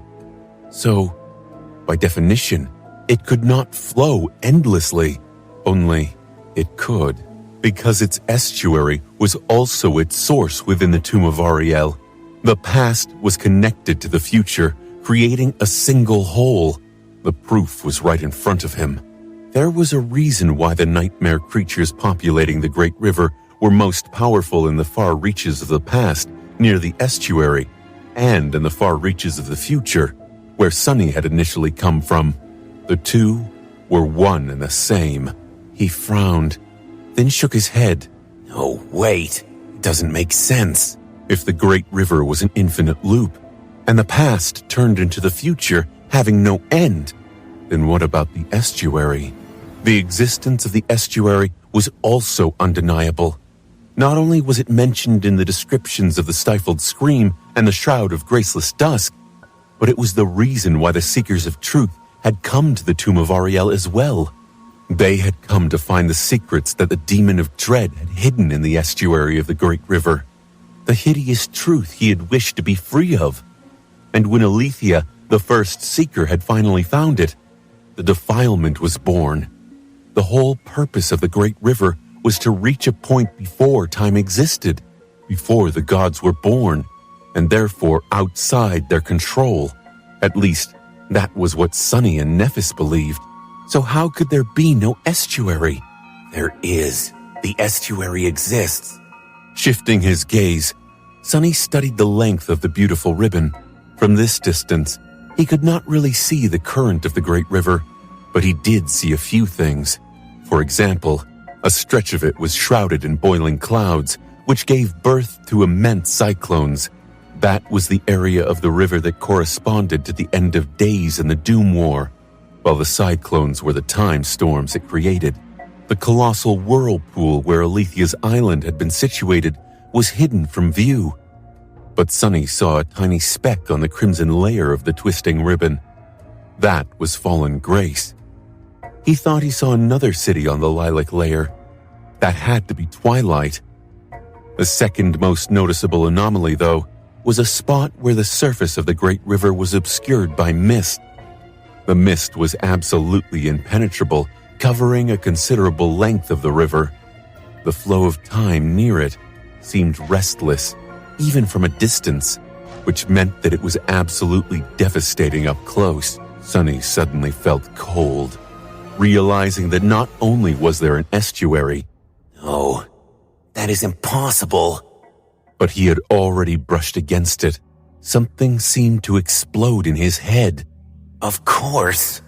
Looking at the distant great river, Sunny took a shaky breath. He was remembering the first few days he had spent in the nightmare, drifting on a piece of flotsam in a place shrouded in mist. Back then, everything about the situation had seemed strange and bizarre, so he had never properly questioned where that place was. However, now that he thought about it, even considering the general weirdness of the great river, those first days were especially odd. The mist, the piece of flotsam, and what had happened next. Actually, Sunny had never seen his makeshift raft sailing out of the mist. Instead, he simply heard the water roaring and was thrown underwater when the suddenly furious current overturned the piece of flotsam. By the time he resurfaced, the 7 suns were shining above his head. Most importantly, the mist was nowhere to be seen upstream or downstream. All around him, there was only the sparkling, dreamlike expanse of the great river, as if the mist had never existed at all. There were only the demented runes carved into the underside of his raft. It was almost as if he had been sent there through time and space, instead of simply being carried downstream by the current. And now, Sunny felt almost certain that that was exactly what had happened. That misty place, where he had spent the first few days of the nightmare, was the outer boundary of the estuary. It was also the source of the great river. There was a place between the past and the future, where the laws of time were twisted and broken, the entrance to the true estuary, the space that existed beyond time, containing Ariel's secrets, was hidden somewhere in the mist. Alethea had found it, but Sunny simply drifted past, being carried by the current. When the piece of flotsam reached the boundary of the source, he was expelled from it, appearing in the far reaches of the future, in the area of the great river corresponding to the point in time where the person whose role he took had entered the tomb of Ariel. Wait. Sunny was suddenly covered in cold sweat. Then he remembered a few more details about his time in the mist and the boundary. Hadn't he been tormented by nightmares of madness, despair, and dreadful obsession there? Hadn't he screamed waking up? No, not again. Please. Hadn't the sin of Solus inexplicably become perfectly complete and real out there in the mist? And the great river was a loop. Sunny shuddered. A terrible premonition grasped his heart with icy claws. Sitting on the deck of the chainbreaker, he gazed at the distant river and whispered, 6 plagues are not the future versions of ourselves. Sunny closed his eyes. They are our past. They are us. from the previous revolution of the Great River. Sunny felt a headache approaching. Something was very wrong here. How could the 6 plagues exist? The Great River was a time loop, just like Alethia's Island had been, but also different. On Alethia's Island, time moved in a circle. A single day endlessly repeated itself, and a new cycle started each time that day ended. The Great River, however, was a bizarre place where time and space were one and the same. It flowed from the future into the past. And so, those who traveled it were also traveling across time. The cycles of the Great River did not start once a certain period of time passed. They were both a measure of time and a measure of space. To reach a new revolution, a person had to travel all the way to the estuary, which was also the source, and cross the boundary between the past and the future.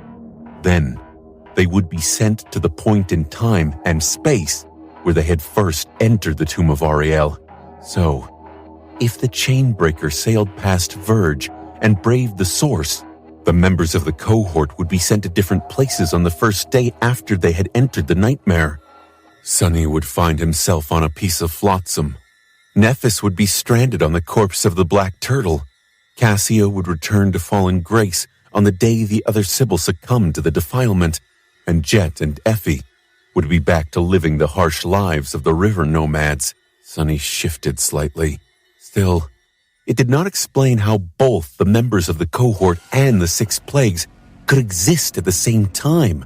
If their version from the previous cycle had braved the source, on purpose or by accident, while searching for the entrance to the estuary, they would have disappeared. More than that, the plagues had been rampaging across the Great River for decades, perhaps even centuries. How could that be? Why not? There's all kinds of weirdness happening with time in the Tomb of Ariel. Do I really want to doubt that something like that is possible? Especially now that Sunny knew about the source. A misty place where the past and the future met, and where the meaning of time lost all reason. He could not be surprised by anything. What would happen, for example, if someone entered the source, but then turned back and left the way they had come instead of crossing the boundary of the future? What would happen if they left from a different point than where they had entered?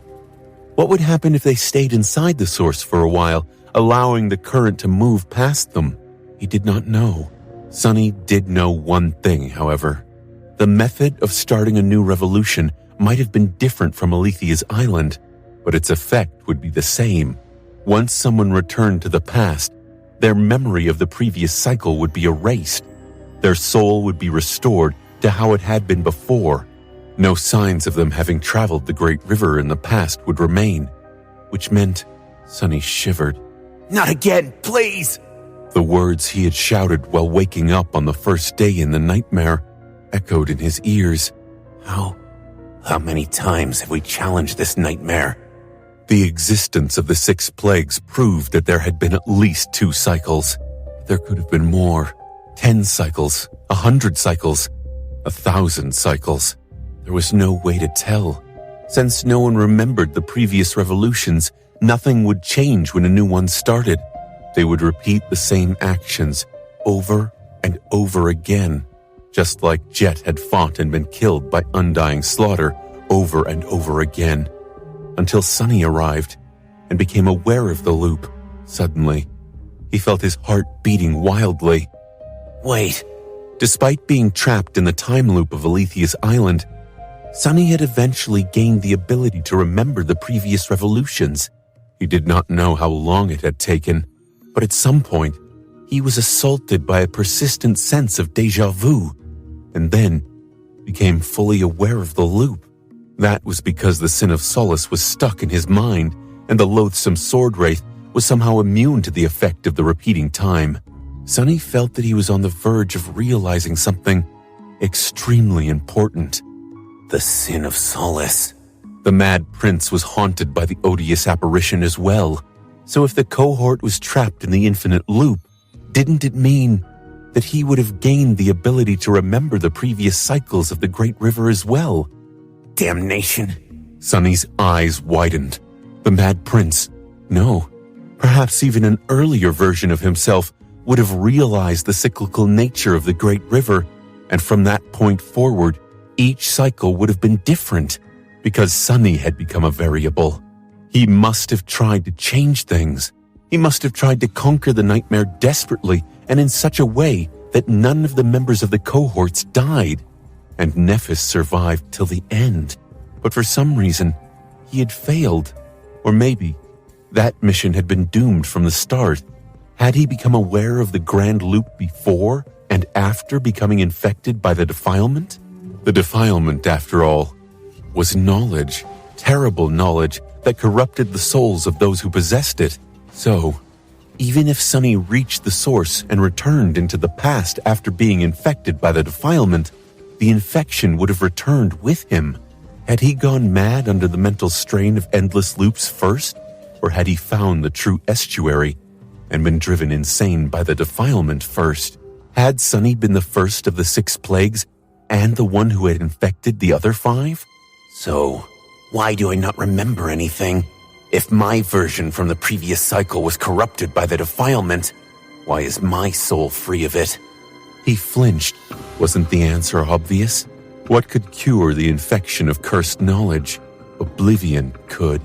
In order to be cured, he had to forget the cursed knowledge before returning to the past. The key of the estuary. A mysterious memory that had been there, in his soul, when he found himself in the mist on the first day of the nightmare. A memory that possessed a passive enchantment that did not seem to have any effect on him. An enchantment that consisted of 2 parts, one directed outward, one directed inward, and which had something to do with the Sin of Solace. Sunny took a deep breath as the truth of the estuary key finally revealed itself. It's a muzzle. The purpose of the mysterious memory was to prevent the Sin of Solace from sharing any knowledge of the previous cycles with Sunny, so that he never remembered what had happened in the past, and therefore never learned the cursed knowledge of the defilement. That was one part of its enchantment.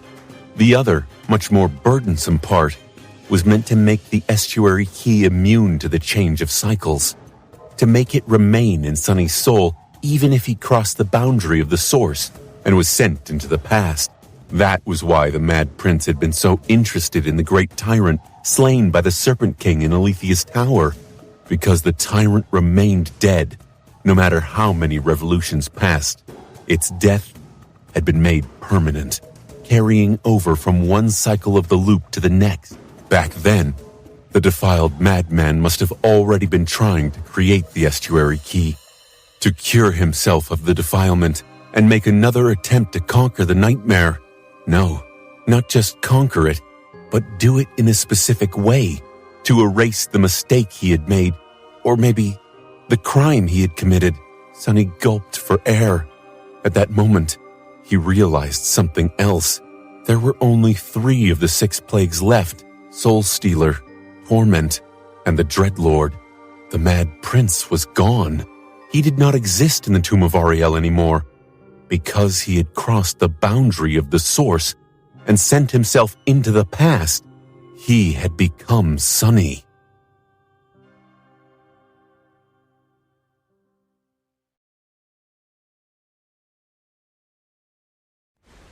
It had to be true. The Mad Prince must have traveled in time to become Sunny for one simple reason.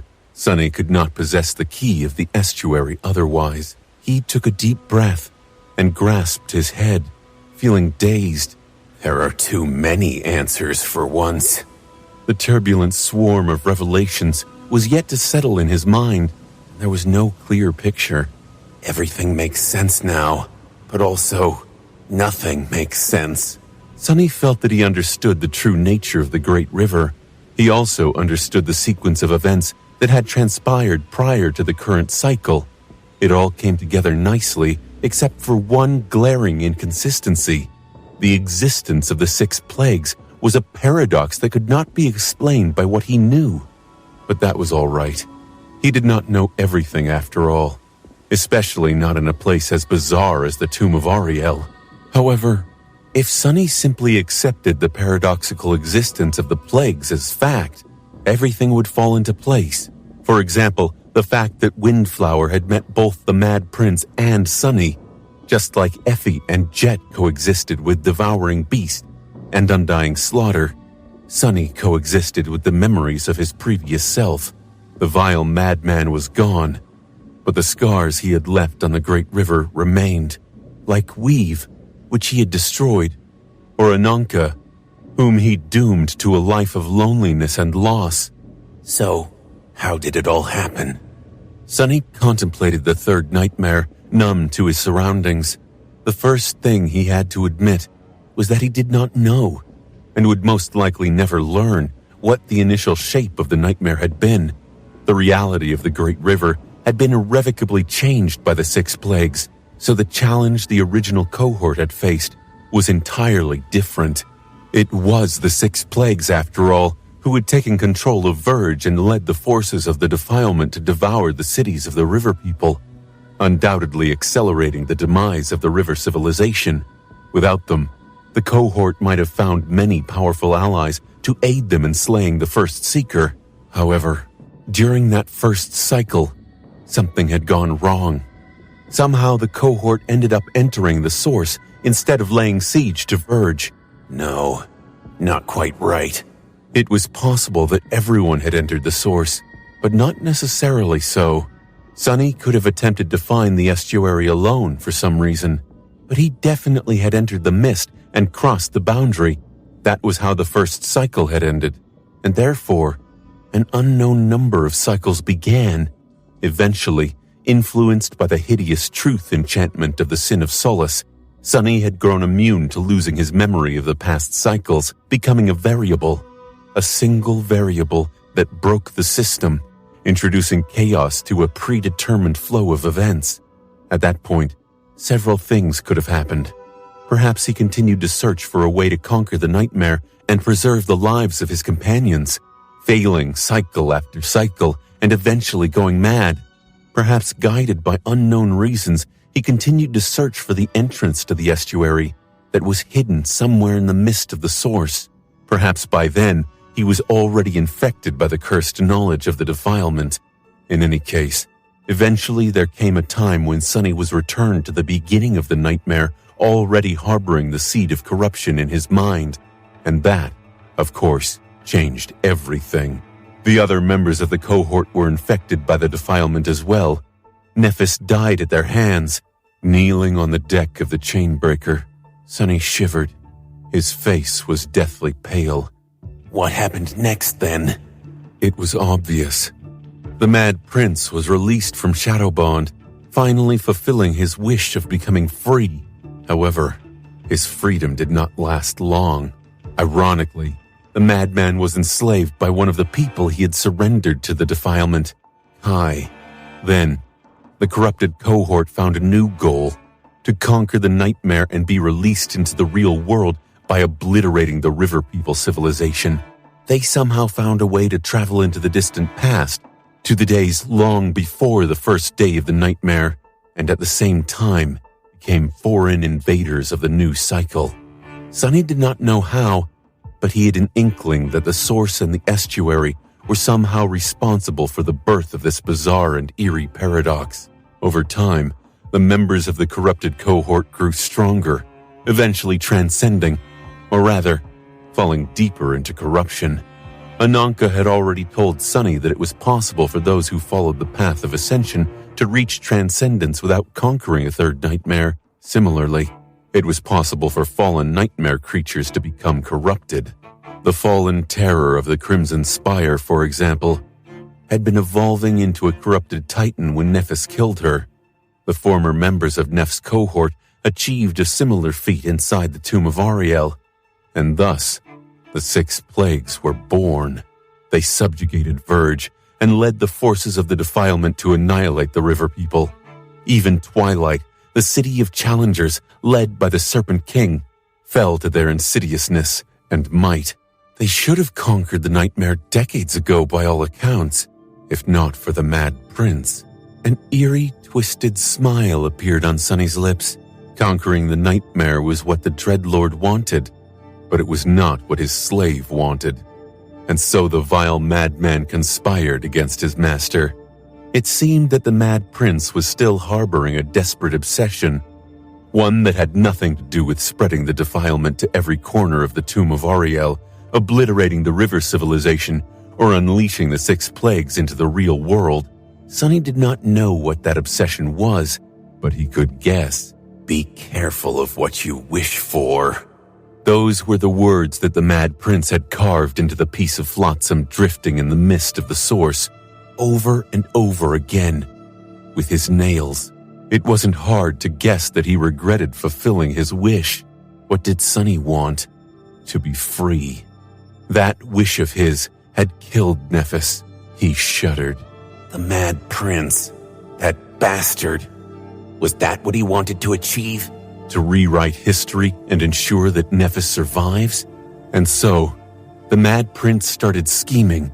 As he prepared for the arrival of the members of the cohort, he trapped Undying Slaughter and Devouring Beast on Alethea's island. He had met with Windflower and learned how to create the estuary key. He massacred Weave, and then sent a dream message to Ananka, instructing her to meet Sonny and Nephis in the far reaches of the future when the time came. And gods knew what else. Sonny simply did not know the extent of preparations the Mad Prince had undertaken to ensure that, in this cycle, the events of the nightmare went exactly as he planned. The reality of the Great River had already been entirely changed from how it had originally been by the existence of the 6 plagues, and the vile madman manipulated it even more, purposefully setting the stage for his future self.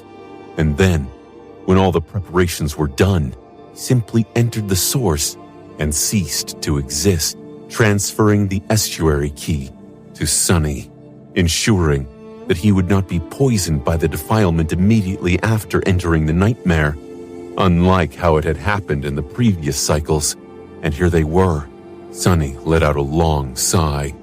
That treacherous madman.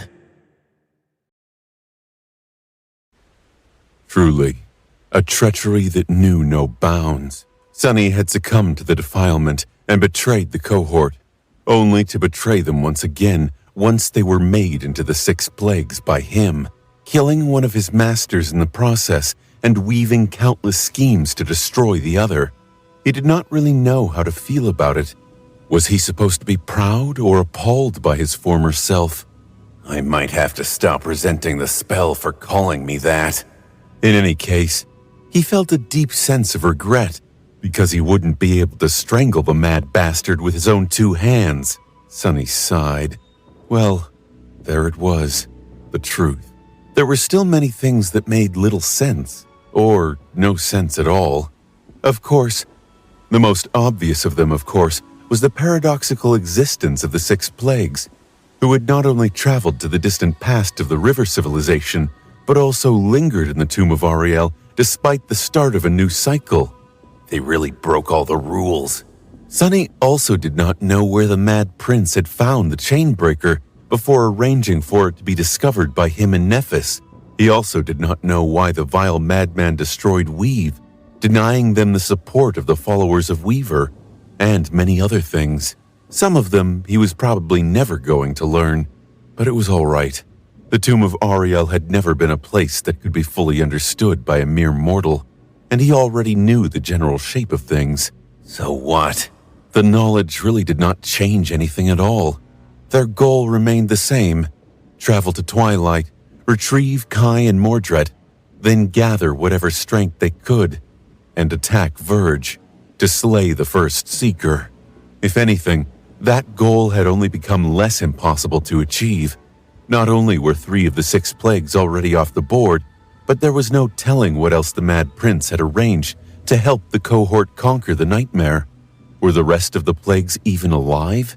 Perhaps he had already dealt with them, the same way he had dealt with Devouring Beast and Undying Slaughter. What is this weird feeling? As if I'm being helped by myself from beyond the grave. And not only that, but that dead version of me is also a truly dreadful nightmare creature. Had a more bizarre sentence ever been spoken? Although, technically, Sunny did not speak it aloud, and the Mad Prince was not technically dead, just erased from existence by traveling back in time. Yeah, that definitely does not sound just as bizarre. At that moment, Sunny realized that he had been kneeling on the deck of the Chainbreaker for quite some time, staring at the distant Great River and spacing out. It must have been quite a strange sight. Before he could look around, however, a shadow fell on him. Raising his head, Sunny saw the Sin of Solace, who was looking at him with a dark expression. Fool. Are you done acting like an idiot?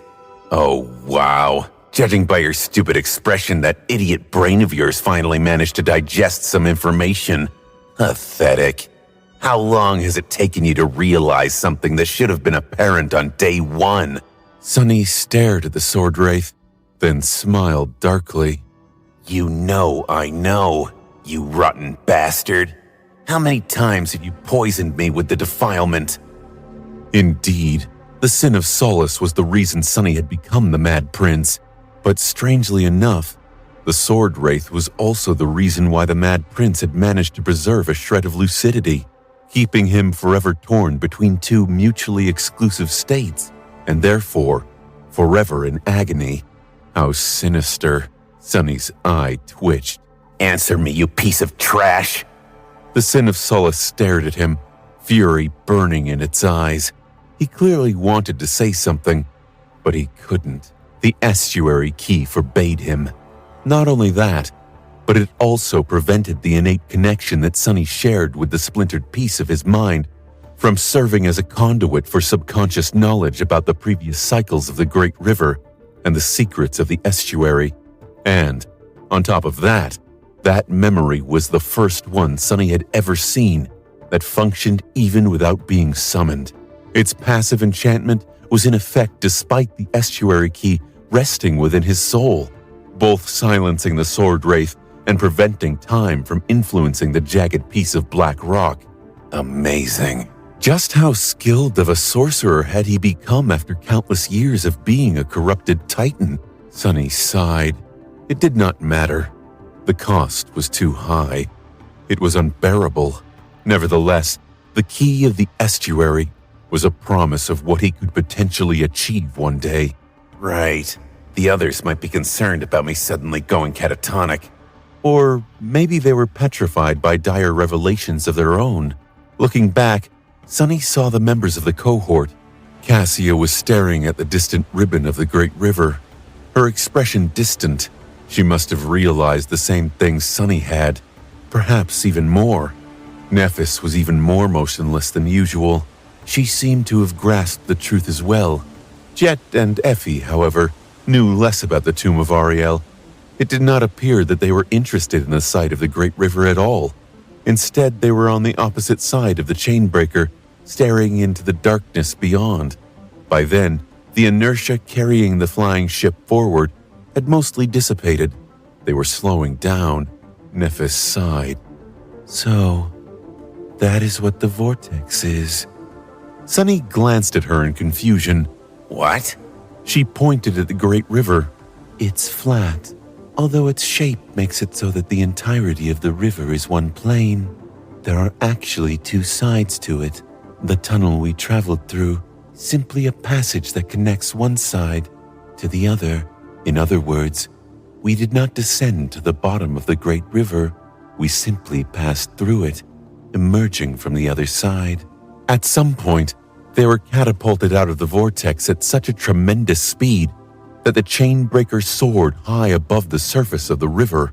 How long was it going to take them to come back? Sunny winced. We don't even know how long we spent on Alethea's island. Months could have passed, years even, before I became aware of the loop. Was Kai doing fine? What about Fallen Grace? How were that brat Kronos and its other residents faring? We need to return as soon as possible. There was also Effie and her baby. Sunny did not know what would happen if she gave birth within the seed. Would the baby who had been conceived in the waking world be a riverborn or an outsider?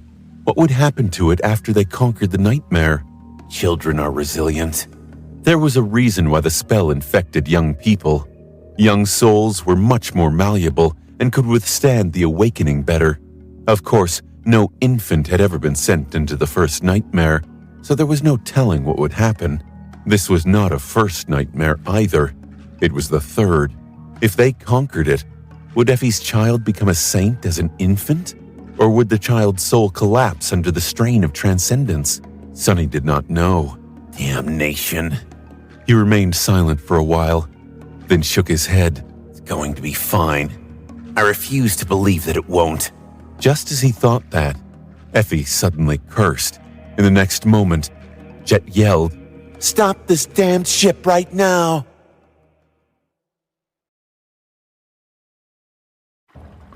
"Sonny, the sails!" Before Jet's shout even faded, Cassia and Sonny were already moving. He called upon the shadows to raise the sails of the Chainbreaker, while she rushed to the runic circle. Nephis turned to look into the darkness, her hand resting on the hilt of her sword. What kind of disaster have we stumbled into now? Grasping the steering oars, Cassia skillfully turned the ship to borrow the force of the wind. At the same time, the runic circle ignited, absorbing strands of her essence. Now that the enchantment circuits were repaired, it was not to power the sorcery of the ancient vessel, but simply to control it. Finally, the Chainbreaker came to a halt, hovering in the boundless darkness of the tomb of Ariel. Sonny approached Jet and Effie, tracing their gazes into the distance. What's the matter? His voice faltered. Out there, far away, the world ended.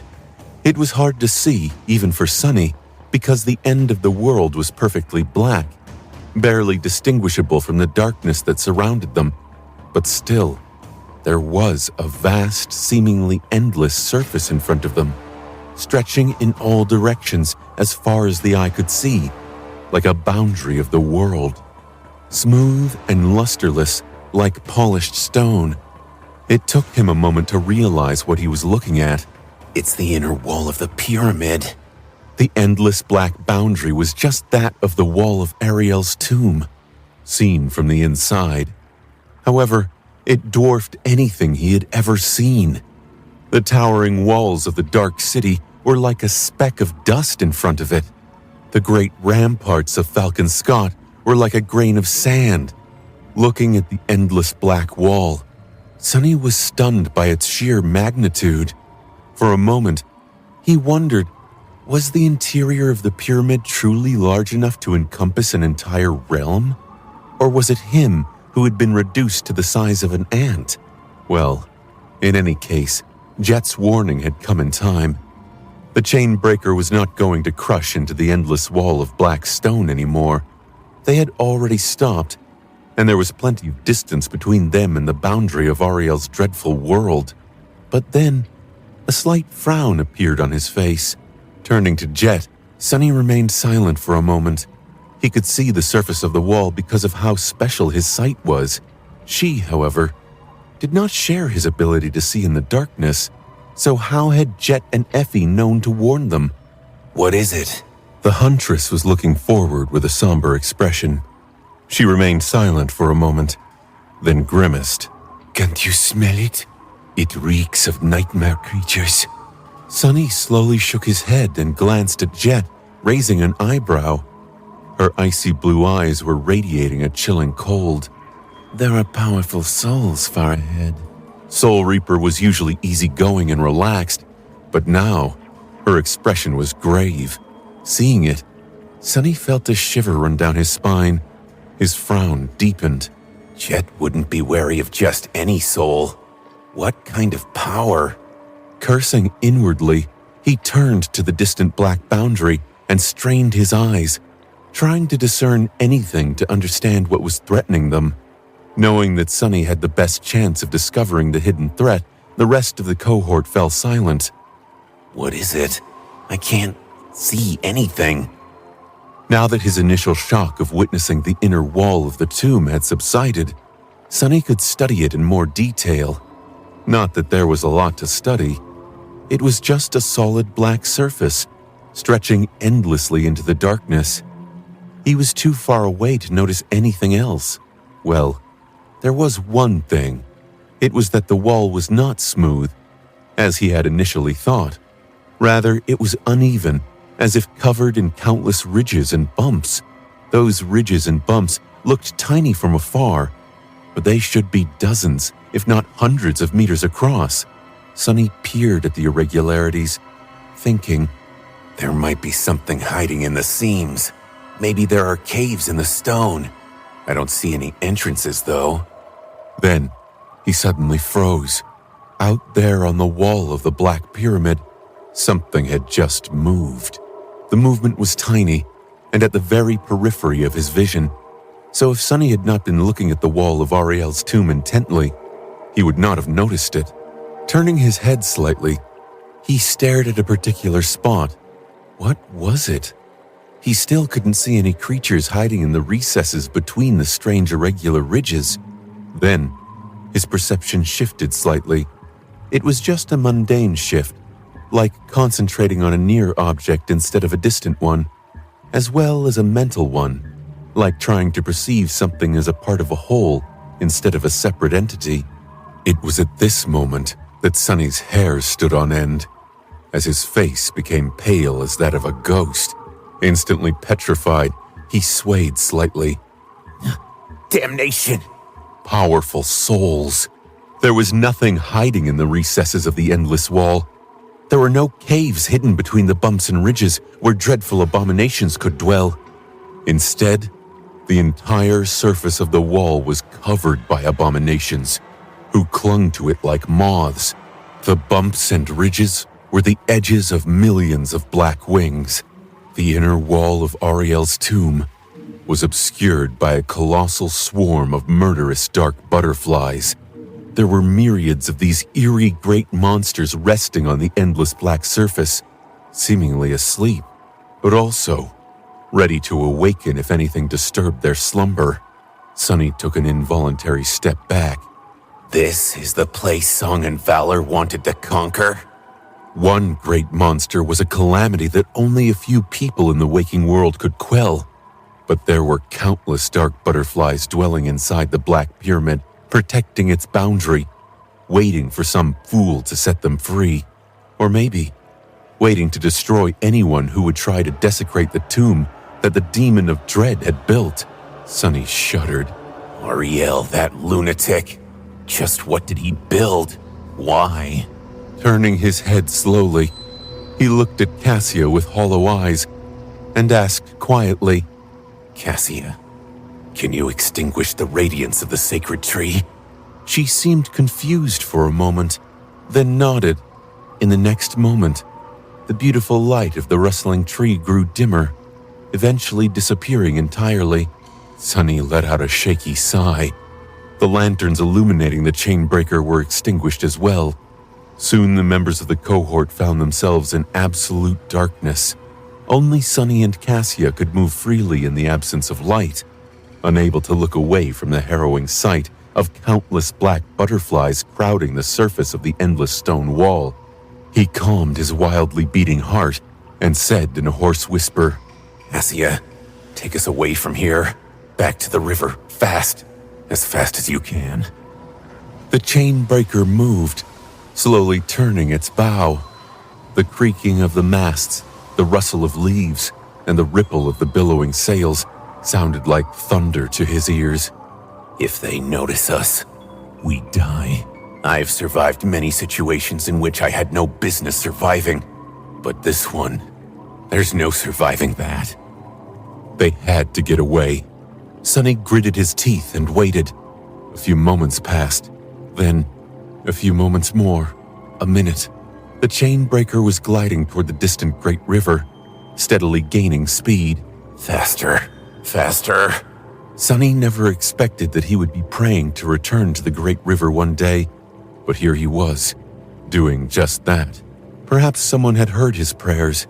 Eventually, the dreadful wall of Ariel's tomb disappeared from view, and the beautiful ribbon of the great river drew closer.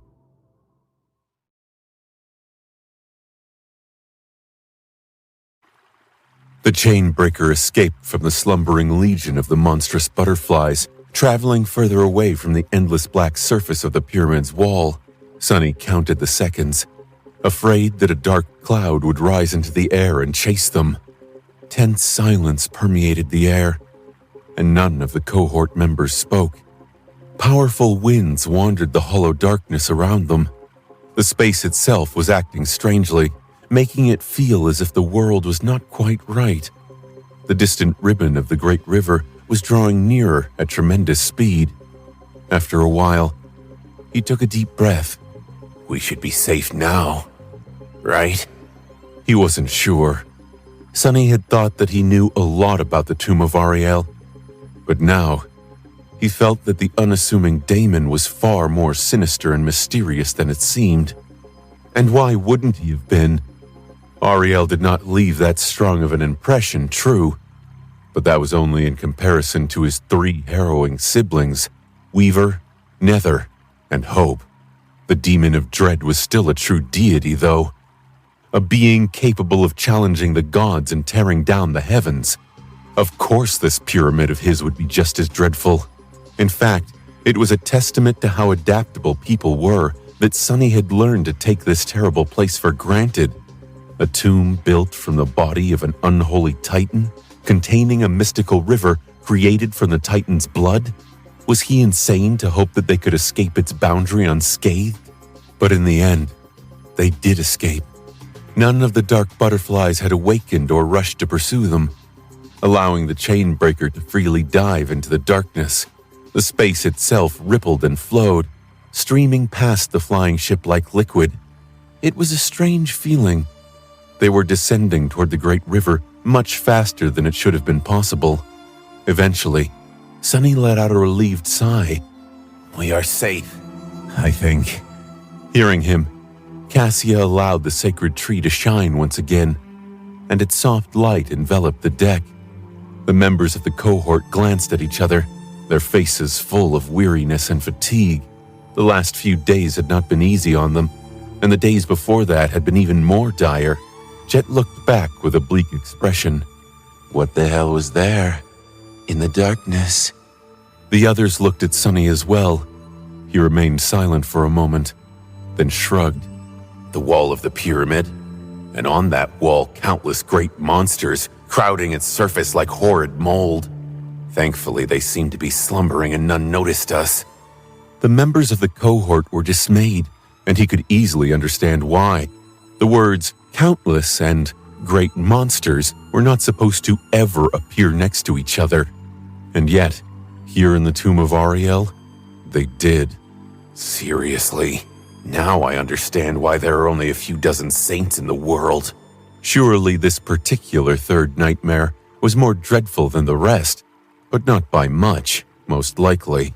Saint Tyrus, Beastmaster, Bloodwave, Wake of Ruin, and the other transcendents, all of them had survived harrowing trials similar to this one. Sunny had never underestimated the saints, but he found a new sense of admiration for them.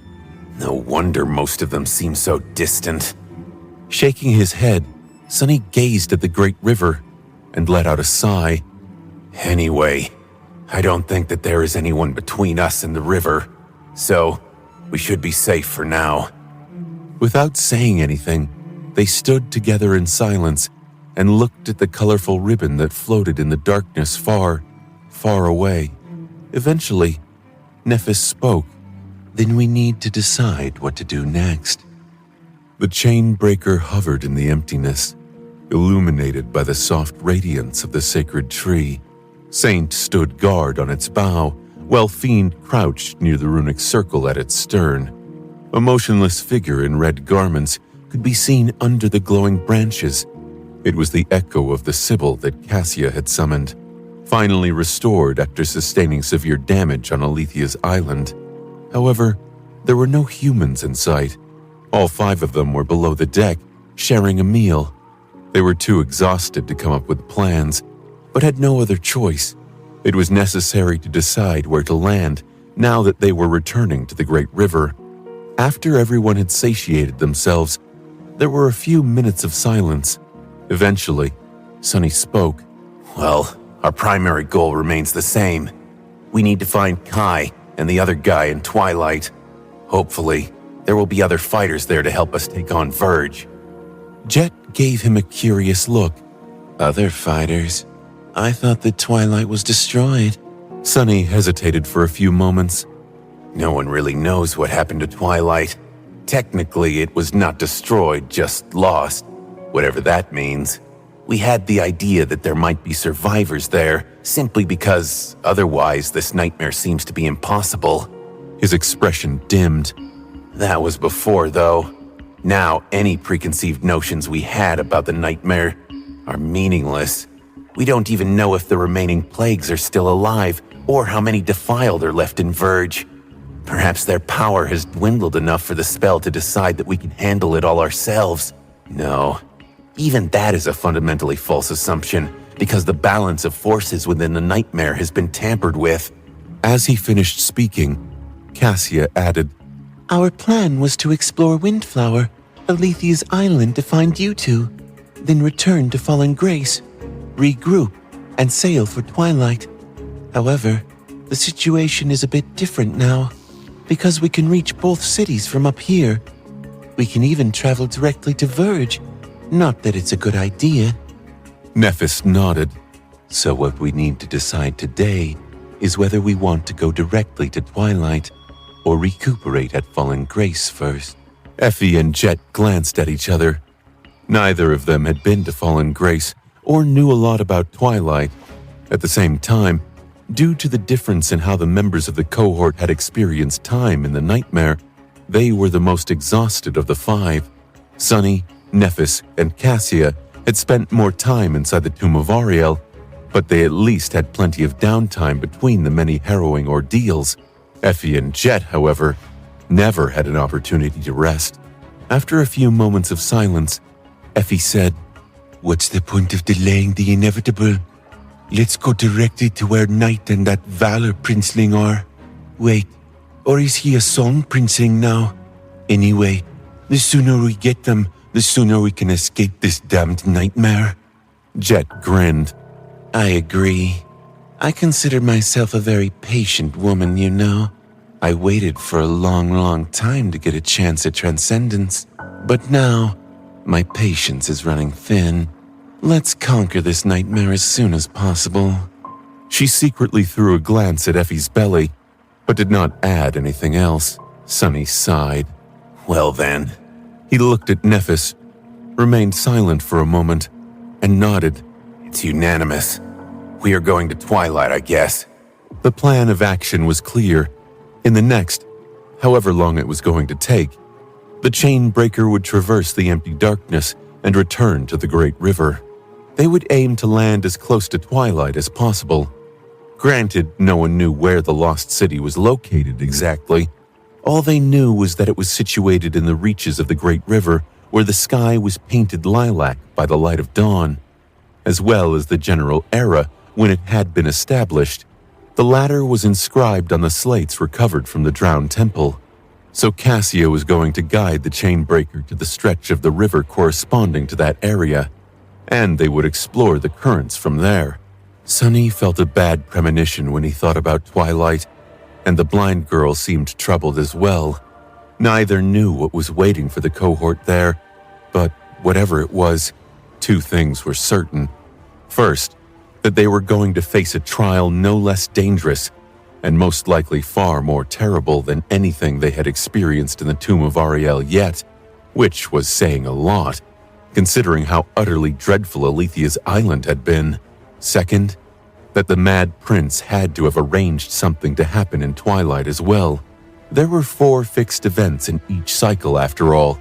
Nephis and Sunny entering the Tomb of Ariel in the far reaches of the future, upstream of Weave, Cassia entering the nightmare in Fallen Grace, Effie and Jet entering the nightmare among the river nomads, and Kai entering the nightmare somewhere near Twilight, accompanied by Mordred. It would be strange if the Mad Prince had not included the Lost City in his schemes. Something unspeakable is waiting for us there.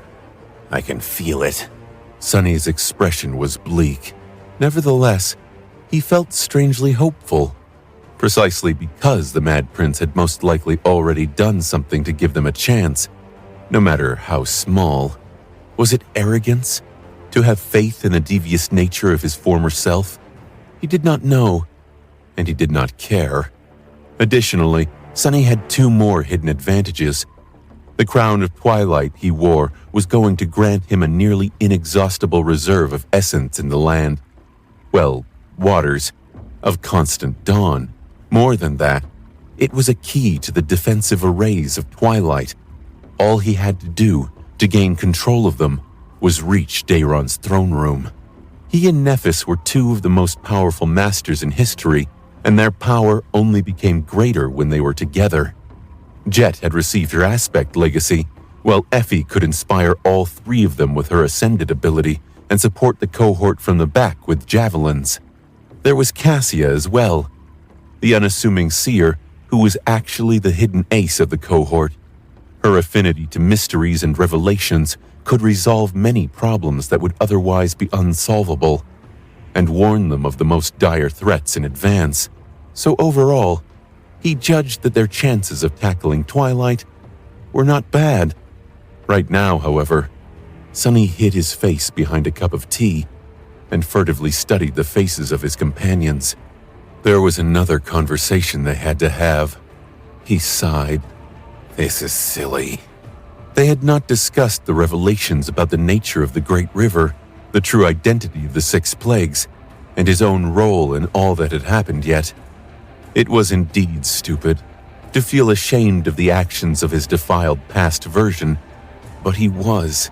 How did one go about telling his friends that he had turned them all into nightmare creatures in the past life? Or maybe even in countless past lives? It is probably just as awkward as telling the girl you're in love with that you killed her.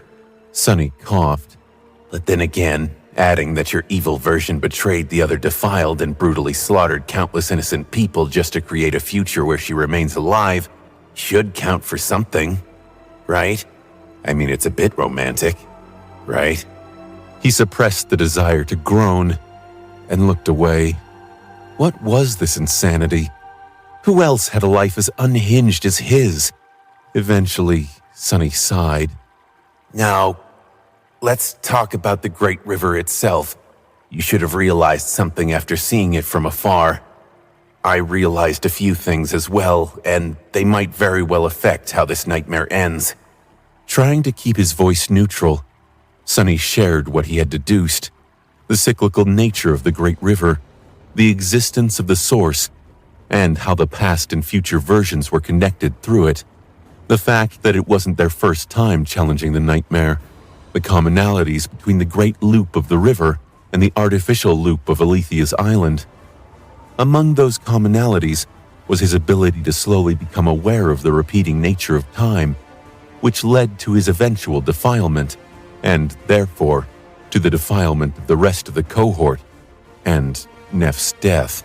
Lastly, Sunny explained why he thought that the Mad Prince was gone, and how the influence of his demented predecessor was still affecting everything that was happening on the Great River, and in particular to them.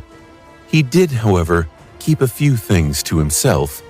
For example, the fact that the vile madman had been enslaved by the Dreadlord, as well as why the Mad Prince had been so obsessed with rewriting the past.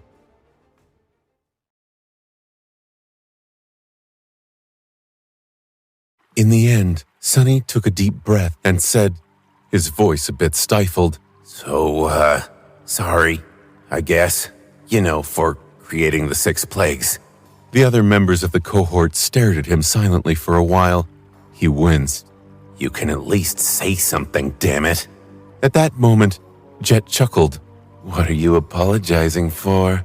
It's not your fault.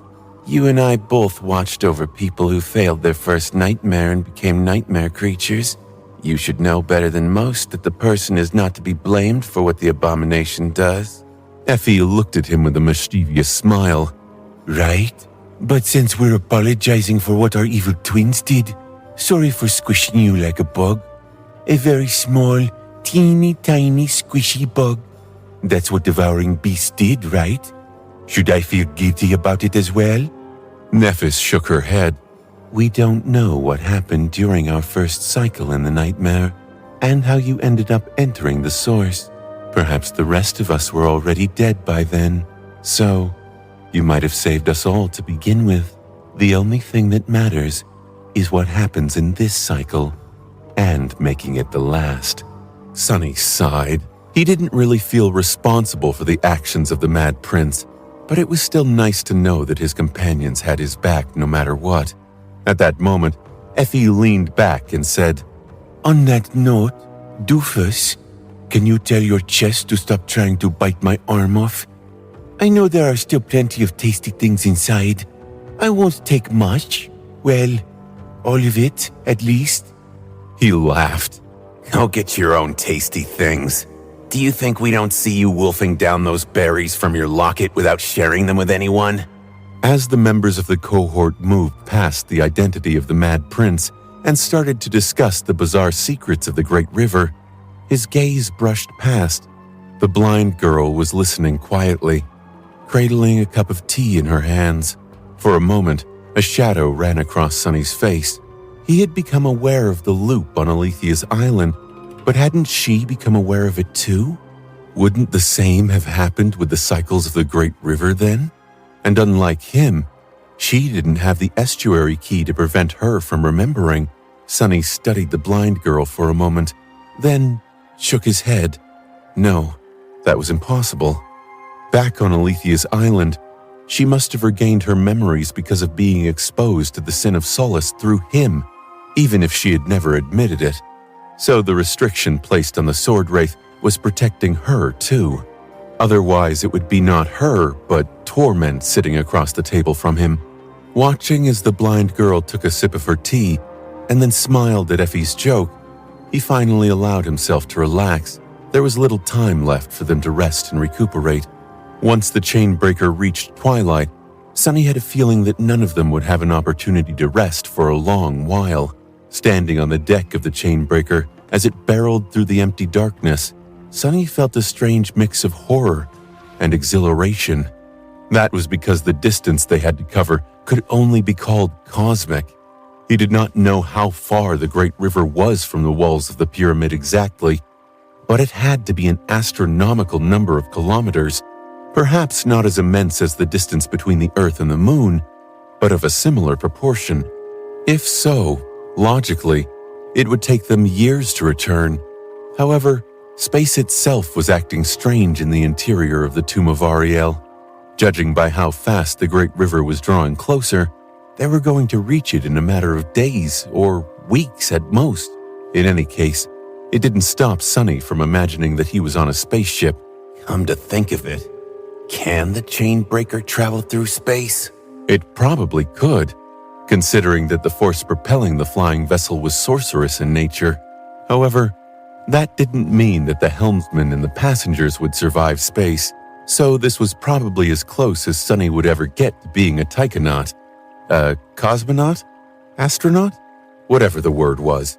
Not the least because according to Jet, Earth's orbit hid dangers that even she wasn't qualified to know about. With a sigh, he looked away from the Great River and went to sit beneath the branches of the sacred tree.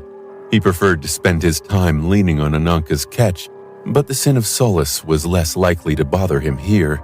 Therefore, Sunny reluctantly abandoned his previous spot. With only a few precious days left before they returned, he wanted to concentrate on weaving. There were 5 supreme soul shards inside the covetous coffer, and Sunny still remembered his sincere desire to make the cohort as strong as possible. Sadly, even after studying the soul arsenals of his companions, he didn't find a memory that could be easily elevated to the supreme rank. There were a number of transcendent memories between the 5 of them, but very few that were both suitable and within his ability to modify. The only real exception was the Sin of Solace. Sunny felt that he could elevate the rank of the Cursed Jan rather swiftly.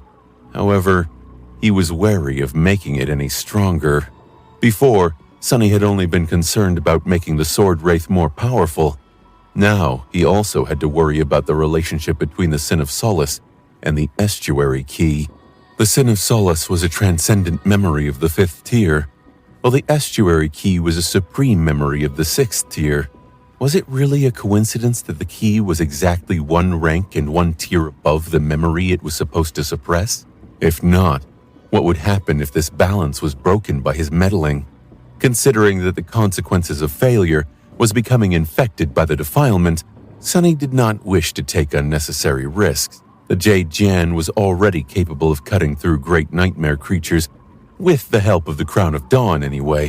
So Sunny was forced to leave the Supreme Soul Shards to gather dust in the Covetous Coffer, and turned his attention to the Covetous Coffer itself instead. He was still researching a way to turn this unique memory of his into half of an echo, which would most likely allow him to make a perfectly fine shadow. Why would he want to turn the Covetous Coffer into a shadow? Well, for one, both the storage space, the physical size, and the flexibility of what the coffer could be turned into depended on the potency of Sunny's soul. The peculiar memory was already far greater than the small toothy box it had been once. If Sunny became a transcendent terror, who knew what form the coffer would be able to assume? Apart from that, even after all these years and the countless horrors Sunny had experienced during them, he still remembered the Mordant Mimic as one of the most vile and troublesome creatures he had ever killed. Plus, the bastard had once belonged to Noctis. Who wouldn't want to have a shadow like that? Entertaining himself with such thoughts, Sunny spent a few days blissfully poring over his plans to create an artificial echo, no matter how dysfunctional. They were getting closer and closer to the great river. The distant ribbon slowly grew larger. Soon, it was already covering half of the horizon. The 7 tiny motes of light turned into furiously radiant spheres, painting the bow of the chainbreaker with stark light. Then, the great river completely obscured the darkness beyond. At that point, they were not blindly flying forward, but instead aiming for a particular stretch of it. The winds surrounding them were growing stronger, and the light of the 7 suns suffused the air, making it seem as though they were sailing through the sky once again. Finally, after slightly more than a week, they reached the edge. Sunny knew that they had arrived because a flood of essence suddenly entered his soul. Of course, in reality, it was not coming from an outside source.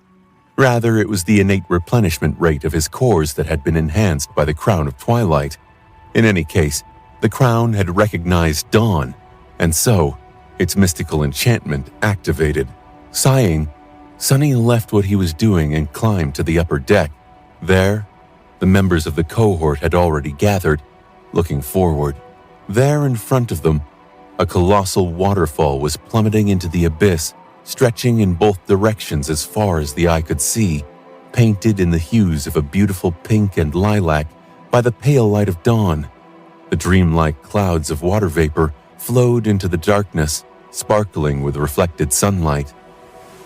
The distant roar of the impossible waterfall was like a soft whisper for now. It was an incredibly beautiful sight. Stunned by the magical beauty, Sunny let out a quiet sigh. Why must this dreadful place be so breathtaking?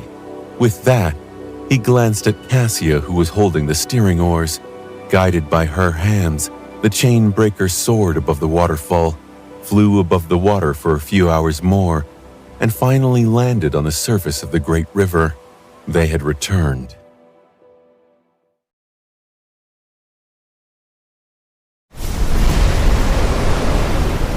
Sunny had begun the nightmare under the pure azure sky. Then he traveled to Fallen Grace, which was bathed in the crimson light of an eternal sunset. Now he finally reached the waters where the soft twilight of nascent dawn suffused the world with a gentle glow. The flowing waters of the great river were like a calm mirror that reflected the dreamlike palette of the vibrant morning sky. As such, it seemed as though the graceful vessel was sailing on heaven itself. It was a beautiful sight that soothed the soul and took one's breath away, if not for the dangers that lurked beneath the splendor of the wondrous current. Cassia had long used the guiding light to point the way to Kai. The fact that the sacred staff still responded to his true name filled Sunny's heart with hope. It meant that his friend was still alive at least. Now, they were traveling downstream in search of the lost city of Twilight, where the charming archer was stranded. The problem was that instead of distancing itself from the edge, the chain breaker was instead drawing closer and closer to it. So they had to be wary not only of the nightmare creatures hiding beneath the waves, but also of the current itself. The closer they were to the edge, the more violent the currents became, trying to pull the ship into an endless waterfall. Even now, a few days of sailing away from it, it was almost impossible to keep the chain breaker on course. In the end, Cassia had given up on struggling against the current and raised the flying ship into the air. They were staying low to the water, flying along its surface to avoid being attacked from above, or at least have more time to react if an attack came. Of course, such a strategy also left them more vulnerable to the enemies lurking below the water. But after witnessing the dreadful swarm of monstrous butterflies, Sunny was extremely wary of the boundless expanse of the dim sky. Days slowly passed. Sunny continued to advance in his endeavor to turn the covetous coffer into an echo. Gradually, though, his mind drifted away from that riddle, turning somber and grave. His companions wore similar expressions. It was as though they were sensing the approach of a violent storm. A storm of blood, perhaps. Of a battle that was going to test the very essence of their resolve, and maybe find it lacking. Slowly but surely the idle conversation ceased. The sounds of laughter that used to echo above the deck of the chainbreaker disappeared, replaced by grim silence. An oppressive tension settled on the deck of the graceful vessel. Nevertheless, everyone remained calm and collected, preparing for battle with cold determination. I can smell it.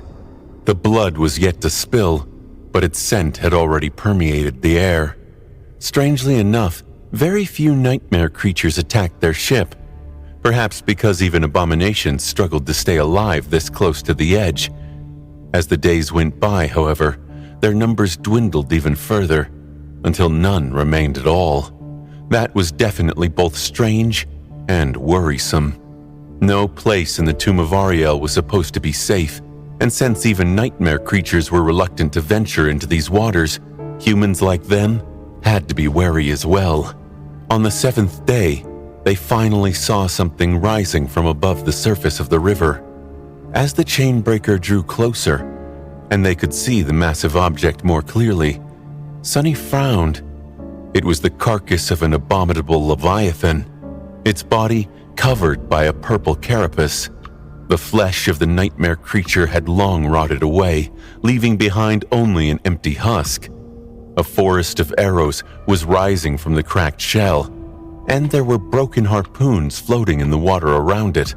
There were gaping holes littering the carapace as well, as if someone had torn through it with sharp teeth, ripping out huge chunks of flesh in the process. Sunny thought that he recognized the marks left behind by those monstrous fangs. Did Dayron kill this abomination? It would make sense, considering that they were close to his city. There was something eerie about the dead nightmare creature, though. Why is it still here? This close to the edge, a powerful current pulled everything into the abyss. Judging by the look of the carcass, the abomination had been slain countless years ago, and yet it still remained, somehow floating in place. Even the broken harpoons surrounding it had not been carried away by the water. As he frowned, Nephis spoke to Cassia, her voice carrying a hint of unease. "Don't approach." The blind seer gently pushed the steering oar, sending the chainbreaker around the massive carcass. Jet studied it silently for a few moments, then asked, "What do you think happened here?" Sunny pursed his lips. "It must have been killed by the Twilight people before the city was lost. I'm not sure why it remains in this strange state, though." They were going to find out sooner or later. Leaving the troubling carcass behind, they continued to follow the guiding light. It wasn't long before they encountered more signs of the past battle. There were more dead nightmare creatures, each more terrifying than the previous one. All kinds of horrors seemed to have attacked Twilight once, a long time ago, only to be slain by the warriors of Dayron City. And these were only the ones who had resisted the pull of the current for some reason. Who knew how many dreadful abominations really participated in the harrowing siege? The corpses were littered with all kinds of wounds. Some had been delivered by crafted weapons. Some were clearly delivered by powerful memories. Some seemed to have been dealt to the nightmare creatures by the Serpent King himself, or perhaps one of the saints in his service. They also saw fields of flotsam left behind by shattered ships. The sight of floating debris was both sorrowful and ominous. After traveling across the ancient battlefield for several days, they saw relatively intact ships as well. They were different from both the alloy behemoths of the waking world and the graceful wooden ships of the river people. Their frames were built of wood, but the hulls were plated with armor crafted from bone, shell, and hide from corrupted leviathans. Most were severely damaged, tilted, with gaping breaches in their hulls. Their masts were broken, and the plates of armor covering their sides bore terrible scars. Some were scorched. Some seemed to have been partially dissolved by some unknown liquid. In other words, these broken ships looked no different from the corpses of the nightmare creatures their crew had fought against, dead, abandoned, and forgotten. If there was one thing in common between all of them, though, it was that there was not a living soul aboard. Only bones wearing shredded armor. Everything was dead and silent. Even the waters of the great river grew strangely still, the current almost disappearing. Watching the current stop made Sunny feel a deep sense of unease. He had seen the ceaseless flow of the great river halt only once, all those months ago, in the eye of the storm. Witnessing something similar happening near twilight made Sunny wary. Just what the hell happened here? They traversed the old battlefield for several more days. By the end of the second week, there were so many dead nightmare creatures and ghostly ships floating in the still water, surrounded by debris and broken weapons, that it became almost impossible to navigate between them. A strange haze hung in the air, limiting how far they could see. With no other choice, Cassia raised the chainbreaker higher, and they flew above the scene of harrowing slaughter. The great river was littered with rotten husks of massive abominations, debris, and shattered ships. Shrouded in the somber twilight, they covered the water like a horrid carpet. That carpet stretched into the distance, eventually disappearing into the haze. Sunny was appalled and shaken by this sight. How many people have died here? He was no stranger to battlefields, but this one seemed especially somber and poignant.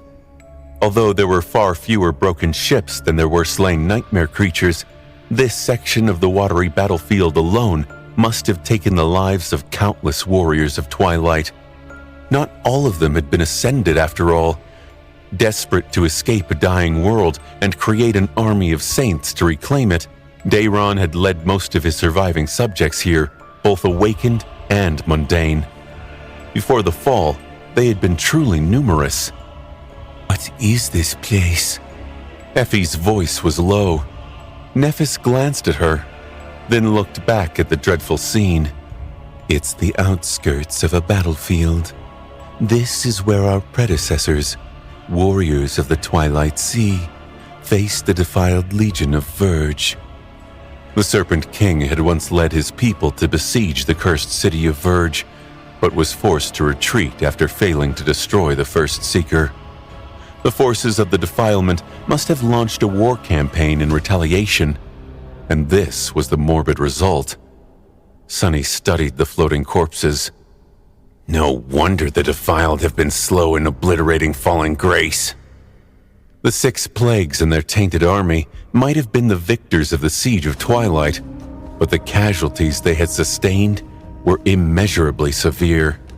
Verge did not possess an infinite number of soldiers after all. With how many of the defiled abominations seemed to have perished here in the haze of dawn, there would not be enough of them left to continue an aggressive conquest. Was it different during the first cycle, I wonder? Perhaps without the 6 plagues, Twilight would still be standing. Same for Weave, and some of the cities ruled by the Sibyls. The cohort would have been able to travel across the Great River, slowly gathering allies and building a vast army to destroy Verge. Sunny and Nephis would have obtained the support of the followers of Weaver. Cassia would have become the saint of the river people. Jet and Effie would have gathered the tribes of the river nomads, and Kai would have earned the trust of the King of Twilight with Mordred's help. But maybe not. Maybe Twilight had always been destined to fall before the new challengers arrived, and the Serpent King had always been destined to descend into madness and become a mindless beast. In any case, that past was gone now, and there was no way to uncover its secrets. Instead, Sunny had to carry the weight of King Dayron's crown and of Windflower's trust to finish what the people of the Twilight Sea had started. He gritted his teeth. I'll use your gifts well. Let's proceed. Guided by the light of the sacred relic of the Sibyls, the Chainbreaker flew above the carpet of dreadful corpses, the broken ships, and the forests of broken weapons. The edge was drawing closer and closer. They could not see far because of the haze, but the wind brought with it distant whispers. The endless waterfall was not that far by now. Cassia had lowered the speed of the flying ship to a crawl, afraid that something would unexpectedly attack them from below. This way, at least, they would notice an approaching threat in advance. Sunny was peering into the distance when a swift shadow suddenly fell from the sky and a black crow landed on Jet's shoulder. Her echo had been scouting ahead and seemed to have brought news. Soul Reaper looked at Crow and raised an eyebrow. What did you find? Crow opened its wings and cawed. Oh, shiny, shiny. Jet frowned. Shiny? You found something shiny? The echo stared at her for a couple of moments, then clicked its beak and flew into the air again. Jet glanced at Cassia. We should probably follow. The blind girl hesitated for a bit, then moved the oar, leading the Chainbreaker away from the direction where the guiding light was pointing. They continued to fly in the direction which used to be downstream, at the same time moving closer to the edge. After some time, a towering edifice revealed itself from the haze. Unlike the carcasses of the Leviathans, the structure was clearly made by human hands. A mighty wall rose high above the water, crowned with battlements. The base of the wall was littered with massive spikes, as if to prevent the nightmare creatures from reaching it. There were plenty of dead abominations impaled on these spikes. Several enormous chains stretched into the distance from both sides of the structure, disappearing into the haze. It was a floating fortress. Sunny studied the fortress, impressed by how imposing it looked in the dim twilight of the early dawn. For every spike that remained whole, more were bent or broken. Most of the massive chains that had been connected to the sides of the fortress once were torn away and covered by rust. The mighty walls were breached and had partially collapsed. The battlements were littered with human bones, with tattered flags hanging lifelessly in the forlorn stillness. The ghost fortress stood empty and conquered, and only the rare rattling of rusty chains broke the hollow silence that surrounded it. Crow was heading directly to the battlements. Landing on the parapet of a partially collapsed bastion, the black bird raised its beak and cawed loudly. Its caws echoed above the water, spreading far and wide. Frowning slightly, Cassia brought the Chainbreaker to a halt. The members of the cohort gathered on the bow, studying the breached fortress. The guiding light was still pointing away from it. Why had Jet's crow brought them here? Sunny was just about to speak when he noticed something from the corner of his eye. Out there, atop the collapsed bastion, something just shined brightly. Turning his head, he narrowed his eyes with a frown. What is it? A moment later, there was a bright shine again, but it disappeared almost immediately. There was a skeletal corpse in polished steel armor laying on the battlement, its back leaning against the locking mechanism of one of the chains. As the chain swayed in the water, the corpse was pushed lightly up and down. When it moved, soft sunlight reflected from the polished surface of its breastplate, almost as if inviting them to come. Sonny tilted his head. That armor. It was mostly covered in grime. Some of it was clean, revealing lustrous polished steel. That steel was so perfectly polished, in fact, that it was almost like a mirror. He took a deep breath. It seemed that Mordred, the Prince of Nothing, was welcoming them to Twilight.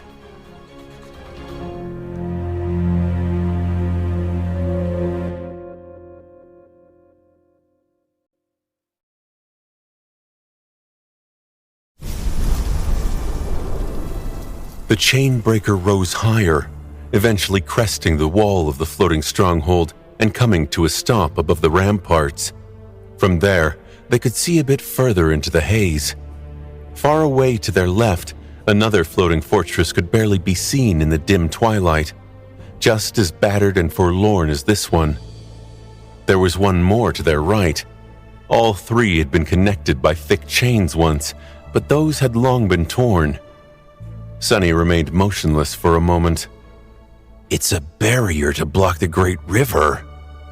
There must have been a ring of these fortresses built around Twilight once, with massive chains strung between them, both above and beneath the water. That way, the Defiled would have to break through the chain barrier before reaching the city.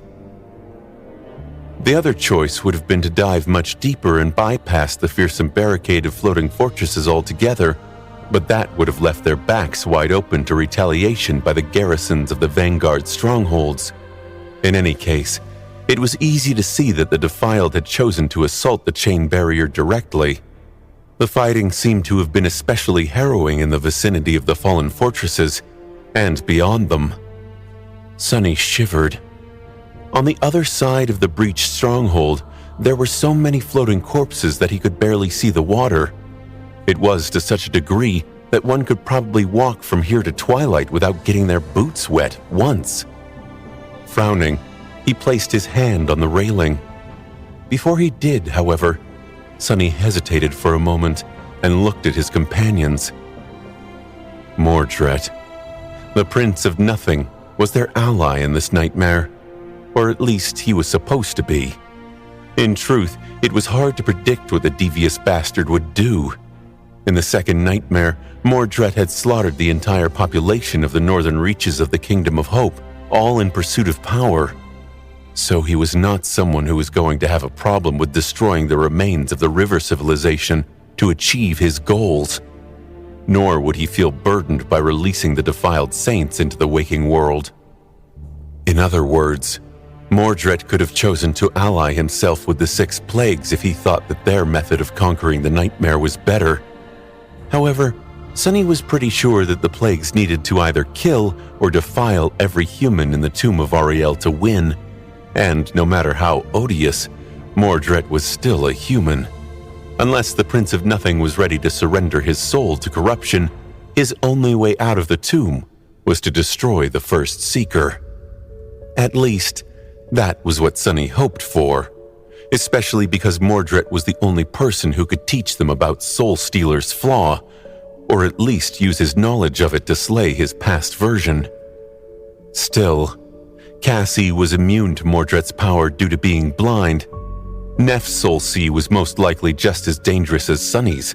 If Mordred tried to possess her, he would be incinerated in a radiant inferno of white flame. Jet's shattered soul could not be easily possessed either, due to how unique her aspect was. But Effie had no defense against the Prince of Nothing. The anvil amulet forged by Mordred's father to protect people against his son was with Kai. Back in the second nightmare, the Huntress had refused to take it in favor of the charming archer.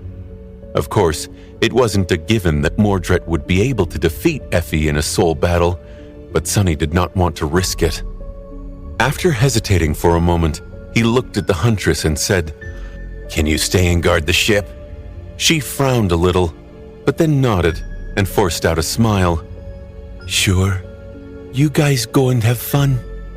With that, she took a step back and leaned on her spear. Sunny took Neff's hand and pulled her into the shadows. The two of them appeared on the battlements below a moment later, while Jet simply jumped down. Cassie glided down with the help of the quiet dancer and landed elegantly among the weathered corpses. All around them were the skeletal remains of the warriors of Twilight. It was easy to see which had been awakened once and which had been mundane humans. The former were covered only by rotten fabric, their memory armor long gone. The latter wore suits of armor crafted from the hides of nightmare creatures and sublime steel. The corpse Sunny and his companions were looking for was nearby, resting against the locking mechanism of one of the siege chains. They approached the dead man carefully. Soon, Sunny could see the four of them reflected in the polished breastplate of the dead man. A white skull stared at him eerily from above it, the empty pits of its eyes full of darkness. Sunny had expected to see Mordred hiding in the reflection, but to his surprise, there were only 4 figures there: Nephis, Cassie, Jet, and himself. Just what is that bastard planning? For a moment, he was even unsure if Mordred had anything to do with this place. Was it all a coincidence? Then, however, suddenly, Sunny realized that he could not look away from his own reflection. He stared at it, feeling strangely drawn to the polished breastplate, as if an invisible force of attraction was pulling him in. In the next moment, the world seemed to have flipped. Everything remained the same, but also strangely inverted. What was to his right was now to his left. Well, what had been to his left was to his right. Sunny was more or less ambidextrous, but he still favored his left hand. Now, he weirdly felt his right hand was more responsive. The corpse in lustrous armor was still there. The sky was painted pale lilac by the light of dawn. The chain breaker hung above him, with only a few branches of the sacred tree visible from this angle. But only the flying ship was reflected in the polished breastplate now. The reflections of the cohort were gone. A cold chill ran down his spine. Sunny gritted his teeth. Am inside of a reflection. He perceived his companions through shadow sense, making sure that they were still with him. Thankfully, they seemed to be unharmed. Before Sunny could ascertain the situation, though, a familiar voice resounded from behind him. It was just as it had been years ago, in the empty darkness of the sky below. My, oh my, Sunless. Ladies. I am so incredibly glad to see that you've been able to make it.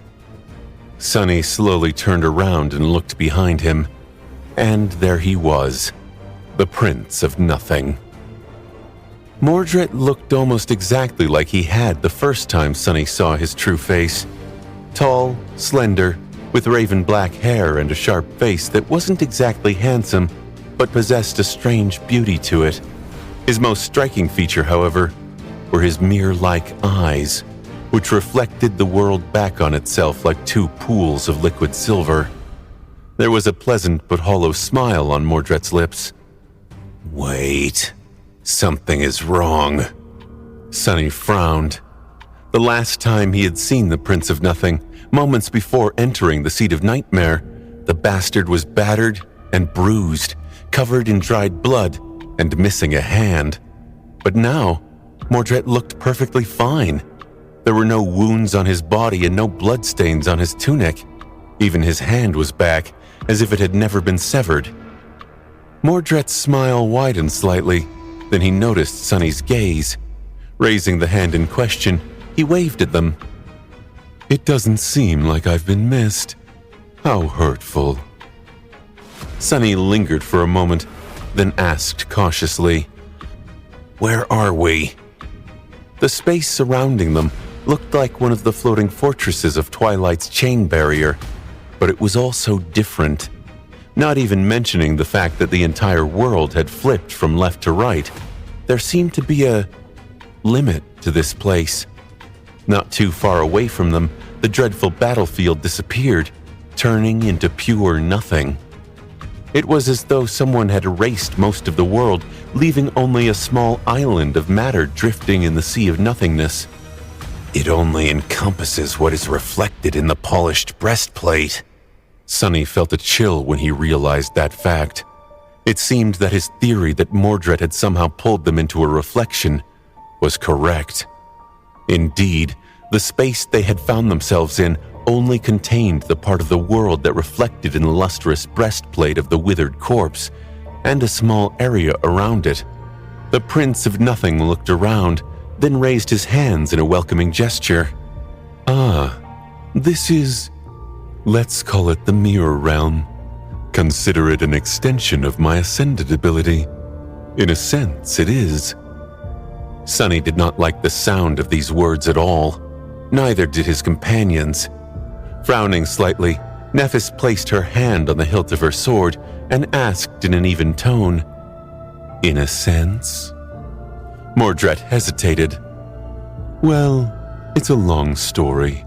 Sadly, time is a luxury that we can't afford at the moment." Cassie tilted her head a little. Why not? He gave her a guarded look, then looked around with discomfort. "There are dangers prowling inside this Mirror Realm, just like there are outside it. I have already taken a considerable risk by coming to warn you. Do not continue on your way to Twilight, otherwise you will never come back." His ominous warning hung between them, turning the eerie atmosphere of the fallen fortress even more frightening. Sonny took a deep breath, then asked in a dark tone, Why? Aren't you here? And where's Kai? You haven't done anything to him, have you? Because if you did, you better start praying to the dead gods. Mordred stared at him for a moment. "Ah, so much hostility. Granted, I might have deserved such treatment. A bit. But don't fret. Your friend should still be alive. In fact, I'm quite confident that he is. As for how I am able to hold this conversation, you are mistaken. I am not, in fact, here. My reflection is, well, my body is lost somewhere in Twilight. If you want to know more, though, you'll have to come with me to somewhere we'll be safe from the monster roaming this Mirror Realm. You might not value your lives, but I do." Sonny shook his head. That is not good enough. What monster are you talking about? And what do you mean your body is lost? Was it destroyed? Are you a mirror ghost again? The Prince of Nothing looked at him with a somber expression. "It's not nice to call people ghosts, Sunless." Sonny scoffed. Since when am I a nice person? Just answer the questions, damn it. Mordred sighed. "My body is not destroyed. It's just trapped within the city. As far as I was able to ascertain, it has something to do with the enchantment array that was set up by the inhabitants of Twilight. In any case, I can't freely move in the physical world. The same goes for your friend, Nightingale. The difference is that I am able to escape into the mirrors, while he can't. It's for the best, really. Even I have barely survived here." Sonny wanted to say something, but Nephis interrupted him, raising a hand. She said impassively, "One of us stayed back to guard the ship. Is she in danger as well?" Mordred shook his head. "As long as the ship does not come closer to Twilight, she'll be fine. It is us, the visitors of the Mirror Realm, who are in danger. However, this is also the only place where we can talk. Unless one of you is willing to surrender your body to me, of course." He glanced at them and grinned. "I guess none of you are, though?" Sonny gritted his teeth and growled, his voice full of threatening malice. You're goddamn right. Don't even think about it. Mordred sighed. "Well then, I don't have much essence left, but it's enough to invite one more person." With that, there was a sound of ringing glass, and Effie was suddenly standing near them, a perplexed expression on her face. However, it was the Prince of Nothing, who looked truly startled. His usual mask of pleasant friendliness cracked for a moment, revealing a hint of sincere bewilderment. Staring at Effie's belly, Mordred remained silent for a few moments, and then said incredulously, "Ascended Athena, why are you—" Hearing that, Effie smiled sweetly. "Pregnant? Well, you see, Your Highness, when a man and a woman love each other very much—" Sunny's face twitched. No way. Was it really happening?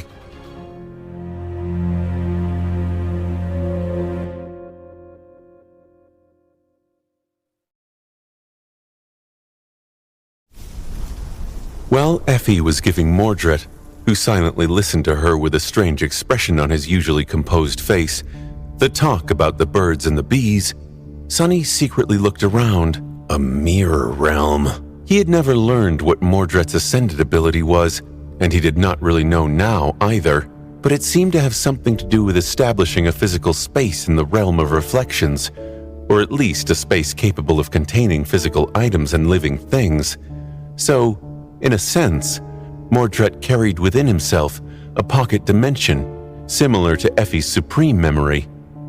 It was a pure utility ability, but there were still many questions about its reach and extent. For example, could any reflection become an entrance to this mirror realm? No, he had called it a mirror realm. So, could there be many of such realms? What was the scope of the space he could create? What were its limitations? The idyllic meadow inside Effie's locket, for example, was around 3 kilometers across. Additionally, while she could send people and creatures inside without asking for permission, it was easy to escape. All one had to do was reach the edge of the small world and attack its painted boundaries. With enough force, the fabric of the pocket dimension would come undone, and the locket would be damaged. What about Mordred's mirror realm? He had already shown the ability to pull people inside against their will, even from some distance. How would one escape being trapped in a reflection? What powers did Mordred possess within this mirror world that he did not have outside? More than that, could it be connected to 2 reflections at the same time, serving as a bridge between 2 physical places? There were too many questions. No, I'm thinking about it wrong. The Prince of Nothing had not said that this was a manifestation of his ascended ability. He had said that it was an extension of it. How had his ability been extended? Who had extended it? And why was there a monster roaming its expanse? One dangerous enough to make Mordred wary. Who could invade Mordred's mirror realm? A dark expression appeared on Sunny's face. He could think of an answer, and that answer was not at all to his liking.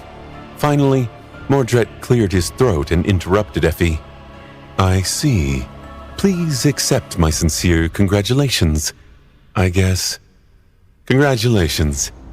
But we've already spent too much time here. It's time to leave." Before any of them could say anything, the world around them rippled. In the next moment, they found themselves somewhere else, a place much different from the fallen fortress. Sunny tensed. There was a vast and somber expanse around them.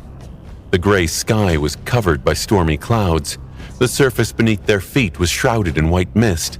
The whole space was suffused with soft light, and there, high above, a single radiant sphere was shining like a sun, its pale rays falling through the veil of storm clouds. It seemed as though vague symbols were carved into the surface of the sun, but Sunny could not see them clearly. This place resembled the Soul Sea. Turning his head slightly, Sunny flinched. There were motionless figures standing in a row in front of him. For a moment, he even mistook them for the silent shadows. But no, they weren't shadows. They were people, standing in the mist with empty expressions and hollow eyes. A handsome young man wearing stylish clothes of the waking world. A woman with a weathered face, wearing cheap synthetic attire. A hunched old man in a plain suit similar to those the government officials wore. A broad-shouldered warrior clad in a suit of armor in the colors of Clan Valor, who looked familiar. A young woman in the uniform of the evacuation army, and a few more. There were several nightmare creatures among them as well, each more repulsive than the previous one. They were Mordred's bodies. Noticing Sunny's appalled gaze, the Prince of Nothing grinned. "Perusing my wardrobe? I hope you don't mind." Sunny gritted his teeth and looked at his companions, who all stared at the hollowed bodies with repulsed expressions. He shook his head and turned away. Mordred chuckled. "Why, don't look at me as if I'm some kind of monster. These people weren't using their bodies well anyway. Like this one." He patted the handsome young man on the shoulder. "I took his body while he was dangling in a noose. That one had only a few excruciating hours left to live. Her body full of poison from years of toil in an underground factory. This one was surprisingly healthy, but he had siphoned the credits meant for security measures and falsified inspection results to keep the factory running. Ah well, the one next to him is a retainer of Clan Valor. Enough said." Mordred shook his head. "I too have standards, you know." Then, noticing Sunny's unconvinced gaze, and perhaps remembering the time he tried to steal Sunny's own body for no reason whatsoever, apart from convenience, he added with an elegant smile, "When it suits me. In any case, we should be safe here. This space is mine, and mine alone." Sunny took a deep breath, then looked around. Finally, he showed a sign of interest. "This is your soul sea?" Mordred took a few steps forward, his feet drowning in the swirling mist, and stopped beneath the pale sun. "It is a reflection of my soul sea, technically. This is the true manifestation of my ascended ability." Sunny remained silent for a moment. Suddenly, he remembered the day Nightmare had come into his true power as a terror, unlocking the Dream Curse ability. "I wonder, this ascended ability of his, could it be called a lesser mirror domain?" But then, he frowned. "Wait, if this is your mirror realm, then what was that reflection of the floating fortress?" Mordred smiled silently. "What else? It's a manifestation of the same ability, just not mine. My powers are not grand enough to encompass an entire city, let alone its surroundings. I simply snuck there like a thief, the true master of that place." He grew silent for a moment and then added in a displeased tone, "Is a rather unpleasant fellow. I think he goes by Soul Stealer." "What?" The members of the cohort all stared at Mordred, their expressions grim. Noticing their reaction, he smiled. "I was rather surprised to learn about the identities of these 6 plagues, but it seems that you are already familiar with them. Good. It will spare me the explanations." At that moment, Jet, who had been keeping quiet until then, finally spoke. "Soul Stealer is here? In Twilight?" Mordred remained silent for a few moments. Eventually, he sighed. "He is. I've been playing hide-and-seek with him for... gods, I don't even know how long. Time is a funny concept here in Twilight, really. And let me tell you, there is no worse company than a demented nightmare creature version of yourself." He remained silent for a moment, then added matter-of-factly, "He's not the only one, either. The Dreadlord is here, too." Sunny flinched, experienced a visceral reaction to those words. Damnation. Suddenly he felt vulnerable and exposed, surrounded by terrible danger. None of them had felt safe while approaching Twilight, but still, The sense of pure dread he felt at the mention of the ruler of Verge was almost palpable. It was not that Sonny was afraid of the Dreadlord. He knew that the cohort would have to clash with the leader of the plagues eventually. But facing him already was simply too unexpected, too sudden. What the hell is happening? Twilight was supposed to be their last stop before the final battle, not the final battle itself. How could the Tyrant of Verge already be here, within reach? How could they already be in his grasp? Nephis gripped the hilt of her sword, clearly thinking the same. Mordred, meanwhile, shook his head. "Oh, please forgive me. I should have mentioned first that you don't have to worry about the Dreadlord. He can't harm us. In fact, Soul Stealer can't harm us either. Unless we enter his territory, they are just as trapped as I am. And your friend Nightingale is." Sonny let out a frustrated sigh. "Can you just explain what is going on, damn it?" Mordred gave him an amused glance. "Why, certainly. I was just getting to it. But I've been waiting for this moment for so long. It will be a shame not to enjoy it." He looked at each of them with a pleasant smile, and then shrugged. "Where do I start? First, as you might have noticed, there was a terrible battle here in Twilight, countless years ago. The forces of defilement, that is what it's called, right? Wanted to destroy the city, while the warriors of Twilight naturally wanted to prevent it from happening." He sighed theatrically. Sadly, they failed, suffering terrible losses. The abominations broke through the outer barrier and breached the walls of the city. From what I gathered, that was possible because the Defiled Legion was led by the Dreadlord, as well as my own corrupted self. Mind you, everything I know was observed while exploring the mirrored version of Twilight. I haven't spoken to a soul since entering the nightmare, so my information might be wrong or incomplete. Mordred remained silent for a moment. In any case, from the looks of it, the walls were breached and the Dreadlord entered the city with the remaining nightmare creatures. The streets of Twilight are a battlefield, countless humans desperately fighting against the abominations and their terrible master, while some seem to be turning into abominations themselves. It's a proper mess. There was something strange about what he had said. Nephis tilted her head a little. "Are a battlefield?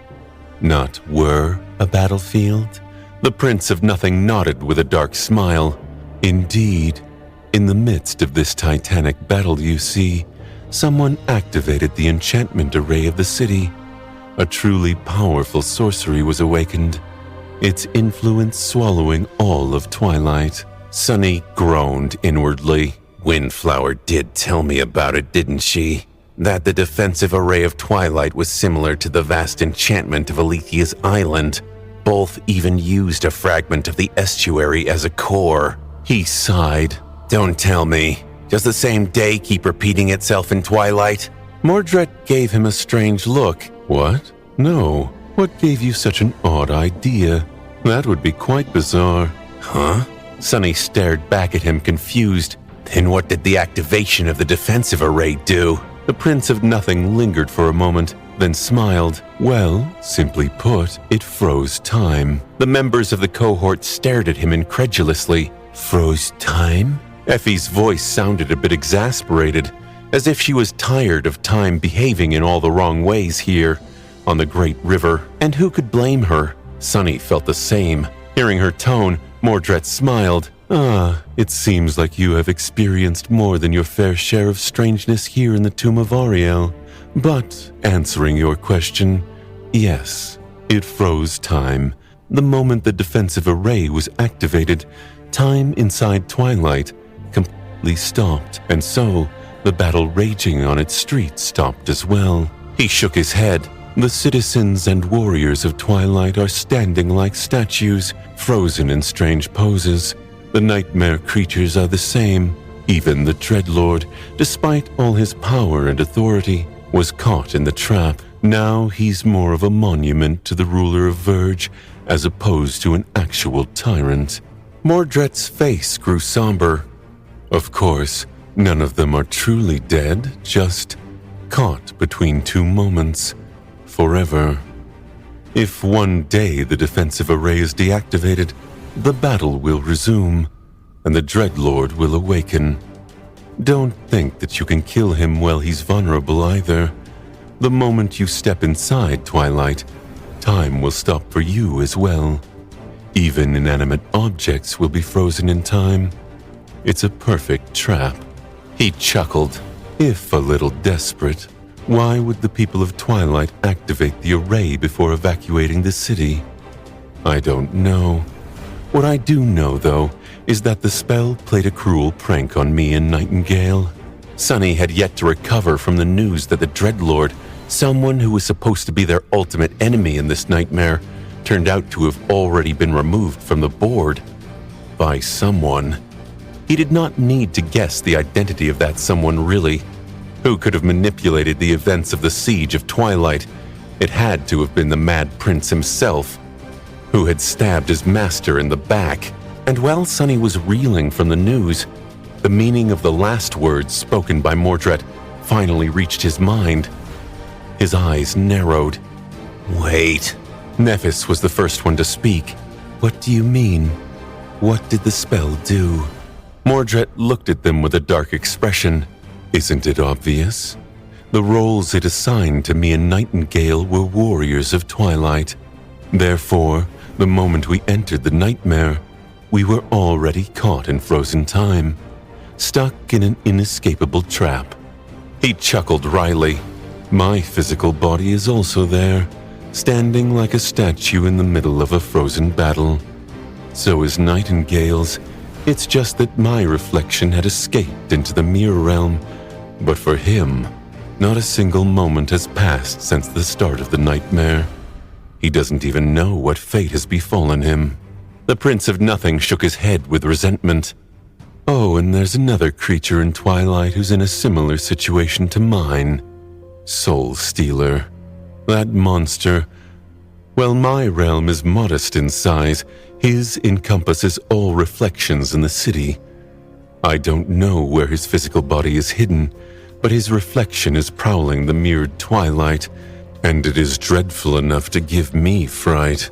He grew silent for a moment, and then smiled. There. I think I explained the important parts. I'm sure you have questions. Nephis gave him a long look, then nodded. I have a question.